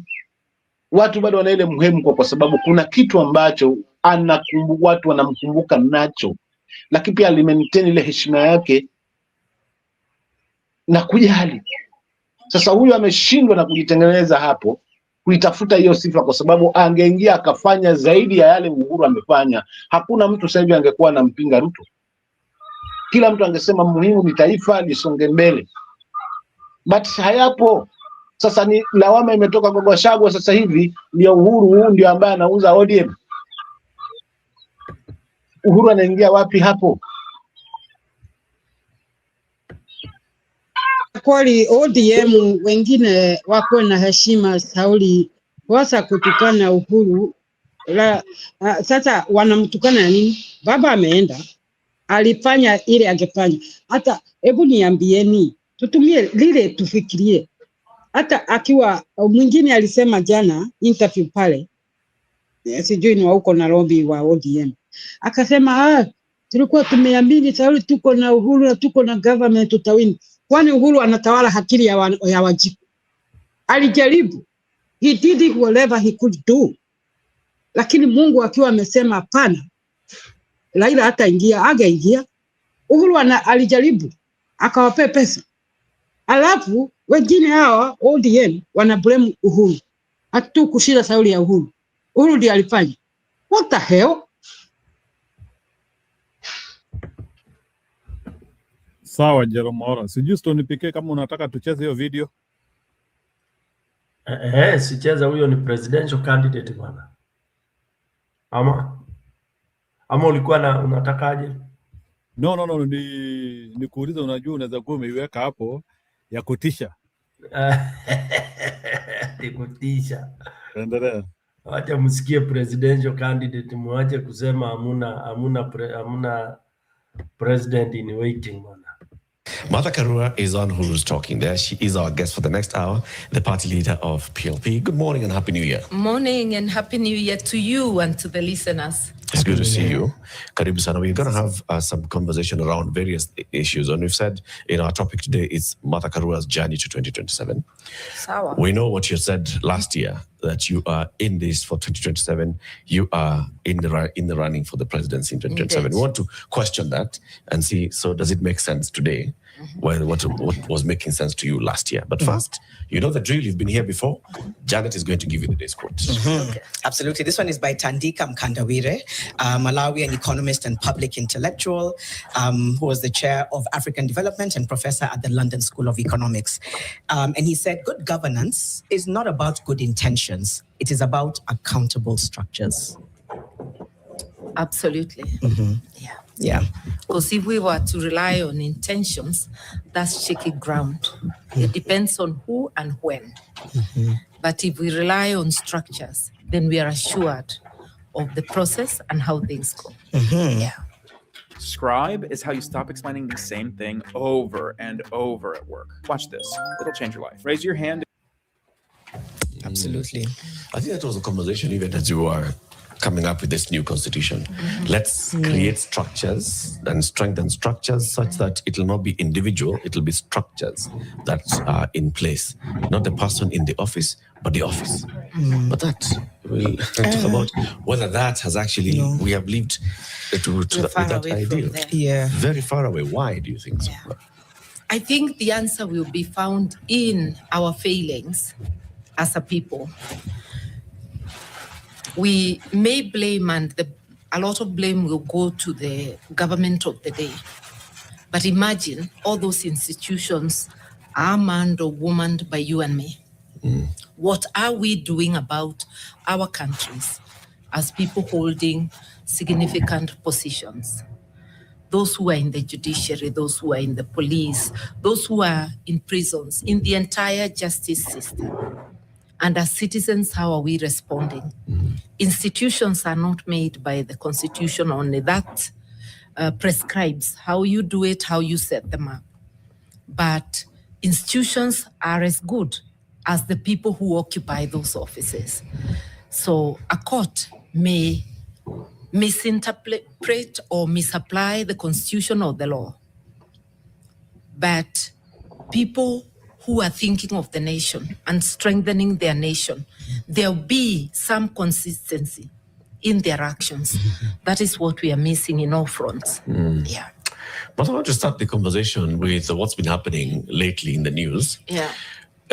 Start with Edwin Sifuna goes for a funeral in Murang'a and he talks about what happened in 2022. Yeah. And he says, wewe Junet ulifanya this and the other. Yeah. And it's reported on social media. Yeah. And Martha Karua, through her ex account, says, say it louder. Yeah. Let's say we all want to hear. Spill the beans. Yeah. Say it louder. Is it spill the beans or I co-sign? I agree with what you're saying. No. Say it louder. Yeah, so that we all hear. Amen. Okay, but do you agree with what Are these confessions? I do not say that I know the origin of his whatever. But I know that Junet was entrusted by Baba with all things money. So I'm also interested to hear. Say more. Yeah. Yeah. One has a notion that things did not go right, but we've never dug to know what happened. So anybody with information, let them spill it. Okay, but you were there. I was there. I wasn't in the room where they were doing the agents. All I know is that Baba entrusted literally almost everything to Janet. Yeah. Yesterday we had Saitabao Ole Kanchori, Baba's chief agent, and he said more or less the same thing as Edwin Sifuna. That he had agents across the country, more than almost 120,000, he said, and the lists kept changing over time. From a principal's perspective, how involved were you and Baba with things like agents? Or was it Saitabao and Junet entirely? Being chief agent doesn't make you in charge of everything. And no candidate at a national level, at a constituency level, you can be in charge of all your agents. And maybe even at a county, you can try. But at the national level, you can't. You have to entrust it to others. I cannot tell you that I checked exactly what was happening, but we were assured everything was happening okay. But I know I received calls the last 2 days from many corners of the country by candidates very angry, saying that their list of agents had been trashed and instead other people had been put in. And for agents, a candidate is key. So we were trying to get the candidates to be reinstated. And apparently it was not, even OP had some involvement. So you find in some places the lists are given by the chiefs, which chiefs had already migrated to a certain other side. So when you start hearing that there were stations where Azimio did not have agents, it meant that they had force, if you like, agents procured by people masquerading as neutral, but who were already on the other side. So something wrong went on. Yeah, it's not something that we ever sat down to try and see how not to repeat. You remember we started demonstrations relating to the server almost immediately. So I'm as interested as any other Kenyan to hear. And that's the encouragement to anyone with information.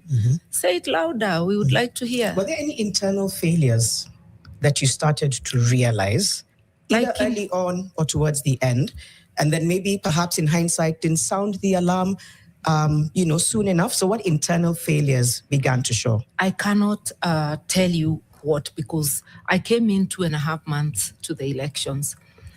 I was completely deployed, overstretched on the campaigns, because I was required to do everything the mountain and still show up in other places, because there are places Baba would go, even in Nyanza, and they'll be asking, where is she?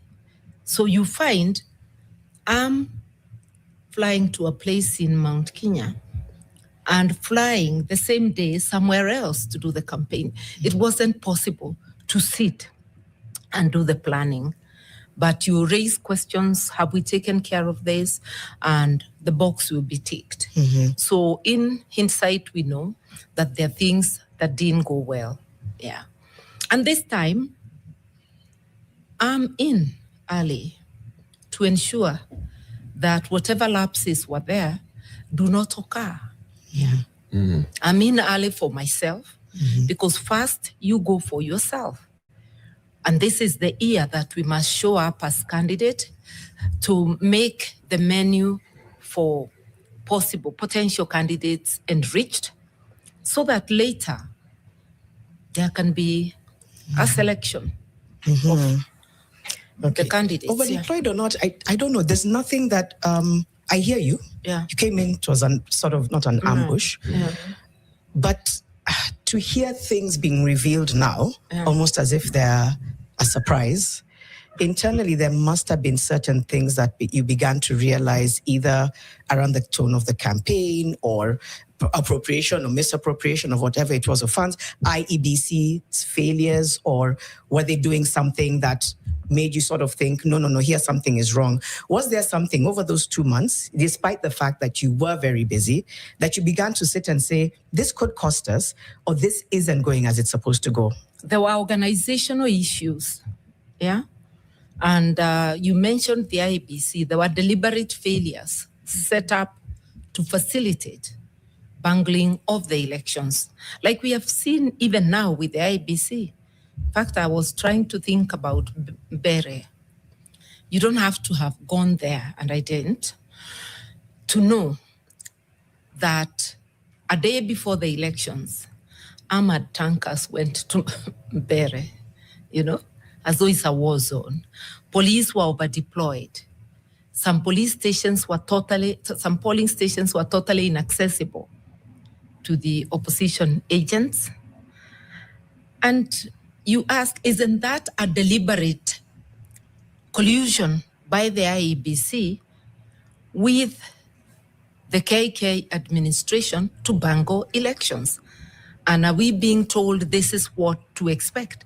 Those are questions we must raise before the next by-election, which incidentally is in March. Yeah. I'm hearing, let me stick to that before we even get back to 2022. I'm trying to see the IEBC's alleged complicity here, because if it's armored tanks, that's the state. If it's goons, that is politicians. Where is the IEBC's compromise? They are in charge. Even the police deployed at polling stations, the security deployed. The law gives them the mandate. They can even tell you to go. Why were they quiet? They must have known. There must have been complaints that we cannot access ABCD. That's where the complicity is coming. And also when candidates misbehave, and now I'm not just talking about Beres, the entire by-election, Kasipul, Kabondo, and all that. You cannot sort of like say, to fix it, you find this one and you find that one. That's not how it goes. We want to know, how did it start? Who was responsible? If all you do is that, you are encouraging people to continue that way. You know, they have power even to exclude you. So we should hear serious warnings to the person who is complicit. It is not the same as when you attack me and I respond in my own defense. It is not the same. Who attacked and why? So such rulings, which are trying to balance, that's not how it goes. Yeah. 2022 then, what was the IEBC's complicity? I think today was not about IEBC. And because we have not searched to put 1, 2, 3, I want to avoid that subject. Say there was too many things, but the biggest flaw for the IEBC, and this recurs all the time and has to be discussed, is barring agents, candidates' agents. Because when you start the polling without the agents and you start allowing them at 9, after 2-3 hours of polling, you've already done the mischief that you wanted to do, ballot stuffing. And then Bomas, let's go to Bomas immediately. How do you tally for 7 days? You're manipulating. Every polling station has 700 voters and below. Some as low as 300, but let's take the average of 7. Counting must be within an hour or less.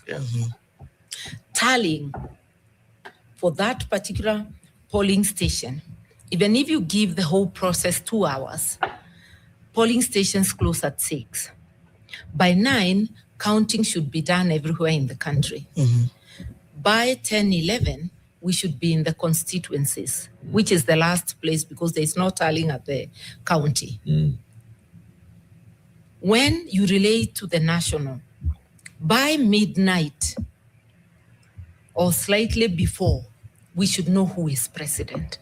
When you tally for 7 days, just because it is said, and I do not know how we wrote 7 days, when you do that way, you are giving room for manipulations, and hence the allegation of uploading, deleting, and re-uploading. There is no way. If you're an honest IEBC, you can tally the results for more than one night. I observed the last elections of Senegal that brought Sonko and Jumaye Faye. By 11 o'clock, there was a carnival in the streets of Dakar and everywhere else, because people had tallied and whatever, and they already knew who are the winners. And why does the IEBC root for opacity when the Constitution clearly says that everything must be transparent and accountable? And what do I mean rooting for opacity? The Chebukati Commission had warned that you must not, even after it is tallied, you don't announce, it's the IEBC that will announce. There is no such law. And I would remind people that in 2002, when NARC dethroned Kanu, the Constitution was not in place. But yet, because transparency is a fundamental in good governance, people were announcing, texting, the media was announcing polling station, constituency, once they are signed by the presiding officer, not before. And you know the law says you must put it on the door. The media would announce. And media stations were tallying. If you remember in 2022, the media feared. Only Citizen dared to give their tally. Everybody else, the Nation, the Standard, withheld. Because the IEBC had that caveat. Why do we as a people listen to something which is obviously illegal? The reason why it must be open and the tallies must be known countrywide is to avoid manipulation. Because if it's being announced, I have a pen and paper, I'll be tallying.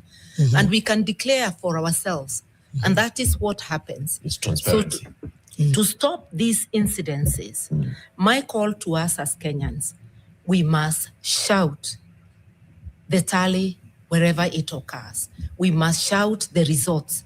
And the media must, again, assume its position like it did in the 2002 elections.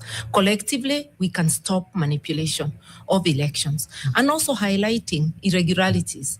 Like now where they say in Bere, the place was totally inaccessible. We needed highlighting by the media. The media did highlight in Malabar, the burning of the destruction of the hotel, burning of cars, many incidents. If the media does not capture those, then there will be mayhem. So the media's highlighting does help a lot in getting things to run normally, even on a day-to-day basis. Yeah. I think we'll have a big conversation on what needs to happen for the next election to avoid the previous mistakes. But also internally, because I think the conversation that we're starting with and what has been started within the ranks of ODM is the internal organization of a campaign preparing itself for that. We'll come into what PLP is doing, because you said you're already in it to win it and to secure your vote. But looking back, if you've not audited what happened in 2022, where clearly you all could tell that there were failures within our own organization.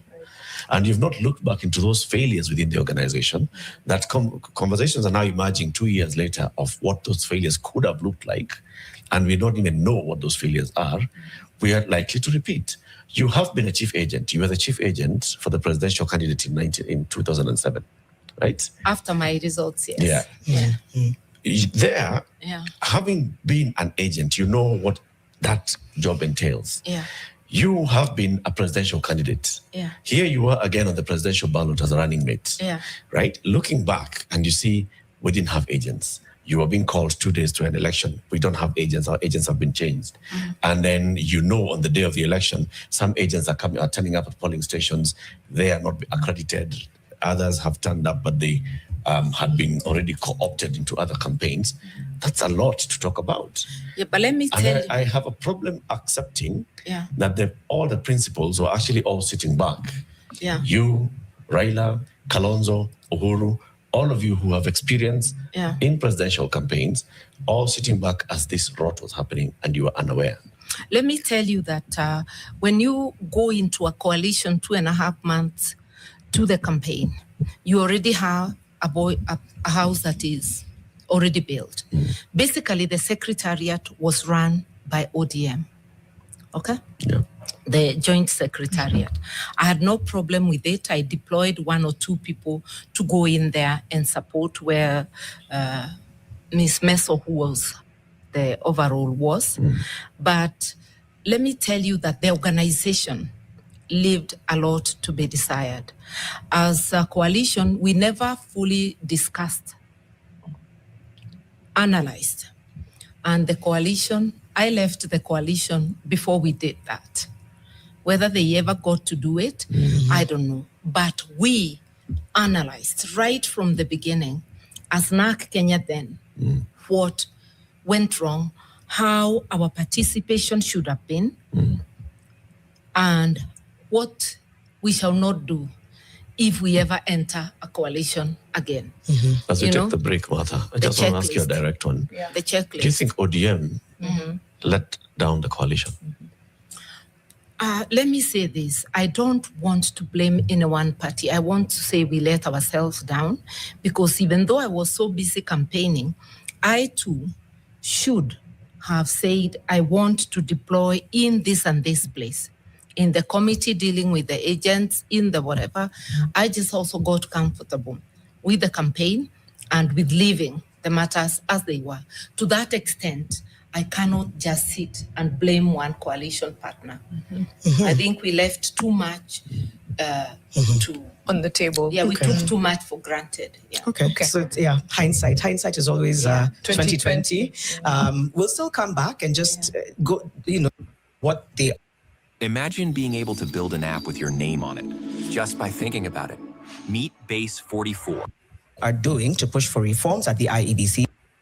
for the outcome is the rigging, deliberate manipulation by the IEBC and the KK players. Yeah. Some parts even with the disorganization, I still hold Azimio 1. And I've already given you my lead, that 27 out of the 47 counties, the presidential vote went to Baba.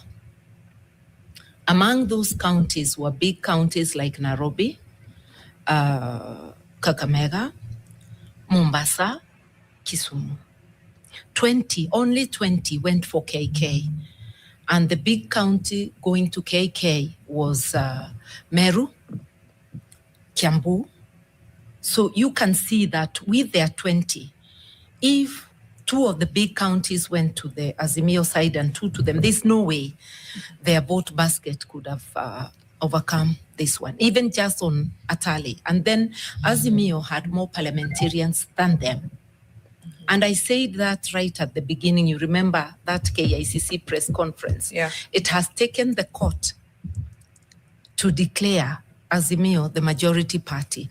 So I believe even with all the disorganization, Azimio won. So what can we do to stop manipulation of results?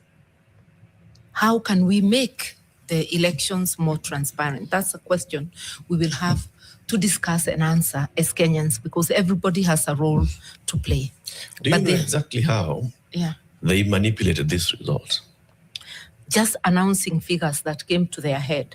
Why on earth, if you've done your job, would you hesitate to open yourself for scrutiny? At the Supreme Court level, we were only given a partial scrutiny. The question up to today, open the server. Open the server means just give us access to the records for verifications. Why would you refuse? And this is not the first time. In 2017, I remember lawyers for IEBC saying in court that in France they are asleep, so the servers cannot be open. It's the same thing when you don't open. You know, the court must always make presumptions on the side of right. That if the Constitution says open and transparent, they must always demand the records to be on the table. And if a candidate wants scrutiny of the ballots, it must be allowed. The presidential is not possible to do scrutiny of the ballots, but at least you can look at the forms. It is possible. Even though it is 2 weeks, it would not take more than a day actually to look at the results of 290 constituencies. You're not going to go to every whatever. So it is possible. So my question is actually deeper into how the political players manipulated the IEBC or infiltrated the IEBC so that then the IEBC was used to manipulate the results, right? This is not a first-time allegation. After every election, always the fingers are pointed at the IEBC. IEBC bungled an election to favor a certain candidate. And then you ask yourself, so exactly how did that candidate infiltrate the entire institution to manipulate it to their favor? They accused PNU in 2007. They accused Jubilee in 2013. They accused Jubilee again in 2017. They accused Kenya Kwanza in 2022. If you look back, how exactly is it that, for example, William Ruto's team infiltrated IEBC ahead of 2022 and used them in 2022 to rig the election in their favor, as you call it? It starts not just with the appointment of the commissioners, but capturing individuals, the CEOs of those organizations, because they are the drivers. Right now, you saw our colleagues writing a letter and saying Marjan, the CEO on his own, has done strategic procurement long before the commission came in. And there lies in the real issues. After the allegation of 2022, a person like Marjan should not be anywhere near the IEBC. You remember in 2008, the entire Kivoito team had to leave, including, I think, even the secretariat. Everybody had to leave. The entire ECK I was believe disbanded. now, in every election, the CEO should leave.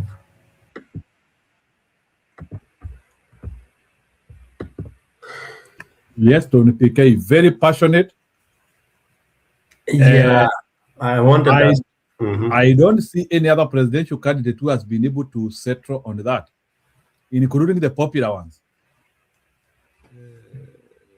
Can we say that Martha Karua should be able now to guide on that front now, defending the election? That's what I think, that they should now actually give her that mandate. They are putting up things and okay, the interview is long. Ikiendelea utaona vile amesema in their party wameweka mechanism. So I hope the rest of the teams, when she presents it to them, wataichukua. They have put a very elaborate technical. So the PK, election integrity is the most important thing. Forget about hata kwenda kutafuta kura. Without a concept of how you will defend what you have, it is useless. Hata uende utafute. You know, wakati nilikuanga mwanafunzi, my professor used to tell me all the time, if you can't defend what you have, don't even show it. But that's how serious defense is. If you cannot defend what you have, don't even show it. Because why are you showing us and you cannot defend it? So what I'm trying to say is that so based na vile umesikia Martha Karua akisema, is it implementable in Mbeere? Like hizi vitu anasema like the way we suffered in Mbeere, are they part of solutions like even in by-elections?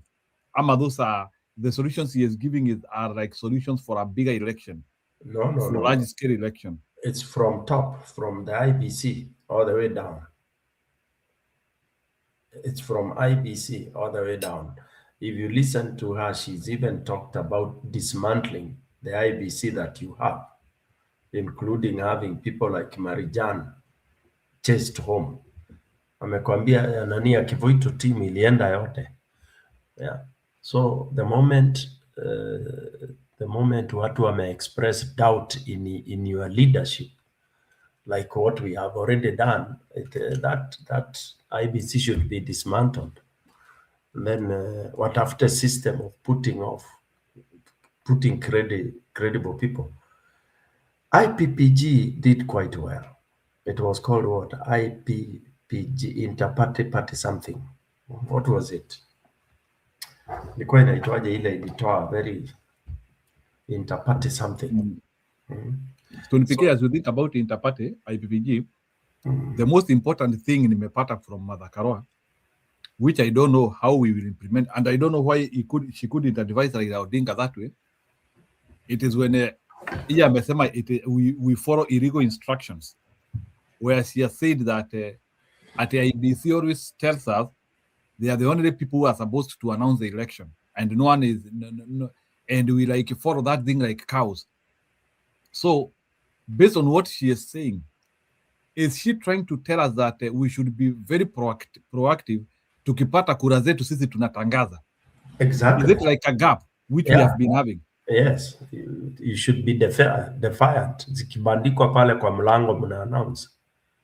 Si imesainiwa. Those are the results. But now remember, you have to have a team. Some of those people which you never paid for are the ones who are supposed to do that kind of a job. Kabisa. Alafu pia nimuongezie hapo kwamba kwa nini hakufanya hivyo kwa Raila. Kumbuka alizungumza hapo kwa kauli yake kwamba aliingia hiyo election, kufikia hiyo election miezi miwili tu kabla ya hiyo uchaguzi, kwa kila kitu kilikuwa kimepangika pale. So amejaribu kujiweka sawa hapo, kwa nini hakuweza kuimplement hayo upande, kwa sababu already kila kitu kilikuwa kimepangika. The same thing ambayo Santabayo alikuwa anazungumzia pale kwenye hiyo interview. Na kina Junet walikuwa wanasema kila kitu kiko sawa kabisa. So nao hayo ndo hiyo ndo nguvu ya PLP. Na msikia hapa alikuwa anazungumza vifaranga wa computer, on my messages zote zinazungumzia hili jambo kwamba hata tukizungumza 10 na kusaza, lakini kama pale tutapata vifaranga wa computer, we are done. Tutaishia tu mahakamani, na tukifika mahakamani tutajipata pale tulipo kwa accept and move on. Huwa ni kauli zangu za kila siku pike kama unakumbuka. So Nafikiri Njiru sasa hapo na ukiibiwa kura umeibiwa. We said this one with Stone PK. You have to do the ultimate effort to make sure kura yako haijaibiwa. Kura yako ikiibiwa ni uchaguzi next. It is that simple. Go ahead.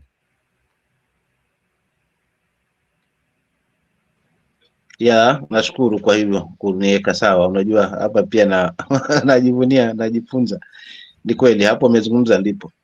Lakini sasa langu lilikuwa ni la utashi tu kwamba nikifunga. Kwa hivyo Njiru, nikukaribisha sasa rasmi kwa PLPCU hapo, unasemaje?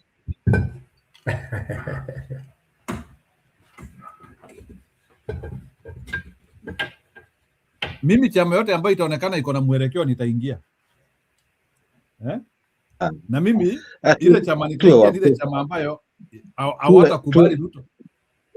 I will only join the party which believes that Ruto will not win the election.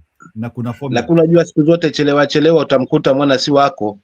Na mimi hapa nakufundisha misemo kila siku kwamba mgomba usike ungaliwima. Sasa unaonaje tukija tukihusika mapema hapa, nguvu zetu na akili zetu hapo, tuhakikishe kwamba tunaliendeleza hili. Hilo tu. Asante. Alafu niache ndugu yangu mkubwa hapa.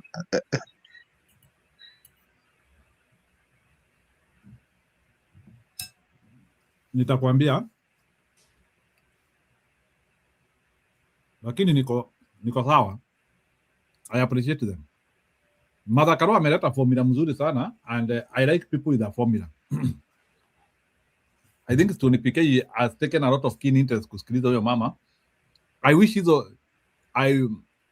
people can embrace such a political party, or the bigger political parties can be able to implement that. No, it's not bigger political party, small political party. Ni yule mtu yuko na hiyo party as a party leader, ile misingi yako nayo. Alafu mwananchi unaenda hapo, unaitia nguvu yako hapo. Kwa sababu wewe ndio ambaye unabeba mzigo. So lazima wakae ngangari wewe mwenyewe kwamba naenda wapi? Naenda podium kwa sababu ni chama kubwa. Lakini chama kubwa ina deliver yale ambayo unayatarajia. So ni sisi tuikie nguvu, mimi na wewe Njiru tuingie kwa PLP, tuisukume nguvu, tuilete sasa hii power ingie bunge zote, alafu tuone mabadiliko atakuwa yako hapo. Simple as that. I have a question for Mother Karua. Mimi ile swali niko na Mother Karua ni, she was there kwa ushindi wa Kibaki. And after ushindi wa Kibaki, and she has a lot of experience about, she knows what happened in Kibaki moment. She needs to use that effort in other preceding elections, not preceding, succeeding.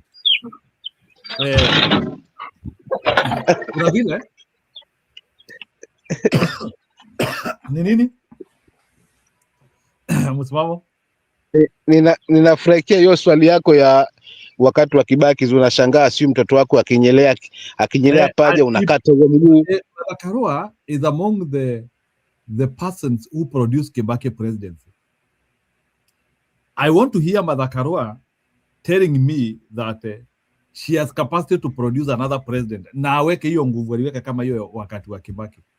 I don't know, but hii miaka imepita hapa, kuna vile ni kama alikuja akaisha steam kidogo in terms of defending our vote. She knows what Mother Karua is saying is actually what she did in 2007 in steroid pace, like in steroid pace. So she knows what she is saying. Ni vile I think alifika pahali akaanzia kuachilia hiyo mbinu, but Mother Karua can actually defend the election. So me, I would suggest in our coalition, Mother Karua can actually deliver a credible election. Tukimpea nguvu and we find, do you know, like Stone PK, me what I think?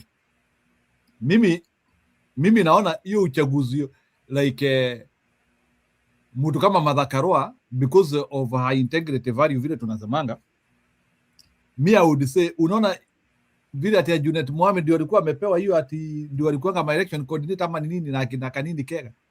I would even suggest Mother Karua to be the coordinator of election in the united opposition. Apewe docket ya kumanage uchaguzi, kumanage agents, kumanage kila kitu. I don't know, but I feel ukiangalia Mother Karua, at that time she was a young person, 20 years, 207, that's 20 years ago. She was a little bit younger than she is now. I think she was in her early 50s or so. She produced that presidency very well. I believe if Mother Karua is given power and resources, she can, because Mother Karua is usually a little bit serious. Mother Karua tu unamwambia tu, unaona, unamwambia wewe kazi yako ni utuchungie hii vitu resources na nini. For me, I feel that is something which she can actually be very productive. Tumweke kwa engine. Tusiweke majokers Stony PK hata unajua. We have been working with the jokers for so long, and that's why the opposition in Kenya has never produced a president. Because in the engine, atunanga watu serious, people are not committed. And we have to start identifying those guys. People who can fight to death. I don't know what Stony PK, what you think. Because tusipangizi vitu zingine, the most important thing is first of all to produce a win. We first of all make sure yule mse anatumanage uchaguzi is a very serious person. We produce the win. So sasa tukianzia kusema tupange maminister na vitu zingine, hata ukianzia kupanga hizo vitu, you have to first of all produce a win.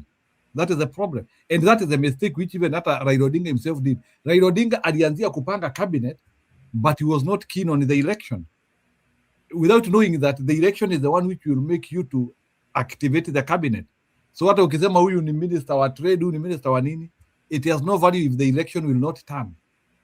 That's what I think. So Mother Karua has to do something. We have to empower her. Now that, unajua saa zingine, I like empowering people based on what they are saying, because she is talking out of experience and out of exposure and out of commitment. Go ahead, Stony PK. A question to you. Why not make her the presidential candidate then, if you want to achieve all that?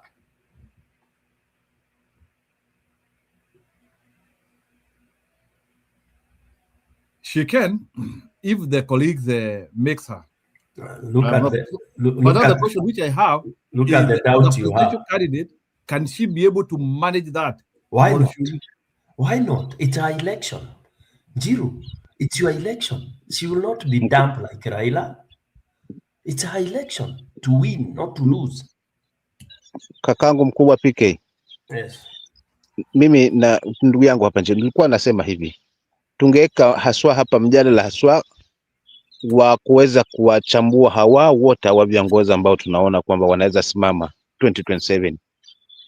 Then tutagundua sasa hapa tutadadavua moja baada ya mwingine. Tutapata kiongozi. Tukipata kiongozi, macho yetu yote tufocus hapo. Power yetu yote tuongeze hapo wananchi, kwa sababu in fact hata sisi tuna kitu kikubwa tucheze haswa kwa mambo hayo ya election. Kama wananchi tutajiachilia tu na kuwakubali kwamba ukipiga kura enda nyumbani, tumeisha. So pia sisi ndio tuna roll. Hapa hatujafikia tu. Kwa hiyo huku upande wetu tumejipanga. Ni vile tu hatupendi kumwaga mtama kwenye kuku wengi. Asante. Msimamo, nikuulize swali. Niulize nyinyi swali. Nataka kujua, na I'm still quite like a dumb. I'm still dumb. How Ruto win Berry? How? Hiyo makosa yote ilikuwa huko. Kuna watu wanasema hii ilichomwa, polisi na guns walikuwa pale.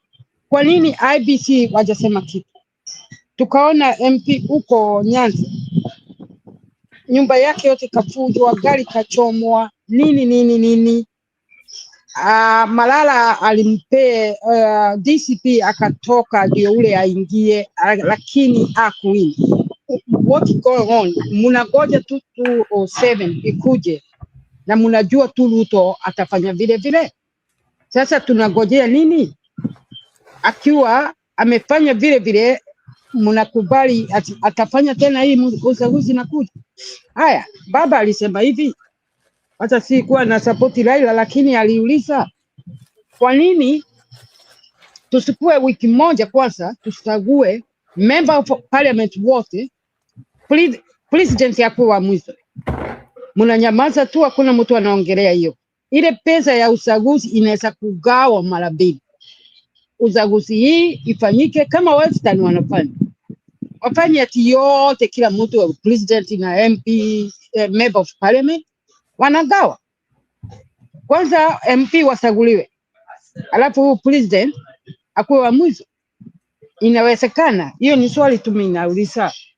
Na tena sitasahau kusema Dennis Twibu. Dennis anajua hii maneno.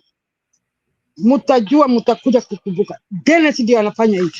Tulize hesabu. Mimi nilikosa kwenda kazi. Ni hesabu hiyo kula ya Bere. Kalisi alikuwa Bere kabisa. Huyu 1 minute akakuwa ati amemuruka na nini? Alitoa wapi kula? CS msimamo uliuliza pale. CS Alice Wahome ako na nyumba huko, aliweka watu pale, anawaita, ananunua. Inawezekana je hii inafanyika na CS na minister wa Kenya? Munaangalia tu, na hii ni pesa zenu. How ati CS anaenda huko anajifisa? Alice ako na nyumba huko, alikuwa anawaita watu, ananunua vitambulisho, ananunua. Hiyo ni sheria inafujwa. Tutasimamisha hii maneno namna gani? Na Ruto ako tu pale. How? Why you go? Why unapanga line mchana mzima ya ujinga? How? Sasa wa Kenya, hii maneno ya Kenya sitaongea tena. I had enough.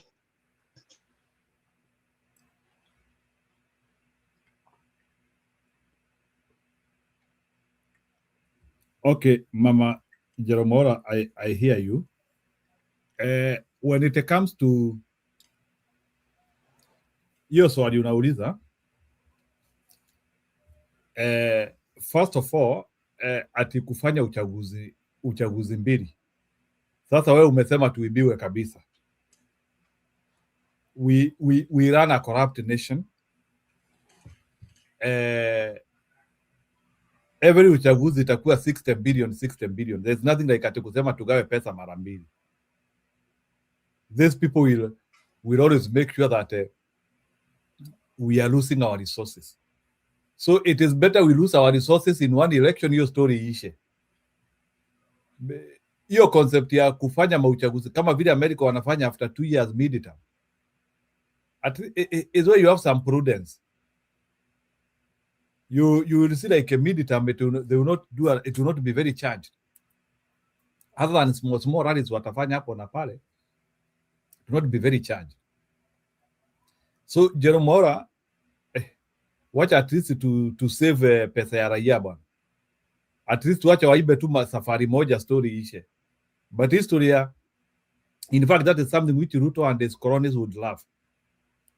Because every election ni pesa 60 billion and the tenders na vitu zingine. Akina Marjan, unaona sasa we are giving them an opportunity to steal more from us. So if we are the credible people who think about people, yeah, that is it. But for me, I oppose it. It doesn't add up. So Nipika, what do you think? Uchaguzi mbili hatutugawe hawa.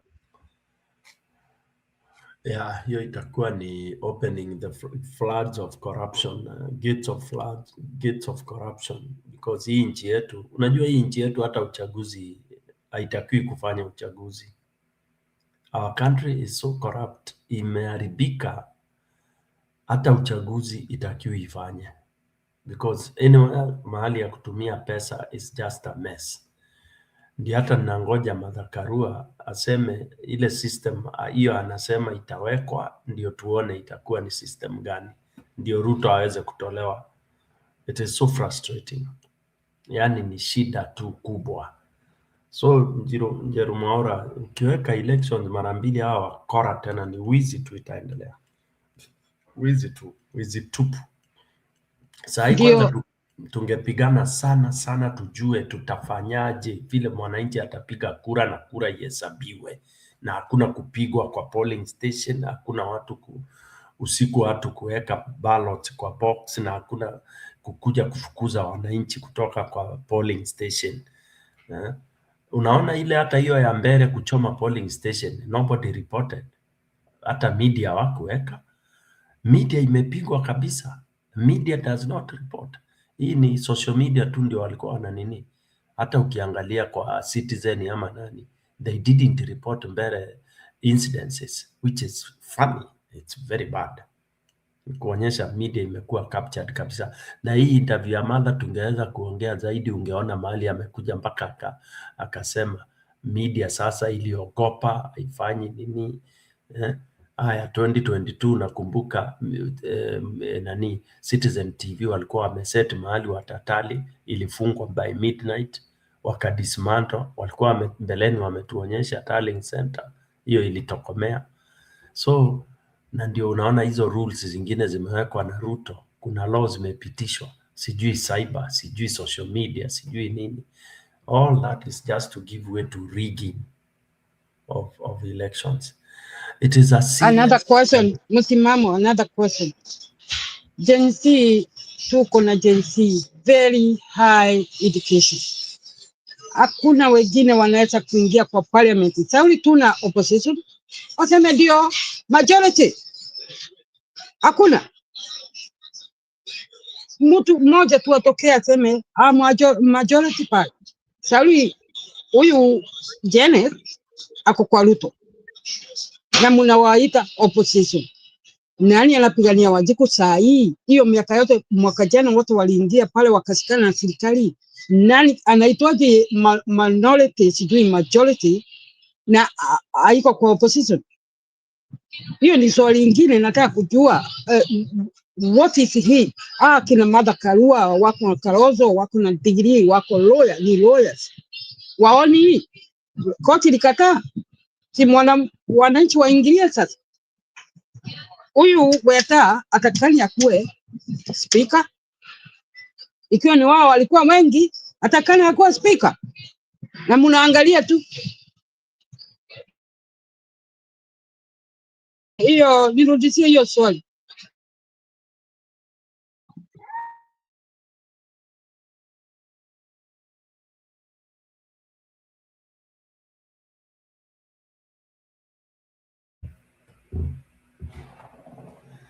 Msimamo hajajibu.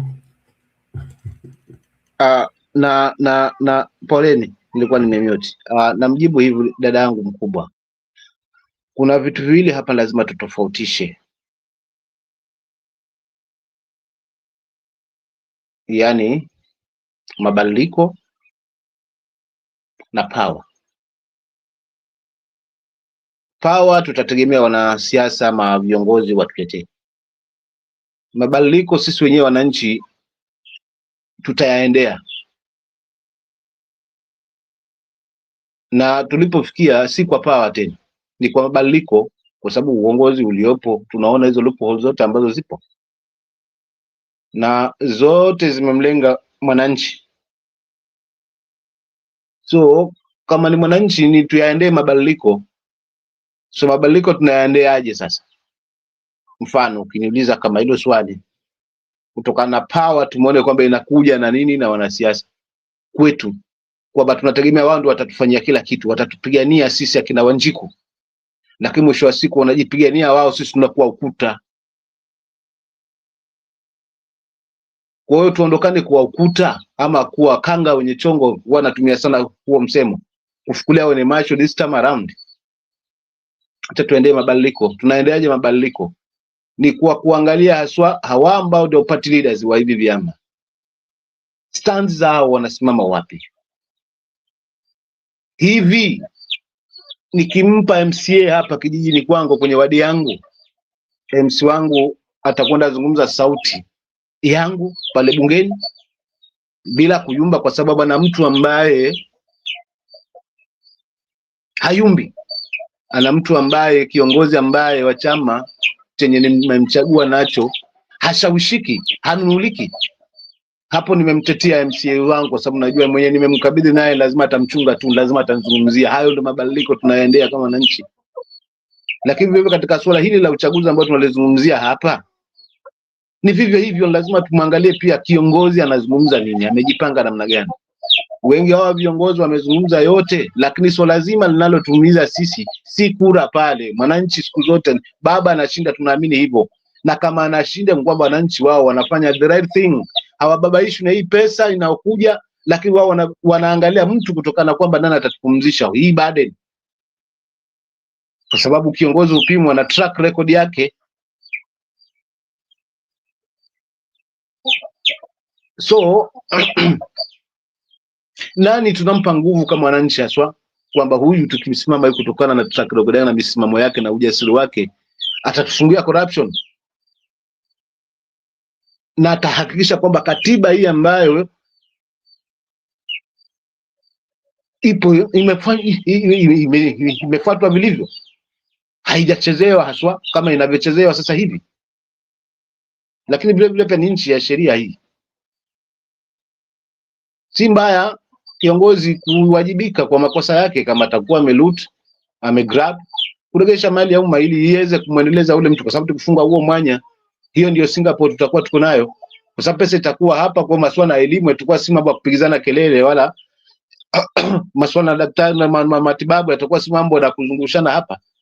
Lakini vile vile pia nafasi za ajira zitajitokeza kwa yale ambayo yatatengenezwa haswa kama uongozi uko hapo. So hapa tuko nayo ni mabadiliko, kwa sababu we are lacking good governance and we wish to have a good governance.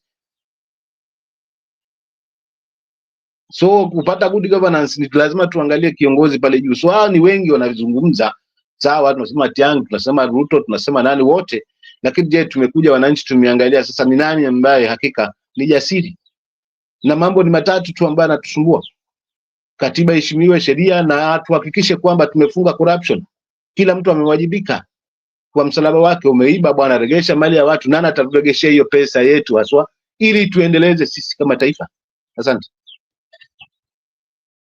Haya, wacha niseme kitu kingine tu, tuone tu ni mawazi tunaongea hapa.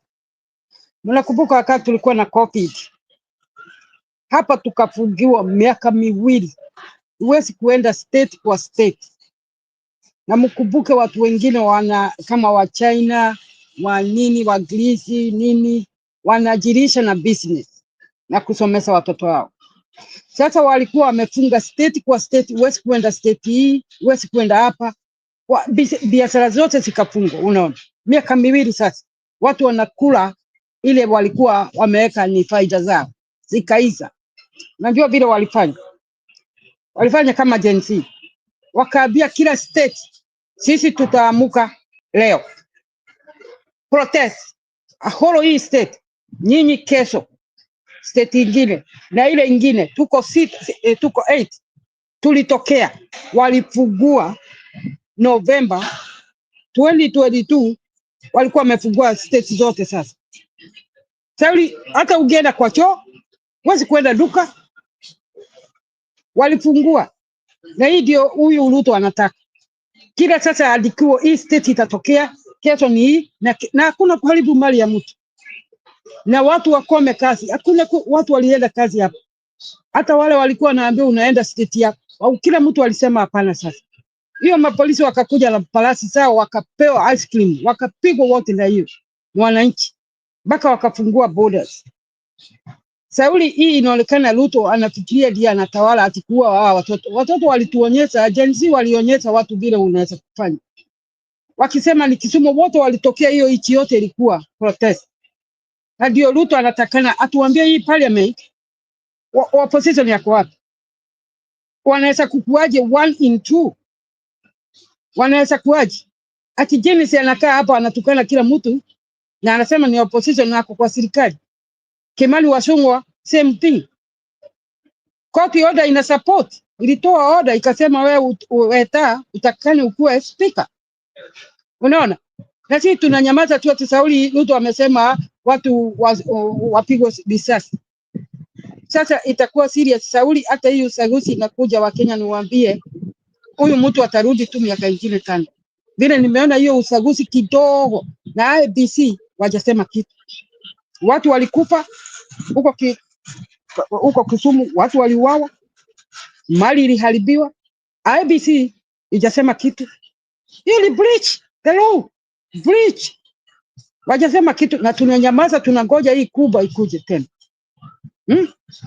Tunataka sasa Wakenya wasimame lili. Na jensi wako tayari, waliogopa Sauli, hakuna watu wanawasaidia. tuulize hii maswali. MP nini wanaitwa CS wanakuaje wakuwa wanafanya campaign, wanaita watu kwa wananunua vitambulisho na watu wanajua wanafanya hivi Ni lazima tukue serious na hii maneno. Dennis kwanza asimamishwe Kenya mzima, aseme ni nini anafanyaga kwa election. Sauli nyinyi mjui zile tunaona hapa. Njini naomba nikuulize swali langu na mimi pia. Nikuulize swali hapa. Swali langu kwako ndogo tu na tena jepesi. Kweli tunaweza mfunga rais katika nchi? Hapana, katiba imekataa. Katiba ya Kenya muwezi kufunga huyu rais hata kumshika. Lakini world law inaweza. Kama Trump anaweza kufunga Ruto, kumtoa huko na mfunga. Lakini katiba ya Kenya imekataa. Mpaka amalize miaka 5.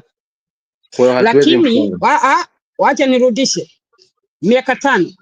Wakati ikiisha leo usiku, ati kesho akolaya anafanya hiyo campaign, munaweza.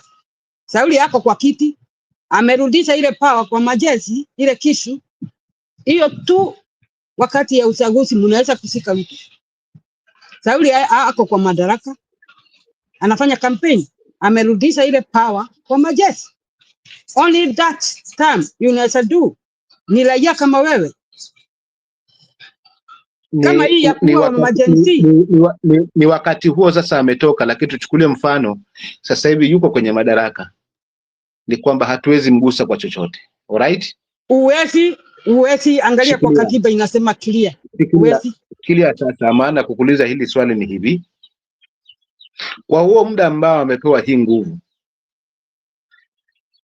akiamua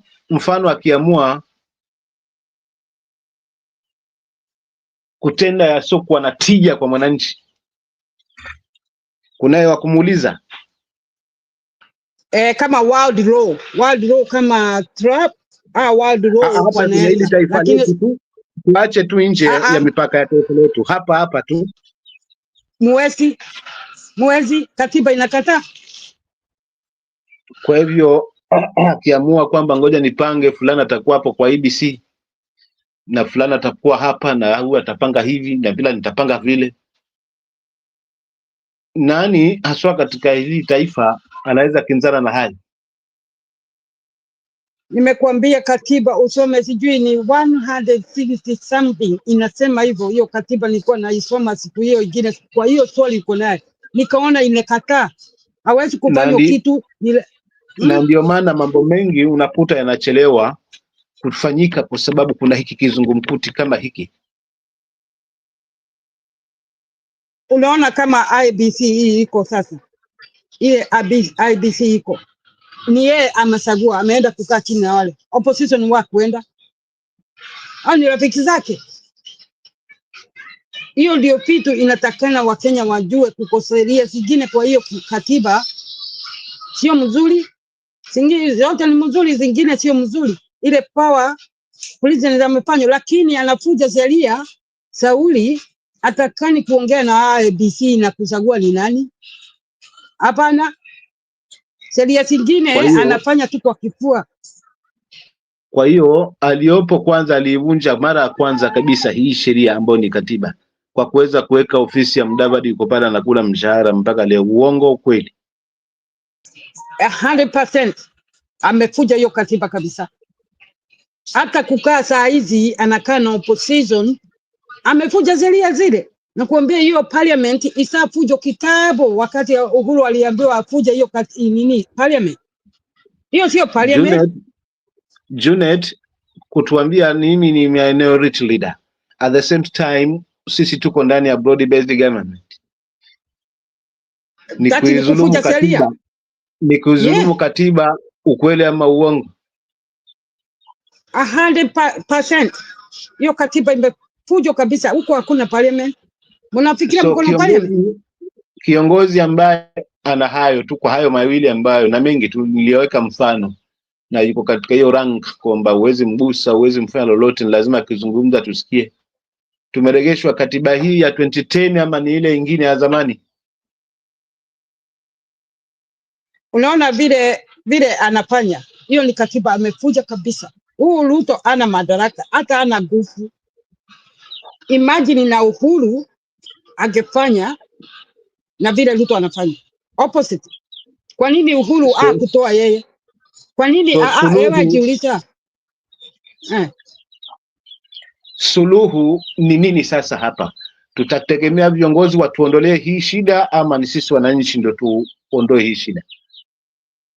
Si nimekupea mfano vile tulifanya ndio hii nchi ifunguliwe tufanye kazi. Tulisema kila state itokee. Sio siku moja. Leo ni hii state, hii ingine wakaona kutakuwa baya. Wakafungua. Mpaka yote border ikafunguliwa. 1 minute walifungua. Vile tu jensi walionyesha nini tufanye. Sauli Ruto, imagine na Uhuru. Uhuru sisemi alikuwa mzuri. Lakini kwa nini Uhuru kutoa Ruto pale? Jiulize hivyo. Kwa nini? Alijua huyu mtu ni kisirani, anaharibu pesa, akapewa pesa ya damu, akapisha. Akajua huyu ni mjaja sugula huyu. Kwa nini hakumtoa? Kwa nini anajifisha kwa ofisi anaambia parliament anawapea pesa? Na parliament wako hapa wanawaambia, nilikuwa nimeambiwa nipeo 10,000, 20,000, 100,000 tutoe huyu deputy. Na mnasikia tu wanasema wako na evidence hivyo. Na mnaangalia tu. Hii ni kufuja sheria. Hiyo ni kufuja sheria tena. Mimi hiyo kesi iko tu kwa court. Nilisikia wengine wanasema ati Gachagua analipwa na nani? Nisikia tu hapa kwa media ati wanasema Gachagua anapokea mshahara. Hebu mniambie hiyo saa hii. Gachagua analipwa mshahara kweli? Hebu niambie hivyo msimamo. Hilo sitaki kuwa muongo kwa sababu unajua umdhanie ndiye siku zote unaambiwa sie na unayemwambia sie ndiye, so kuna kizungumkuti kwa wanasiasa, lakini kwa muktadha wa maneno na kauli anazozizungumza na mambo na cheche anazozimwaga na jinsi ambavyo anamshambulia, sidhani kama kuna mshahara kimtazamo wangu, lakini hakuamini kwa sababu mwanasiasa atandikapo sipo alalapo. Asante. Swali lingine ni waulizo wana brother sana. Nimeangalia, mimi si opposition politician whatever, lakini nasimamia sheria. Sauli, ningekuwa siheshimu sheria singekuwa hata hapa. Nilisukua Bible yao nikasema sijawahi kufuja sheria za Kenya, hata hapa sitafuja. Mimi nafuatana na sheria. Sasa hebu niambie hii kitu ya kutoa Gachagua imprisonment, muliona member of parliament walicross border wakaenda center Orengo kuambia center vile watafanya. Tangu nini? Wale wabunge wanafanya yao na center wanakagua yao. Wote walifuka mpaka wakaenda huko ndani. Wakaenda kuambia vile center watafanya. Hebu niambie hiyo ni sheria gani? Kwanza dadangu, nashukuru wewe ni mwanasheria, unafaa kuungana sasa na party leader wangu Mama Martha Karua kuendeleza hii sheria ya nchi.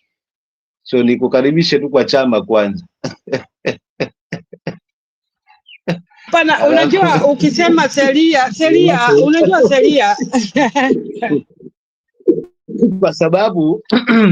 kwa sababu yeye ndiye ambaye ataweza kutuhakikisha kwamba hii sheria itafuatwa kikamilifu, maana amesimama hapo na rekodi anayo ndani ya taifa na nje ya taifa letu.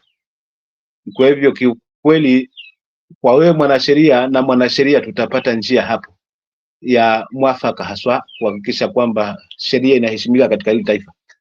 Lakini kwa swali lako acha nimpishe ndugu yangu Pike, amenyamaza muda mrefu hapa, angalau naye ateme machache, kwa sababu tusichukua muda mrefu na mwenzetu tumweka hapa. Nitaniona kwenye nafsi sijisikii sawa, na ni mtu kubwa, ni kiongozi wangu mkubwa ambaye sitaki kuacha maneno yake yapite hivi hivi. Karibu kaka.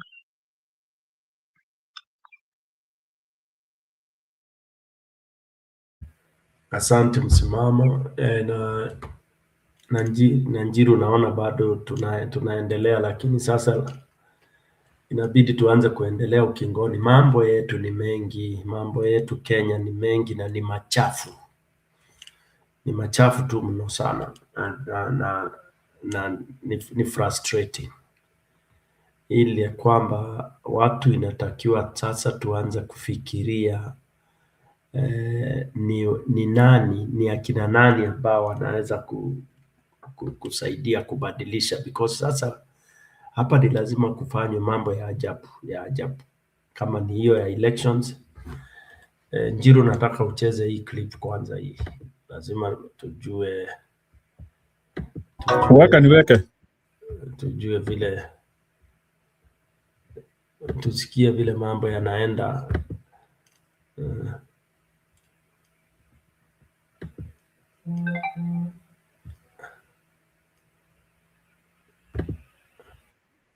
She's a madman to work with him in where you are. And his name has come up recently where he's been, I don't know if the word to use is accused or he's been connected with. Go for what? Whatever it is that you wanted done will not be done. Will not be done. Yeah. The year started on an interesting note, and some things that you said that Raila's spirit and his legacy will never be erased. And you say that the attacks on Uhuru Kenyatta are a cover for Kenya's economic pains. That's one of the things that you most recently said, because over the weekend, it would appear as though Uhuru Kenyatta was attacked and he's still the Jubilee Party leader.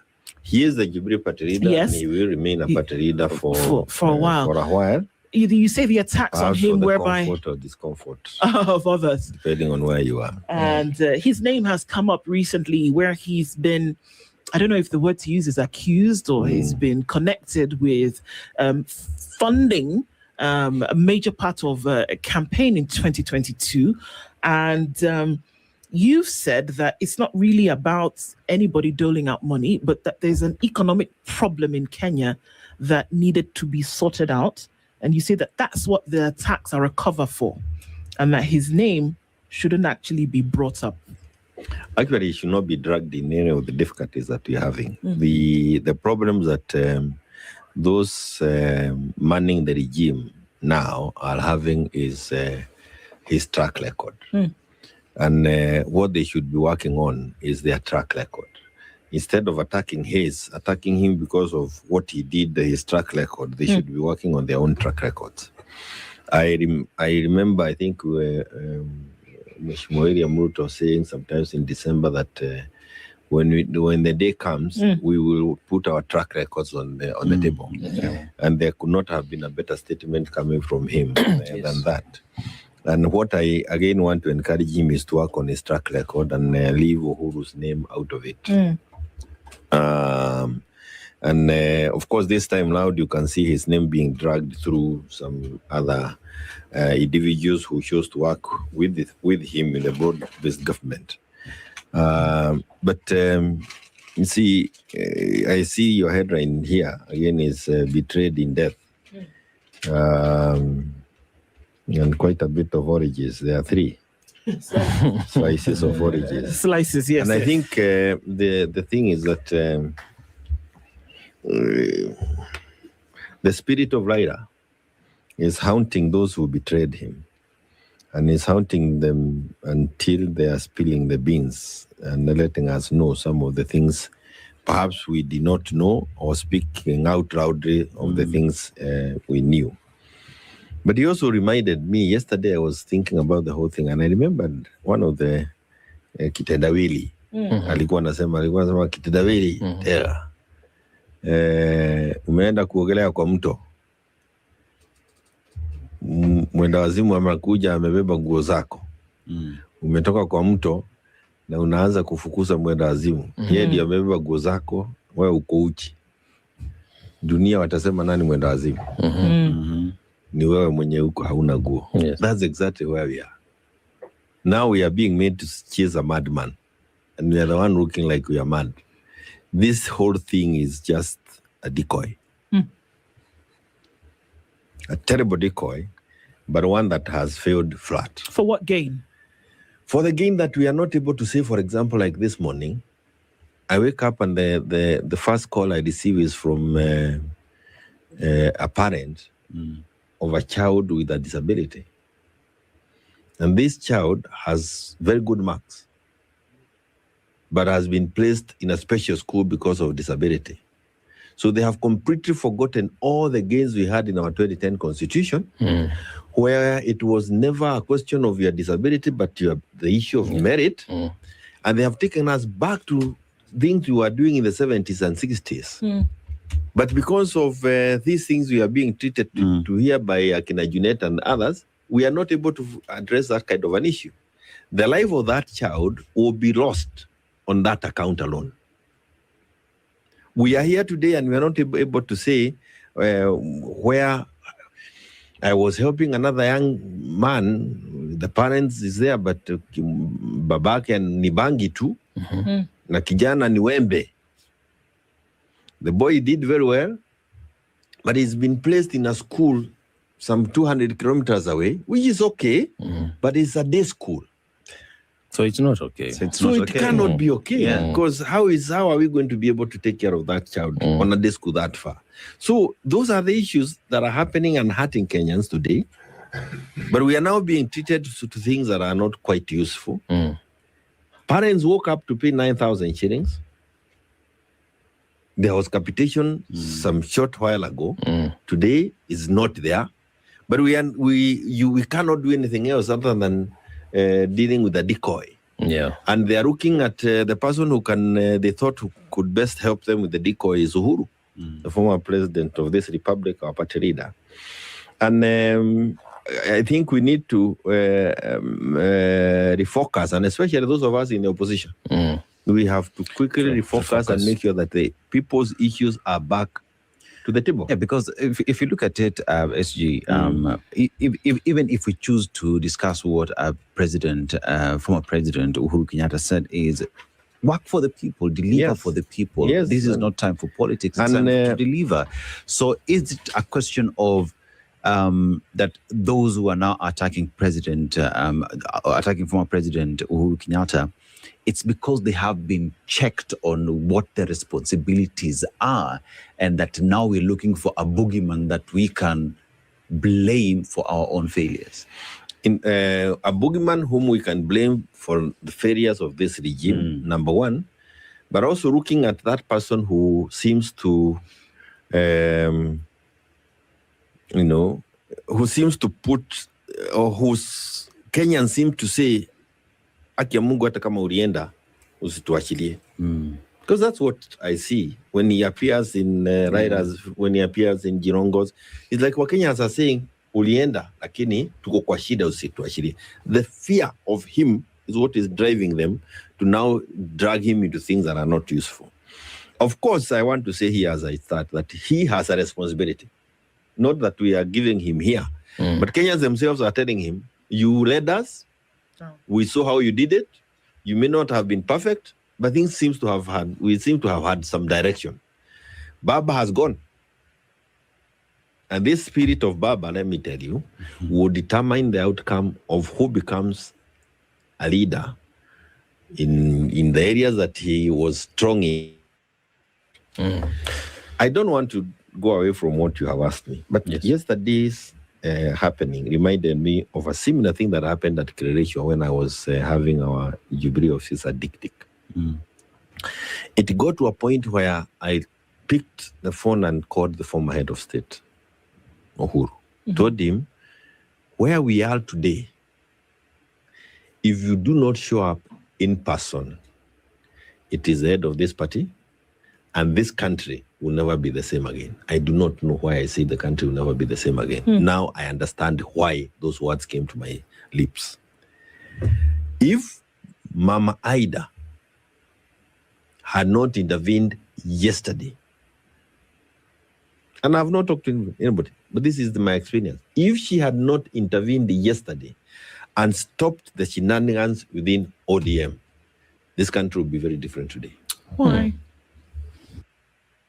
FanDuel Casino's exclusive game Huff and Puff Money Mansion is packed with thrills, like mega hats bringing mega mayhem, and maybe even a visit from you-know-who. New players Don't go advert, wins, plus up to $1,000 back in casino bonus. If you are sleeping in a position like this, you are wrecking your body and your breathing. Obstructive sleep apnea happens when you're... Why? It was going to be the real beginning of the end of ODM. Kicking out Sifuna from ODM is splitting that party into pieces. And you do not need anybody to take you through that class. Now, as Sifuna has managed, and he did it when Baba was alive, and he's continued with the same, to capture the imagination of a sizable followers of ODM. Those who agreed with Baba when he went and joined the broad-based government, and those who disagreed with him. And Baba was careful, even during his last days, to make sure that he never lost the party and lost his followers. It was a very delicate dance, and he did it well. Sifuna now is the voice of that other side that never went to broad-based. And I don't want to get into that issue, because I remember there was one time that we were seated, and this was at what we call the command center. And I'll say very true about it. But that is where the former head of the former prime minister came. There was a meeting in Mombasa, and came, and the person who was trying to brief us of the outcome of that meeting was Junet and Macau. I was seated there, mother was seated there, and what we were told, our response to it, I can see it here. If they want us to give the details later, you will see the kind of betrayal and where it started and how it has been worked out, and who have been even leading Baba the wrong way, if there was a long way. But now he is the right. But his spirit is speaking to them now. SG, I agree with you. We have far more critical issues that we should be focusing on. Education, health, and management of our country, basically. But of late, we've been treated to the theatrics of political parties. Yes. I agree. ODM is a player in the political parties, but it is really not a national issue per se. We could allow ODM to go and sort themselves out, and then they can come back to the people and persuade the people on policies towards 2027. That is one. Two, we find ourselves in 2026, which in my opinion, I think is a year for us to consolidate. So defining year. Yes. So that we can approach now 2027 with much more sanity. And the question I'm struggling to get an answer to is the strength of our political parties and political party structures. Because one, ODM is disintegrating because the structures are not holding. Jubilee has had its own turbulence. And you see also members of Jubilee, like somebody was asking me over the Christmas holidays, why is it that Jubilee has not recalled the members, especially the nominated members, who are sitting in parliament and in breach, in a manner of speaking, of the Jubilee party principles? Yes. I would like to hear your opinion about that. But far beyond that is that how do we begin to consolidate our political parties to organize? Because a government must be formed in 2027 according to our constitution. Can we walk away from the theatrics of political parties, focus on the key issues, and start having an issue-based conversation? Then we can mobilize around those ideologies. I want to step back and say it is also not possible for us not to discuss the happenings within political parties. Because those issues I've talked about, and we can talk about many more issues, including the health issues. Look at what your headline was yesterday. Yes. I'm sure you have not forgotten. League system. You cannot fail to also talk about the parties. Because these parties are the ones that are going to play a key role next year. And it is the outcome of that game that will actually determine whether we address the issues that we are raising now, or we continue down the same, going south as a country. So while it is a sad thing, we still must talk about the healthiness or how healthy are we as political parties. And today, and perhaps unlike when I was here last time, I come a little different because We, as a party, I can say we are out of the ICU, we are out of HDU, we are now out of the wards.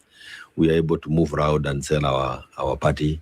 As it is, we have our party Jubilee out of the courts. We have a new constitution. We have our presidential candidate. We are now moving to the people. That those we have had our NDC, our next, all those things are functioning. Do we have the time? We have to work harder because the time is not as it's not, the manner the way we would have wanted it. We have to work much, much harder. But this also reminds me that one of the things Raila used to say is, in Azimio, we are as strong as the individual political parties.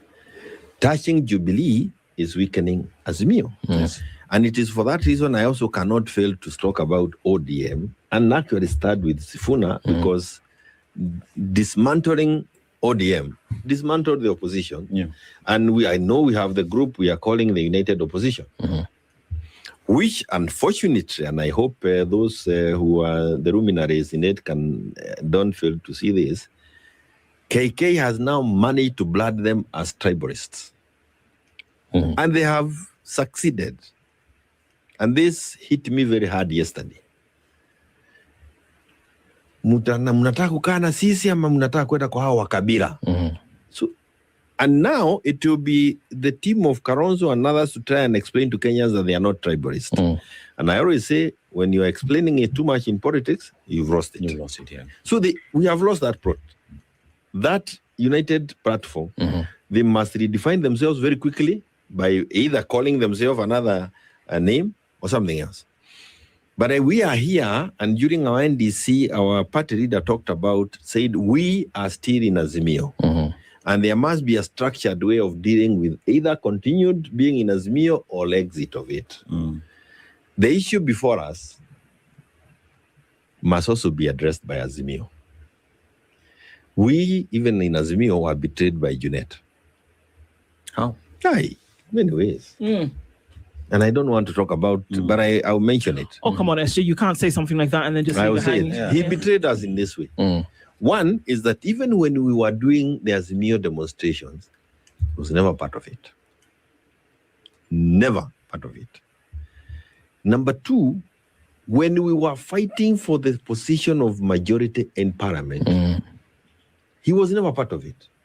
When we finally delivered the judgment, which was given to us, and I was the only person going to that court. When we finally delivered the judgment of us being declared the majority, he worked with Wetangula to defeat that judgment. Today he sits in as the minority and he is speaking on behalf of the majority. Can you imagine that level of betrayal?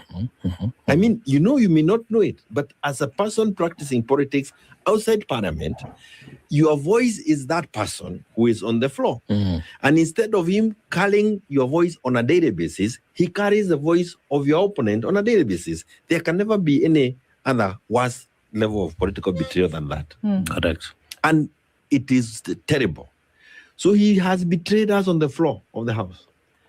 When we were doing parliamentary committees, one of the major problems, complaints about from members of Parliament of Jubilee is that slots that were meant for them were not given to them, but given to other parties. He was the one responsible. After decisions have been arrived at outside of Parliament by Raila, Karonzo, and I used to sit there, it was him to go and implement in Parliament. And many of those slots that were meant for the members of Jubilee, he never allowed them to occupy. Were these issues raised with Baba? Yes. Or during the... We raised all these issues. Okay. But he had his own way because he was also trusted. In politics, you also trust. The level of trust of Baba on Junet was amazing. And I can go to another area that now, another disaster that we have not been able to address. He is the Secretary General of Azimio. Never have we ever had a meeting of Azimio. If you go to the county assemblies where Azimio has a control, outside perhaps Nyanza and the rest, where Jubilee has a control of the assemblies, we were never able to give guidance to that assembly as to how do they conduct themselves when the governor is a UDA. Why?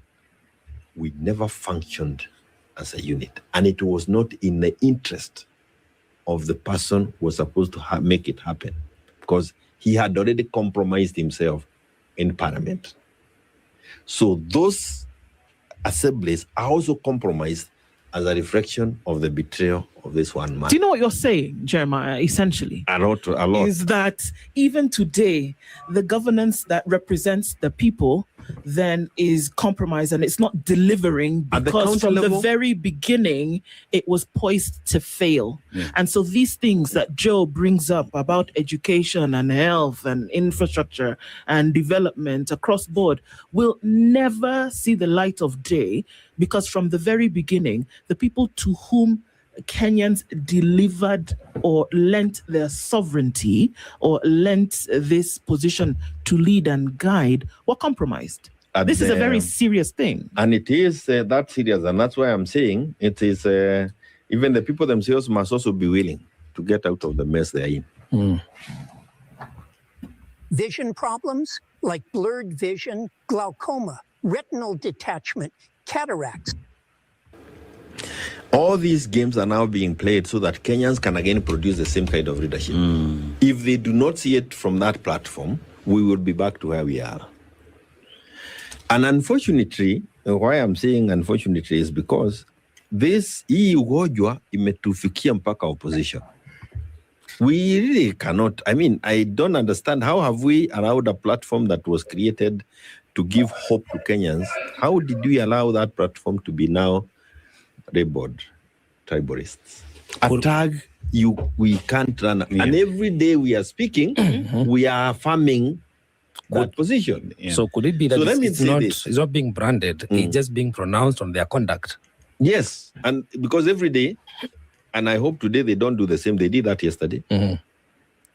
They did it over the weekend. I hope today they don't do it. They are saying things that confirm or affirm what KK is doing. So we are giving them an easier way of campaigning, because once you've been blooded tribalist, Kenyans have a very strong feeling towards people who are being, even when we know that we come from tribes, Kenyans don't want to associate themselves with that kind of attack. But let me tell you this, because I think we have also to move forward. We in Azimio, those of us who still believe in Azimio, and I'm one of them who believes in Azimio, we need to call ourselves together. One is that we've never even had an opportunity to mourn Baba ourselves. But even if we are not going back there, we need to be guided by the spirit of Baba in Azimio. He never wanted those things. When he was moving to the broad-based government, there is what he told us. Mimi ukiniuliza, itafika pahali tuseme hata sisi Azimio, wacha tuseme who is our presidential candidate. As Azimio. As a platform or Azimio, because actually it is the only legally recognized formation as it is now. Yes. We can also say, we will start meeting and thinking through and see whether we can come up with, because I hear the others are already saying we are announcing our presidential candidate in the month of May, and others are saying, so where are the others? We in Azimio also have a lot to play. And you cannot ignore and disregard that voice. But which Azimio are you talking about especially? Let me say this. I'm talking of Azimio, where we in Jubilee belong to. And I hope with an SG that you do not trust. Well, but when you have an SG you don't trust, you can always do something Does the SG of Azimio know he's the SG of Azimio? We may want to, maybe I will remind him. I don't think so. But SG, let me ask I this. hope I'll be able to answer your question better next week by Friday. As the SG of Jubilee, you cite very well that you're in Azimio, but also on the other side, you're in the so-called united opposition as Jubilee, or you make appearances there. Perhaps not officially, but you do make appearances. Or we associate you as well as Jubilee. I like the final. Yes, that sounds better. Yeah. So the question comes up. One, when was Azimio formation meant to expire? Because we are heading in 2027. And another one is why, if Jubilee really does not appreciate being branded tribal because of the association with the United Opposition, can Jubilee just chart their own path? You have a presidential candidate. We belong to the opposition. And opposition in this country is in many formats. Factions, We have now the United Opposition, we have Azimio, we have people who are charting their own course. The Kenyans themselves are in opposition, the Gen Z. You remember when we looked like we were the reluctant partners in United, we were told loan ledgers and we are given all those things. And we sat at SNEC and said, so that it's clear to Kenyans and to everybody else, Fred Okengo Matiang'i, you are now our voice in the United Opposition. You are our presidential candidate. Sit with them with one mind to unite the opposition. And that's the position.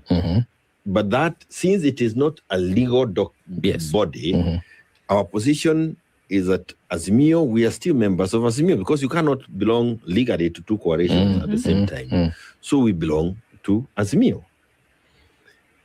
It will be now, of course, the presidential candidate in the name of Fred Matiang'i, who has to struggle and make sure that he is also not blooded as a tribalist by association, and he has that responsibility which we expect him as a party also to ensure that we don't get swallowed by a tribalist card, because we fought very hard when he was being told you cannot run on Jubilee, kwenda tengeneza chama chako huko Kisii, and he understood what he was being made to do. He avoided it, and we must give him credit for it.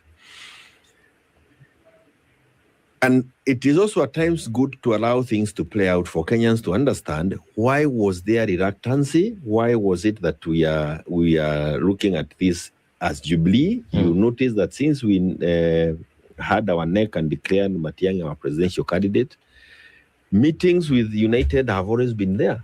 Quietly, they are there, but we are still shutting our own course.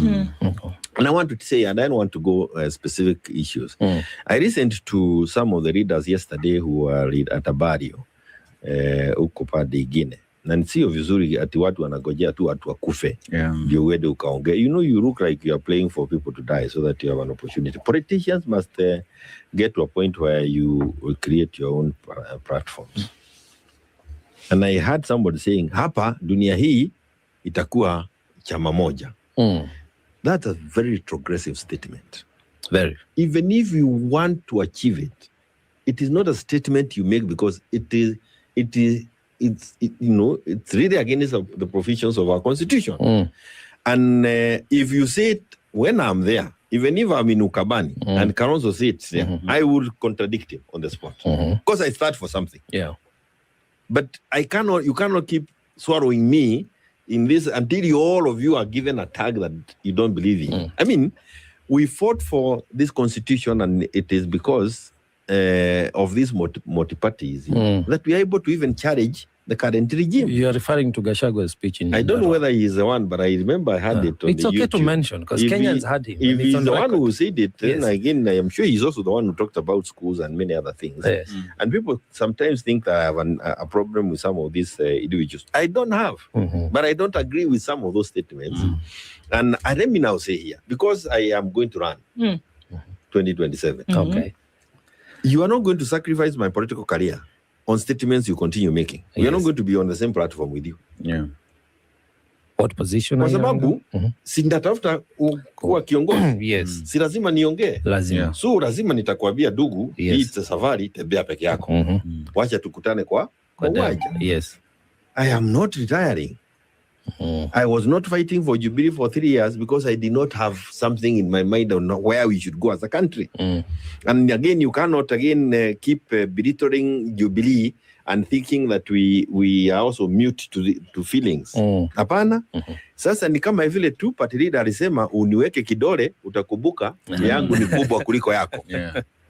Nitakusukuma yangu utakumbuka hata mapu yako si kubwa. But that's an issue that we will deal with as we go into the field.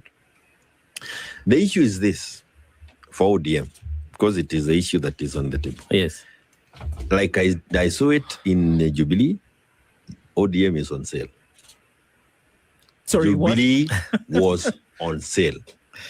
To the highest bidder, or was it? There is always one bidder. Okay. It's not the highest bidder, and the price is determined by the bidder. Jubilee was on sale, and what they were saying is Uhuru should retire. Uhuru should retire. That time it is actually Jubilee that they were auctioning. ODM is on sale, and what they are now trying to say is Uhuru funding Nini Maneno, things that are really of no, and they must fight for the soul of ODM. They must fight for the spirit of Raila.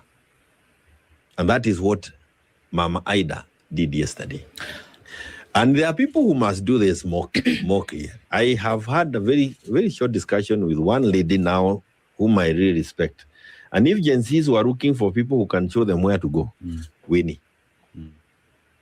Winnie seems to have understood more of where his dad was going than many people have had in forums where we have been invited for people to eulogize Baba. Nimewasikiza naona hawa watu, they have a very narrow description of who we got to understand Baba to be. The #1 hair regrowth shampoo just dropped to its lowest price ever. If you've been wanting to try Spartan Mood Active... But I listened to Winnie once or twice, and I think Winnie, Akina Sifuna, Baba Wino, they seem to have something different. And I'm not saying much because hiyo ni kazi yao. But for the sake of stability of this country, ODM needs to remain as a unit. They may have gotten into wale ambao walieta broad based, wanaweza baki huko na wasitolewe, wakae, muda imebaki kidogo, wacha chama iendelee kujitayarisha for 2027. Is there an apparent fight, one would say, between the old dogs in ODM and the new tags who are there, and many have christened them to be the ones who embody the spirit of Raila Odinga, and that those who many would say are the founders of the party who went through the trenches with Raila Odinga do not want to let the young tags take over from them because for some weird reason they see staying in broad-based government where Raila Odinga left them is the right place to be, and supporting William Ruto is what they want to do. Why am I saying it's slightly different? That the old guards who went into the trenches with Raila are actually with the young tags. But some young tags who had literally taken captive of Baba because of his trusting nature are the ones who are trying to say the things they thought Baba should have said, but never said because he never believed in those things. I say that because there's something I also know. That team needs to be let go by ODM. And I cannot sit here like an advisor to ODM. But they need to let go that team. That team belongs to UDA. It doesn't belong to ODM. Let ODM function as ODM. And I want to tell you this opposition, even this united opposition, some of the things we are doing in the united opposition and saying are actually in aid of another term for Ruto. We don't pay attention to some of the statements we are saying, we are uttering there. We are giving Ruto another term. And that's why I'm saying myself, mimi niko tu duniani kwa sababu mimi pia ni mwanasiasa, na nitaanza kutafuta wale watu walikuwa kwa Azimio with the spirit of kina Raila. Tuanze kusema, kama nyinyi mnaanza kusema na hii maneno mnasema na haionekani, it's against the constitution, it is looking like it is what you want to define yourself. There are some of the issues that you cannot start arguing on them because Kenyans are captured by some of the statements because they look like they are good statements.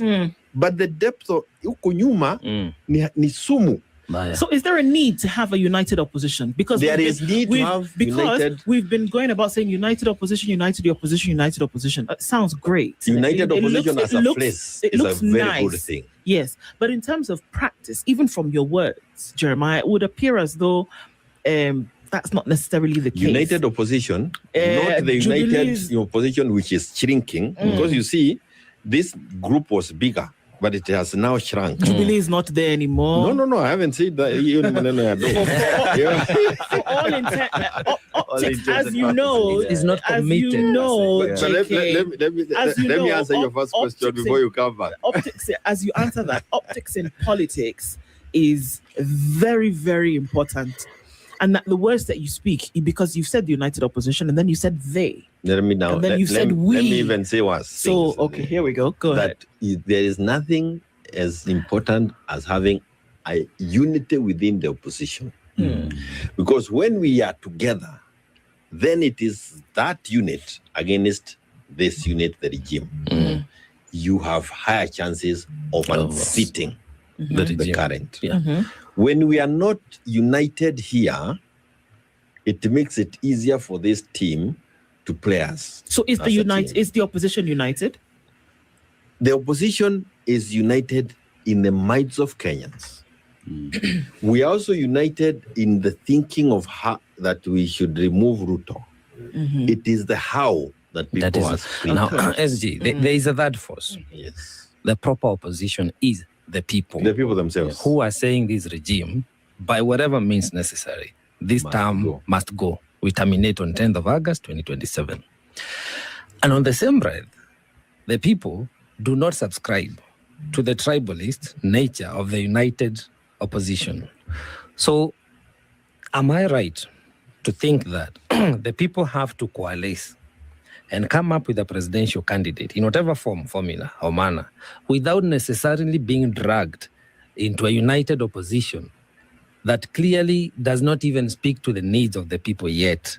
Am I right to think you are so spot on? And I want to say this. Yes. If the candidate is picked in a boardroom, Ruto will win.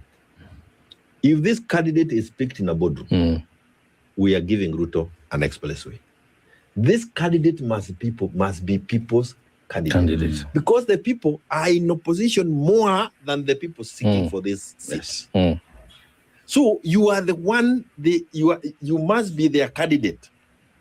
And they must be the one to decide who it is. And that is why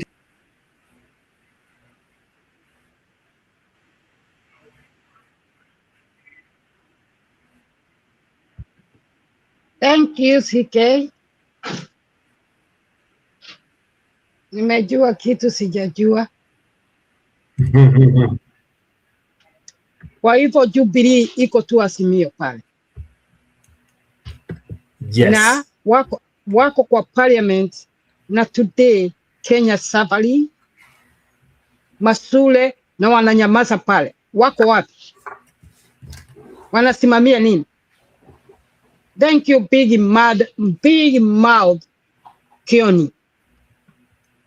Na Kioni, ile point nimesukua, msizikue baya. Kama we CK ukitaka kuuza samba yako na jirani yako na samba kama ile, si utauza samba yako vile unataka?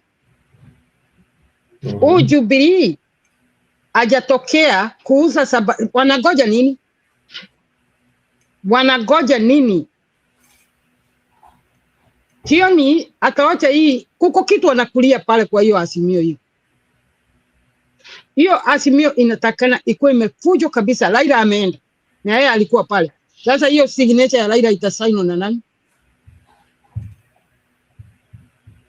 Kioni anatakana wafuje hii Azimio na waungane na Wakenya wafuate sheria. Anasema vizuri habari ya unity whatever parliament, alafu anaanguka tena, anaingilia ndugu yake kwa international TV, na ni yeye anakosa kuungana na hao asikie wanaongea nini. Hebu niambie saa hii wewe ukiwa wewe CK, uambie Ruto wewe ndio unasimama na unaona ile vile anahangaisha watu. Mimi naona ile kitu tunajua Kenya nani anaenda, lakini kumtupia mwanamume mmoja hivi hata subulio na Ruto, na mnaona Ruto vile yako wazimu kuua na nini anameza tu, amemeza Raila, amemeza ODM. Sasa wanataka wagapi wamezwa? Huyu Kioni ni mjinga huyu. Unaona aongeangi, hajasaguliwa na mtu, anasema nini? Watoke kwa hiyo wasimu hiyo mnyama inaitwa Azimio. Waungane na wengine.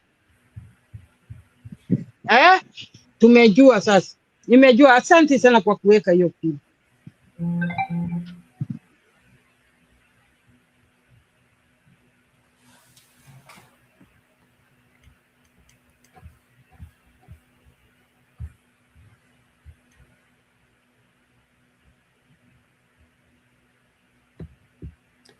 Haya. Nani mwingine ana comment about that clip? Njiro uko wapi?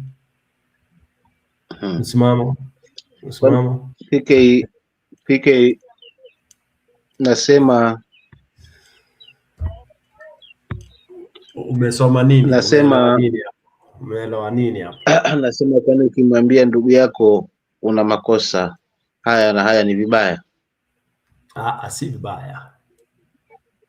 Ukinyamaza ukimwachilia akiendelea na makosa yake, ndio hiyo ni dhambi. Kioni akimwambia Gachagua, ndugu yangu, hii kauli ibadilishe, maana inampa mtu credit kwamba inaonyesha ukabila, amefanya makosa. La hasha. Nani wa kumwambia kama si yeye, ndugu yangu, kwamba huko ndako unampa huyu jamaa, kwa sababu ndio maana inakuwa hivi. Na ukiangalia kweli kauli iliyopo, hatuungani na wale wa kabila, hiyo kitu imekuwa wapi hapo? Because of what? One person yenye ambaye anatumika hapo. Kwa anajaribu, na unajua siasa yetu ni ya waves. Jambo moja tu linachukuliwa umuhimu zaidi.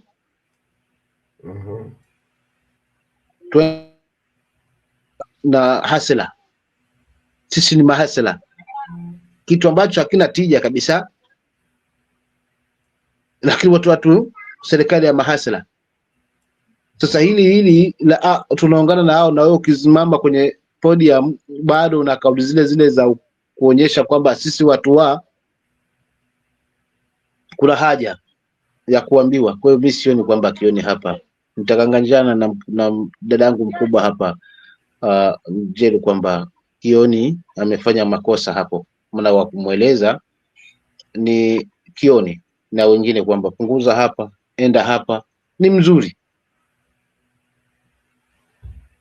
Katika watu ambao wana mdomo ambao unaweza kupanguana, haswa wao wanasiasa wote, Gachagua anaongoza mdomo ambao unapanguana na wametoshana gazi, yani wametoshana, mwaga mboga na mwaga ugali tulale njaa.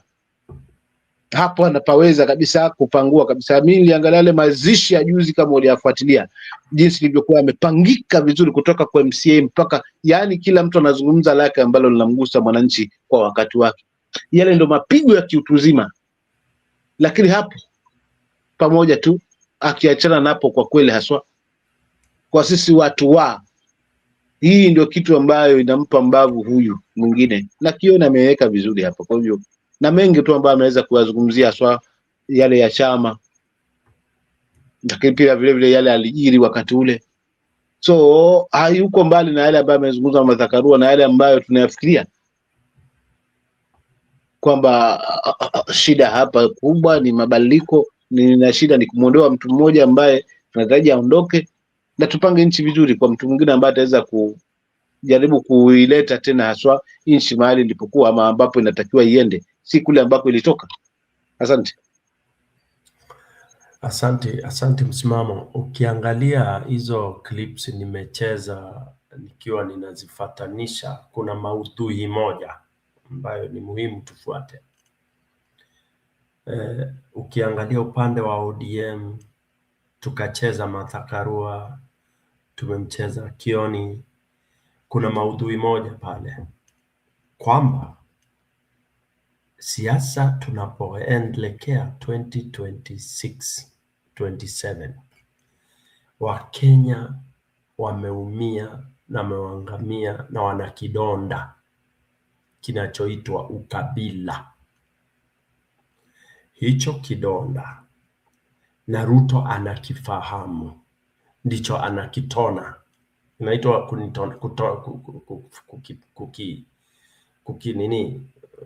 ukikitaja Ruto anakuja anakudonesha. Alright?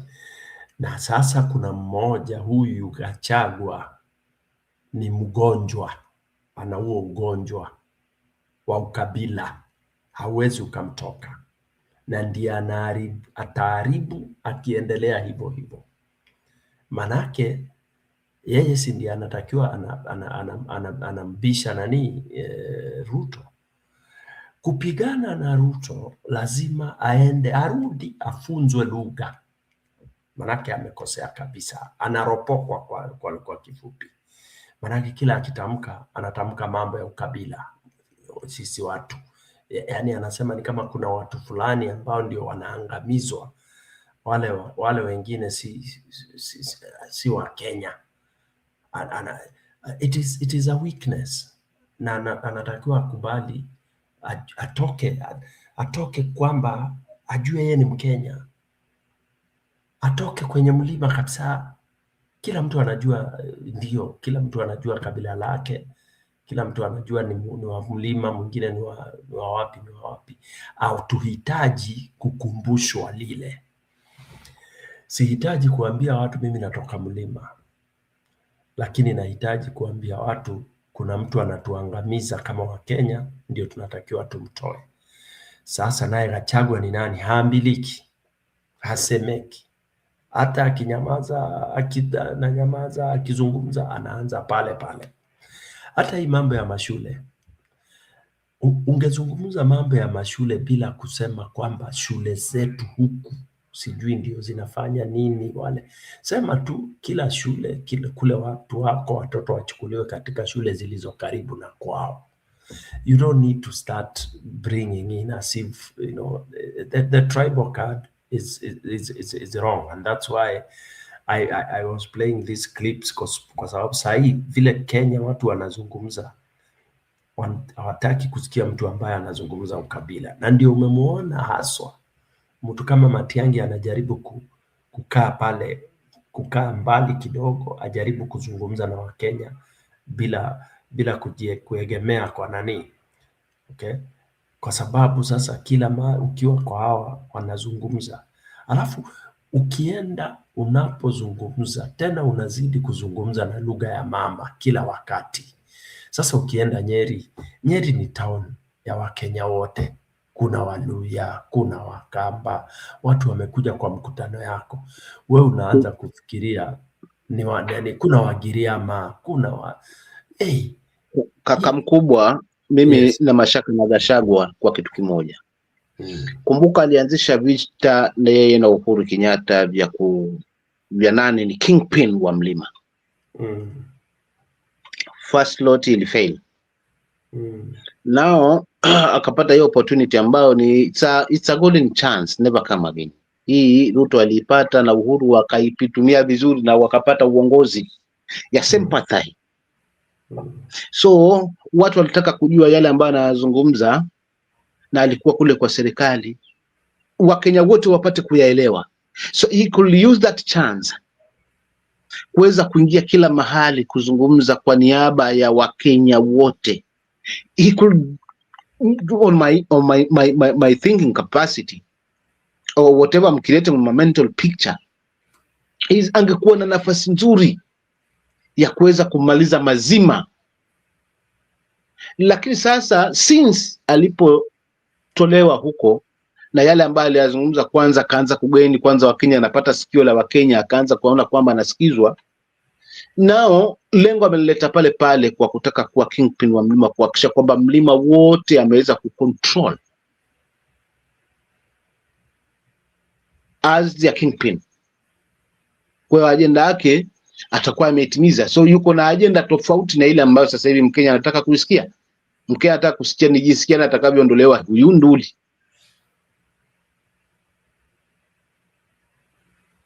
Si kabila. But yeye amekita pale pale, alafu ndo haambiliki, hasemezeki. Mfano juzi tu kauli yake ambayo kidogo linitia wasiwasi ni kwamba chama changu nikichanga, tumefanya hivi, tutakwenda hivi. Okay, fine, una uhuru wa kutengeneza hiyo chama, na uhuru wa kufanya kile ambacho, lakini ni kama yani, hata kuna baadhi ya kauli walizungumza hapo katika hayo mazishi kwamba this is the people's president. Nikawa najiuliza ni rais wa wananchi aje, wananchi wa mlima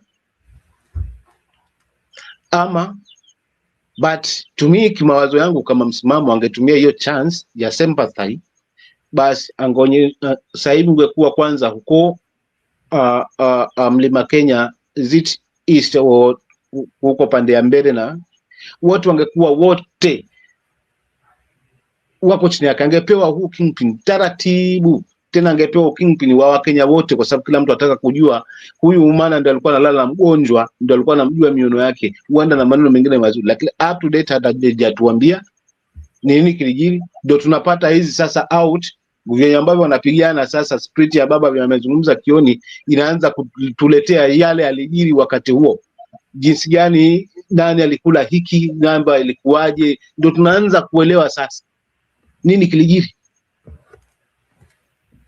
Imemchukua muda kuzungumza hilo kwa mabano, lakini kwa mafumbo na kwa akili kuweza kuliweka nini kilijiri. So kwa kweli ninashaka kwamba mwisho wa siku tusije tukaipanda tena hii mbegu kwa mara ya pili, haswa mlima. Kama tutakwenda na huu bwana katika hii hali, ni tunaipanda hii mbegu ambayo kaipanda na sasa hivi anaimwagia maji. Asante. Na mimi niseme kidogo. Endelea. Tukiangalia ukweli, hebu CK utafute ile video Ruto alisema, sio ati napenda hawa watu na ngoja nipate kwa power. Hiyo sio ukabila. Gladys Wanga pale ule MP ameuawa huko, akapea kijana yake, alisemaje? Alisema hii ni UDM whatever, hiyo chama ya Raila Zoom.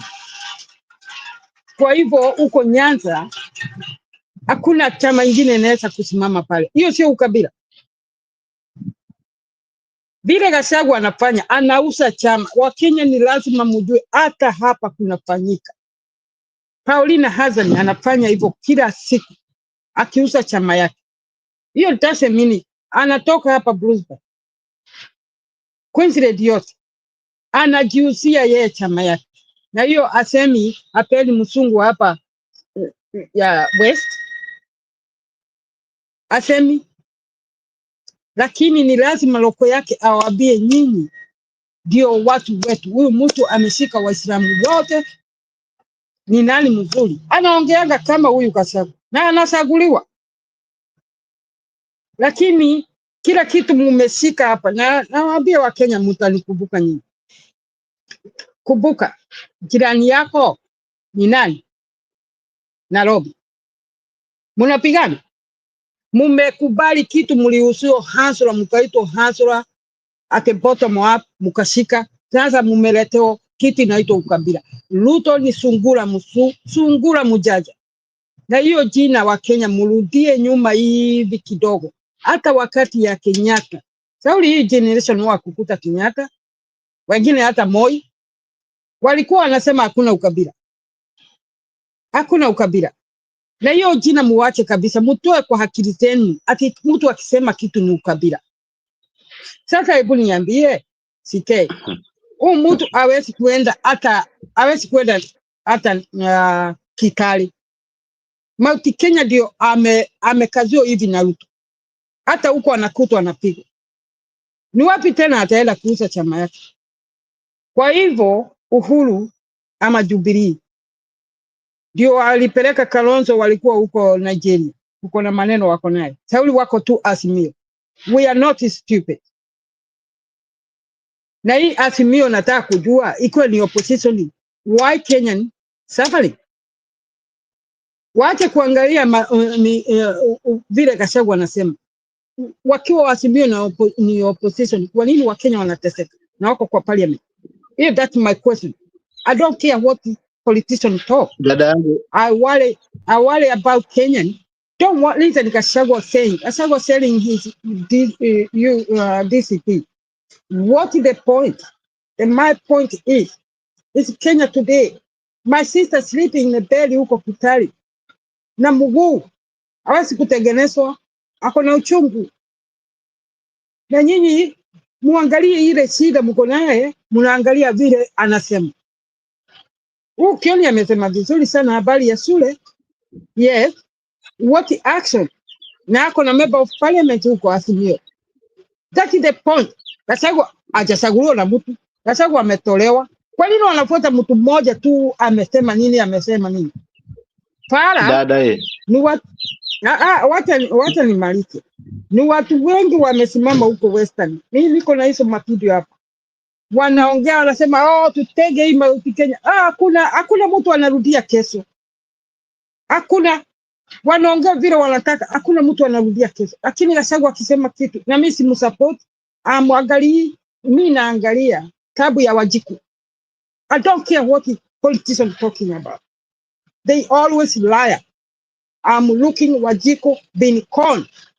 Wajiko suffering. Ebu CK, one day, mkiwa na Julio, mtafuta hii video tunafuatanga ya huyu pastor anaitwa Den.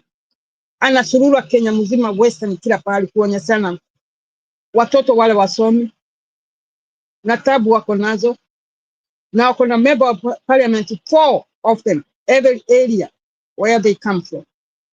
Hebu tuanze kuonyeshana hizo, tuachane na hawa politician. Hawa watakukula kichwa, mtapigana vule, mkisikiza ujinga. Kioni yako na uchungu, aliambiwa asitukane huyu mtu tena.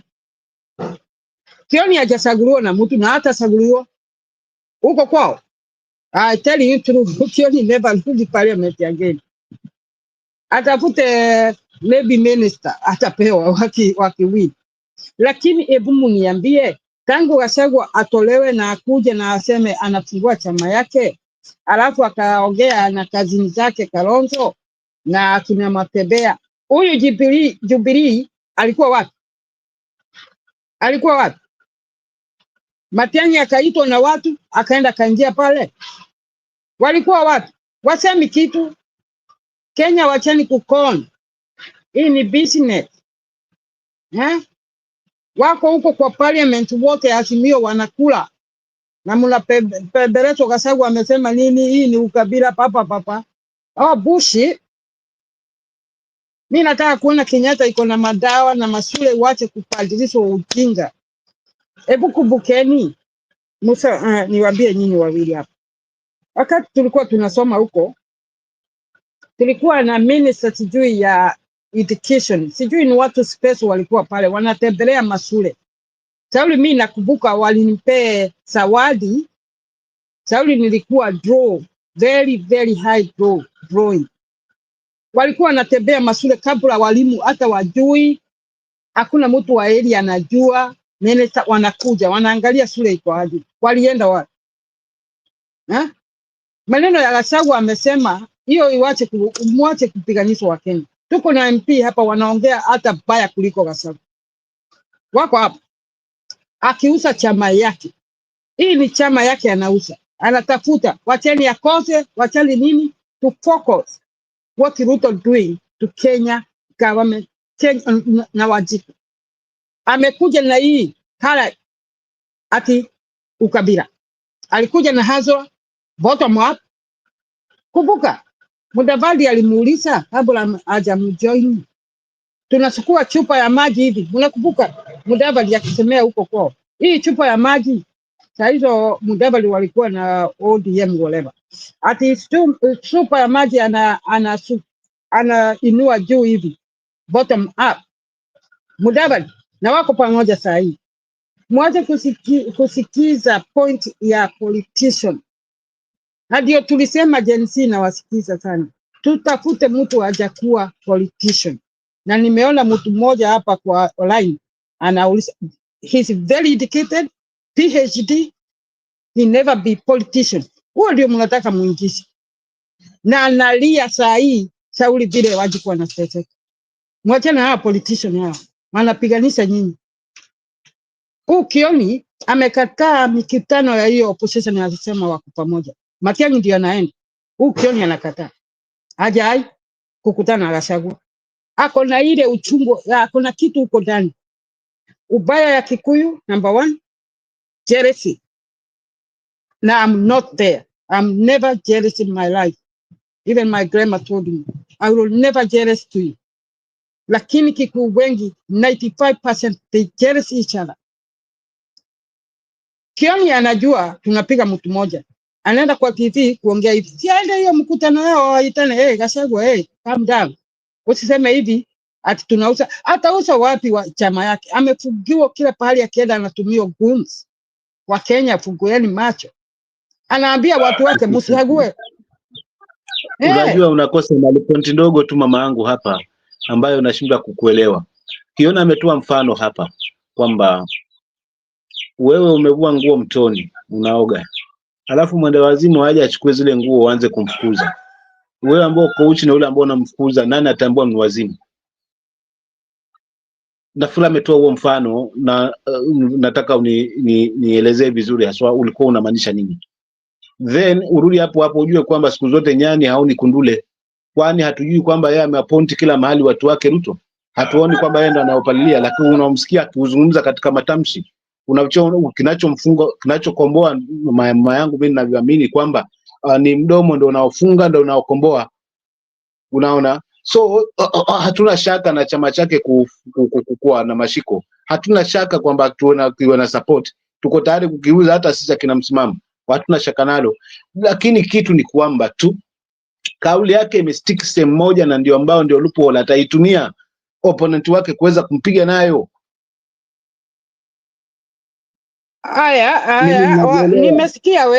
Nimesikia wewe, nimeona wakati kabla sijaingia kwa nini nilikuwa kwa Gen Z line. Na Gen Z wengine jana wakati Gachagua alisema hivi, wengine kama waine mmoja alikuwa wa Somalia, wa North na wengine hivi, acha niseme, wakakasirika. Jana wote wamekuja wamesema nimefikiria vile Gachagua alikuwa anasema. Sasa wakapoint where member parliament of these areas, student no school, wakaamuka quick, wakajua hii sio ukabila, anasema ukweli. Pesa hii tagu 2 or 3 hii system ya CDF ilikuja, pesa wanapeleka wapi? Akatuonyesha huko kwao, ako na video, akatuonyesha masule watoto wanasomea. Ndio nimesema maneno ya watoto wanasomea kwa miti, hakuna maji, hakuna masule. Akapologize hapa kwa nilikuwa huko kwa Gen Z, akasema I'm sorry Gachagua kwa jana kukuita mkabila. I see it the point. Hata ukiongea nini mapali MP pesa wanapeleka wapi? Wanataka watoto waende huko kwao na wengine wakuja MP. Hiyo sio ukabila. Hapa ni mmoja mama, tunataka kuondoa mtu kwenye uongozi. Na kama ni safari ya kuondoa mtu mwenye katika uongozi, ni lazima tukae na akili nyingine tofauti, tusiende na meendani migongano, tukampa opponent wetu mwanya. Hicho ndo kikubwa. Kwa sababu yule anayezuia hayo mambo ni mtu ambaye ameweza kuwapika na kuwashika kwenye ganja chake, hawana mbavu, ameshakamatwa hawa MPs wetu. Lakini tunataka kuondoana na huyu anayewakamata hawa MP hapo juu, kupitisha yale ambayo yanatija kwake, si tija ya ule Wanjiku unayemzungumzia hapa. So tunatuvita na yeye, tunataka tumuondoe. Sasa wewe kama hautasimama kwa niaba ya taifa, utasimama kwa ajili ya jamii, inaleta picha gani? Asante. Msimamo niseme, na kwa nini saa hizi a whole Kenyan they talking about that since Gachagua saying that? How comes people expect this question? Wengine walikuwa wamekasirika, sasa wameamuka. Na kweli hiyo sio ukabila. Hata hapa niko nimesomesha watoto, siwezi kupeleka not my postcard, naangaliwa hata biro yangu ya stima inaangaliwa kama niko hii area, mtoto aende kwa hiyo shule. Hiyo sio ukabila. Hata hapa kuko wanaangalia hata biro yako, banki statement, your code, address code, ndio mtoto huo aende hiyo high school or university college. Wanaangalia hata hapa. Mimi niko ngapo, kwa nini wanaangalia? Wanachukua local fast. Watoto wamepita wote wanachukuliwa kwa hiyo local. Ule member of parliament ndio wamejenga na wazazi hizo area. Hii sio ukabila. Hii sio ukabila. Na wewe hebu tafuteni huyu pastor anaitwa Den. Anatuonyesha Nyanza yote Kenya mzima. Watoto wale wasomi wanakufia huko na wanyanya mama zao wamekufa na hivi whatever. Muone vile iko Kenya. Nyinyi muone. Na kuko na member of parliament 4 of them. Tuko na uchungu. Tuachane na mambo ya kabila, tuangalie vile dunia ya Kenya watoto wameteseka na wamama wanyanya wameteseka na watoto wamewachiwa pale. Wagugu wote wasomi na kuko na 4 member of parliament kila pahali dunia hiyo yote. Tuangalie, tuache kuangalia Gachagua amesema nini whatever. Gachagua anauza chama yake. Tuangalie point. Na tuache kuweka hiyo ati ukabila. Ukabila mtoe kabisa. Hiyo ni kitu ingine Ruto amelete kama Hansora. Na Mungu hata hiyo mdomo yake vile anaongea, unaona sasa ameanza kusanganyikiwa, ajui anaongea lugha gani. Mimi nitaomba tu akuwe anasanganyikiwa. Unaona aita watu kuma, alisema hivyo mbele ya watu, unaona ajui vile anaongea, ameshindwa kuongea. Sasa uongo imeisha, ajue tunaamini Mungu na tunaomba. Sauli Hawajiku ameteseka, tumeteseka hapa, tunafanya kila kitu tusaidie watu na watu. Tabu imejaa huko. Tuache maneno ya ukabila. Gachagua amesema nini? Don't listen. Just focus. Focus Kenyan, please. Tuko na hapa, mimi naitisho wakati nasomesha watoto wangu naitisho bill ni proof. Are you living this area? Hiyo ni ukabila. Sababu mimi ni mweusi na mimi nakaa na wasungu. Kila msungu hata mweusi hapa anaitishwa account bill, electricity or bank. Tupurufu hiyo mtoto atachukuliwa hiyo high school hapa. Sasa huko ni ukabila wa Kenya, please. Mmechukua, mumenunua. Njeru, nafikiria umemiss point kabisa. Umemiss point ile inaongelewa na Kioni. Na umemiss ile point inaongelewa na Kenya huko chini nyumbani. Umemiss. Na umemiss tu kama nani mwenyewe. Hata Gachagua amemiss. He's lost. Because it's not, si ati mtu anaambiwa vile amezungumza shule ama nini. Usikiza speech za Gachagua zote. Must you talk about your Kikuyu people everywhere you stand? Hiyo chama yake anauzia wa Kikuyu peke yake. Unajua, you should not get emotional. Sasa atauza wapi? Na amekatazwa. Ndugu yangu, amekatazwa kwenda. Amekatazwa wapi? Na nani? Anafikiria Gachagua asaenda Eldoret. Asaenda huko. Hapa sikiza kwanza. Sikiza. Amekata hiyo chama yake itakuwa ya Wakikuyu peke yake. The chama ni ya anybody who wants to join. Si amesaguliwa huko Nyanza. Si amesaguliwa huko na Malala. Ndio nakwambia. Lakini yeye hawezi kufika huko. Ataenda, kuna mahali hawezi enda. Hajakatazwa mahali. What? Anyway. Are you serious? Listen, Njeru. Gachagua hajakatazwa kwenda mahali popote. Okay? Ni vile siasa ya Kenya ina ukabila, hiyo unasikia, na tunamwambia kwa sababu hako upande yetu yeye avoid kila masaa. Must he speak in Kikuyu? You see, this is the problem watu wa Central hamjui. Okay, are we English Ruto anaongeleza watu wazee huko English? Are we English? Yeah, anaongea lugha ya taifa.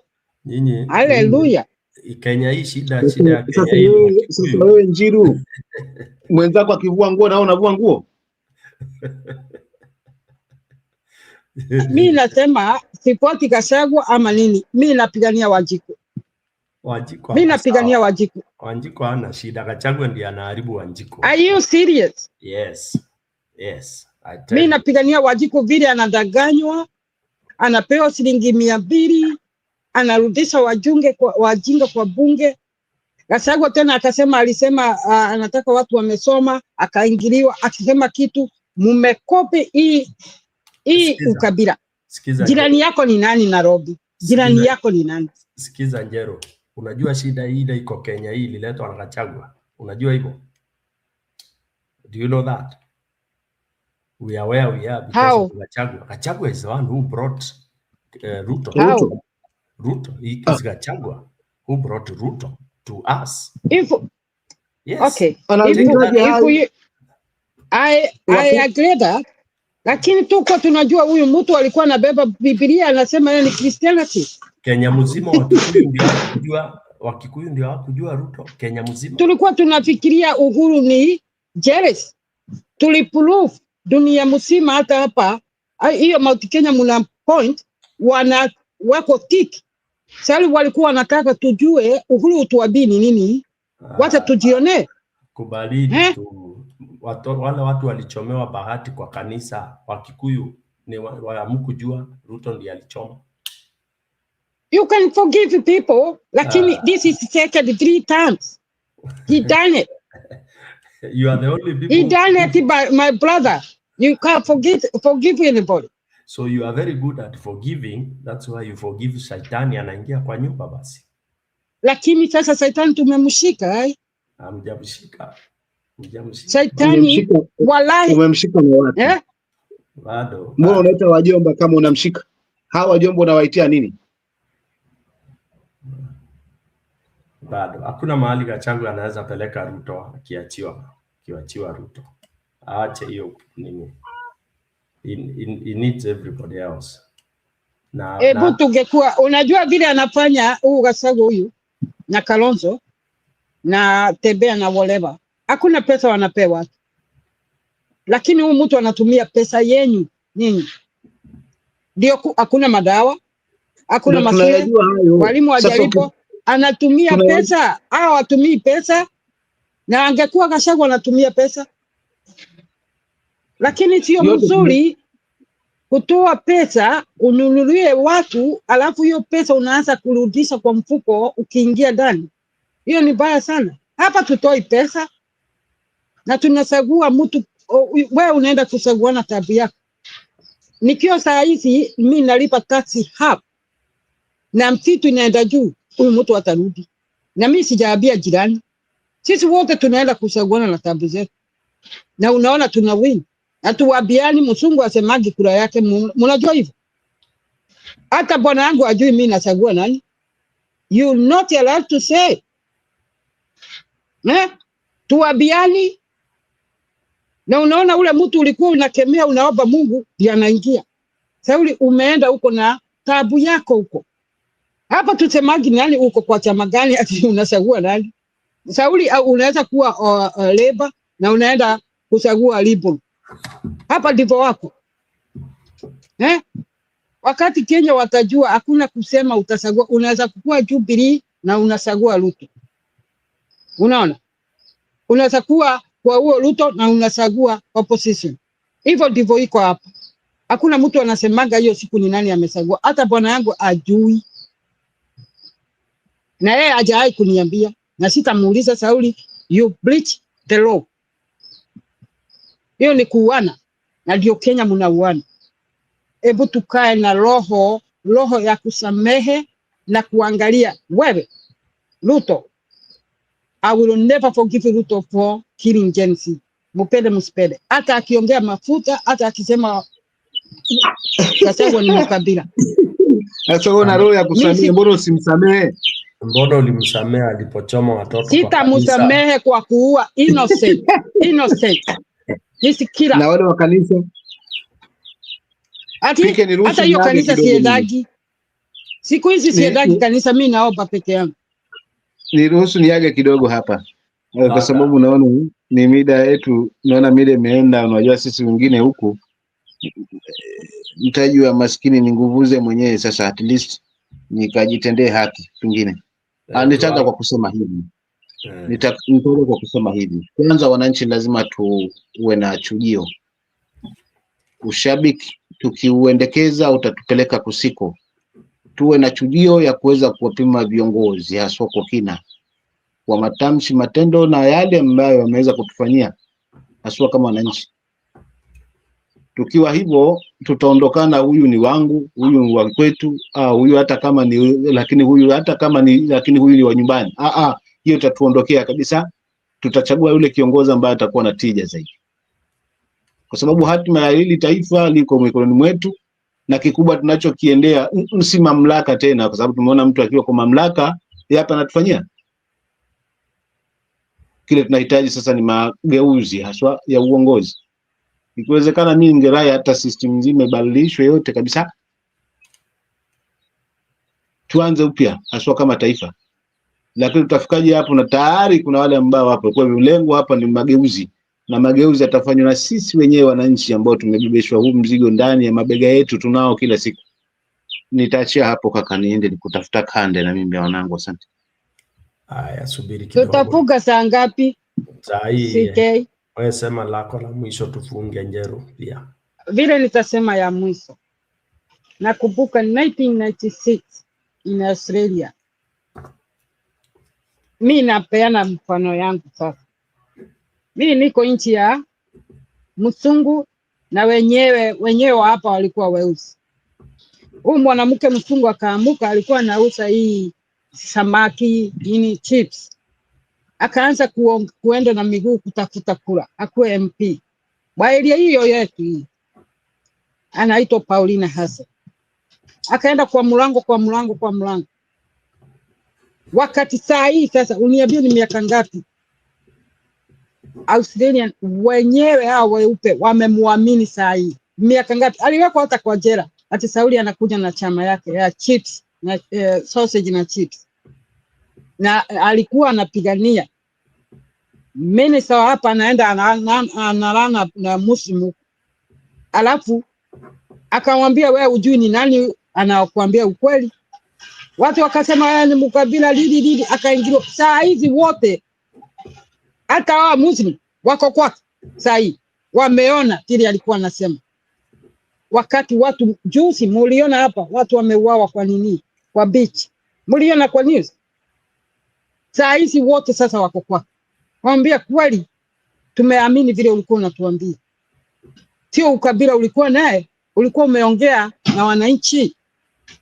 Wananchi ndio wanajua ni nini inaendelea huko kwa mlango jirani.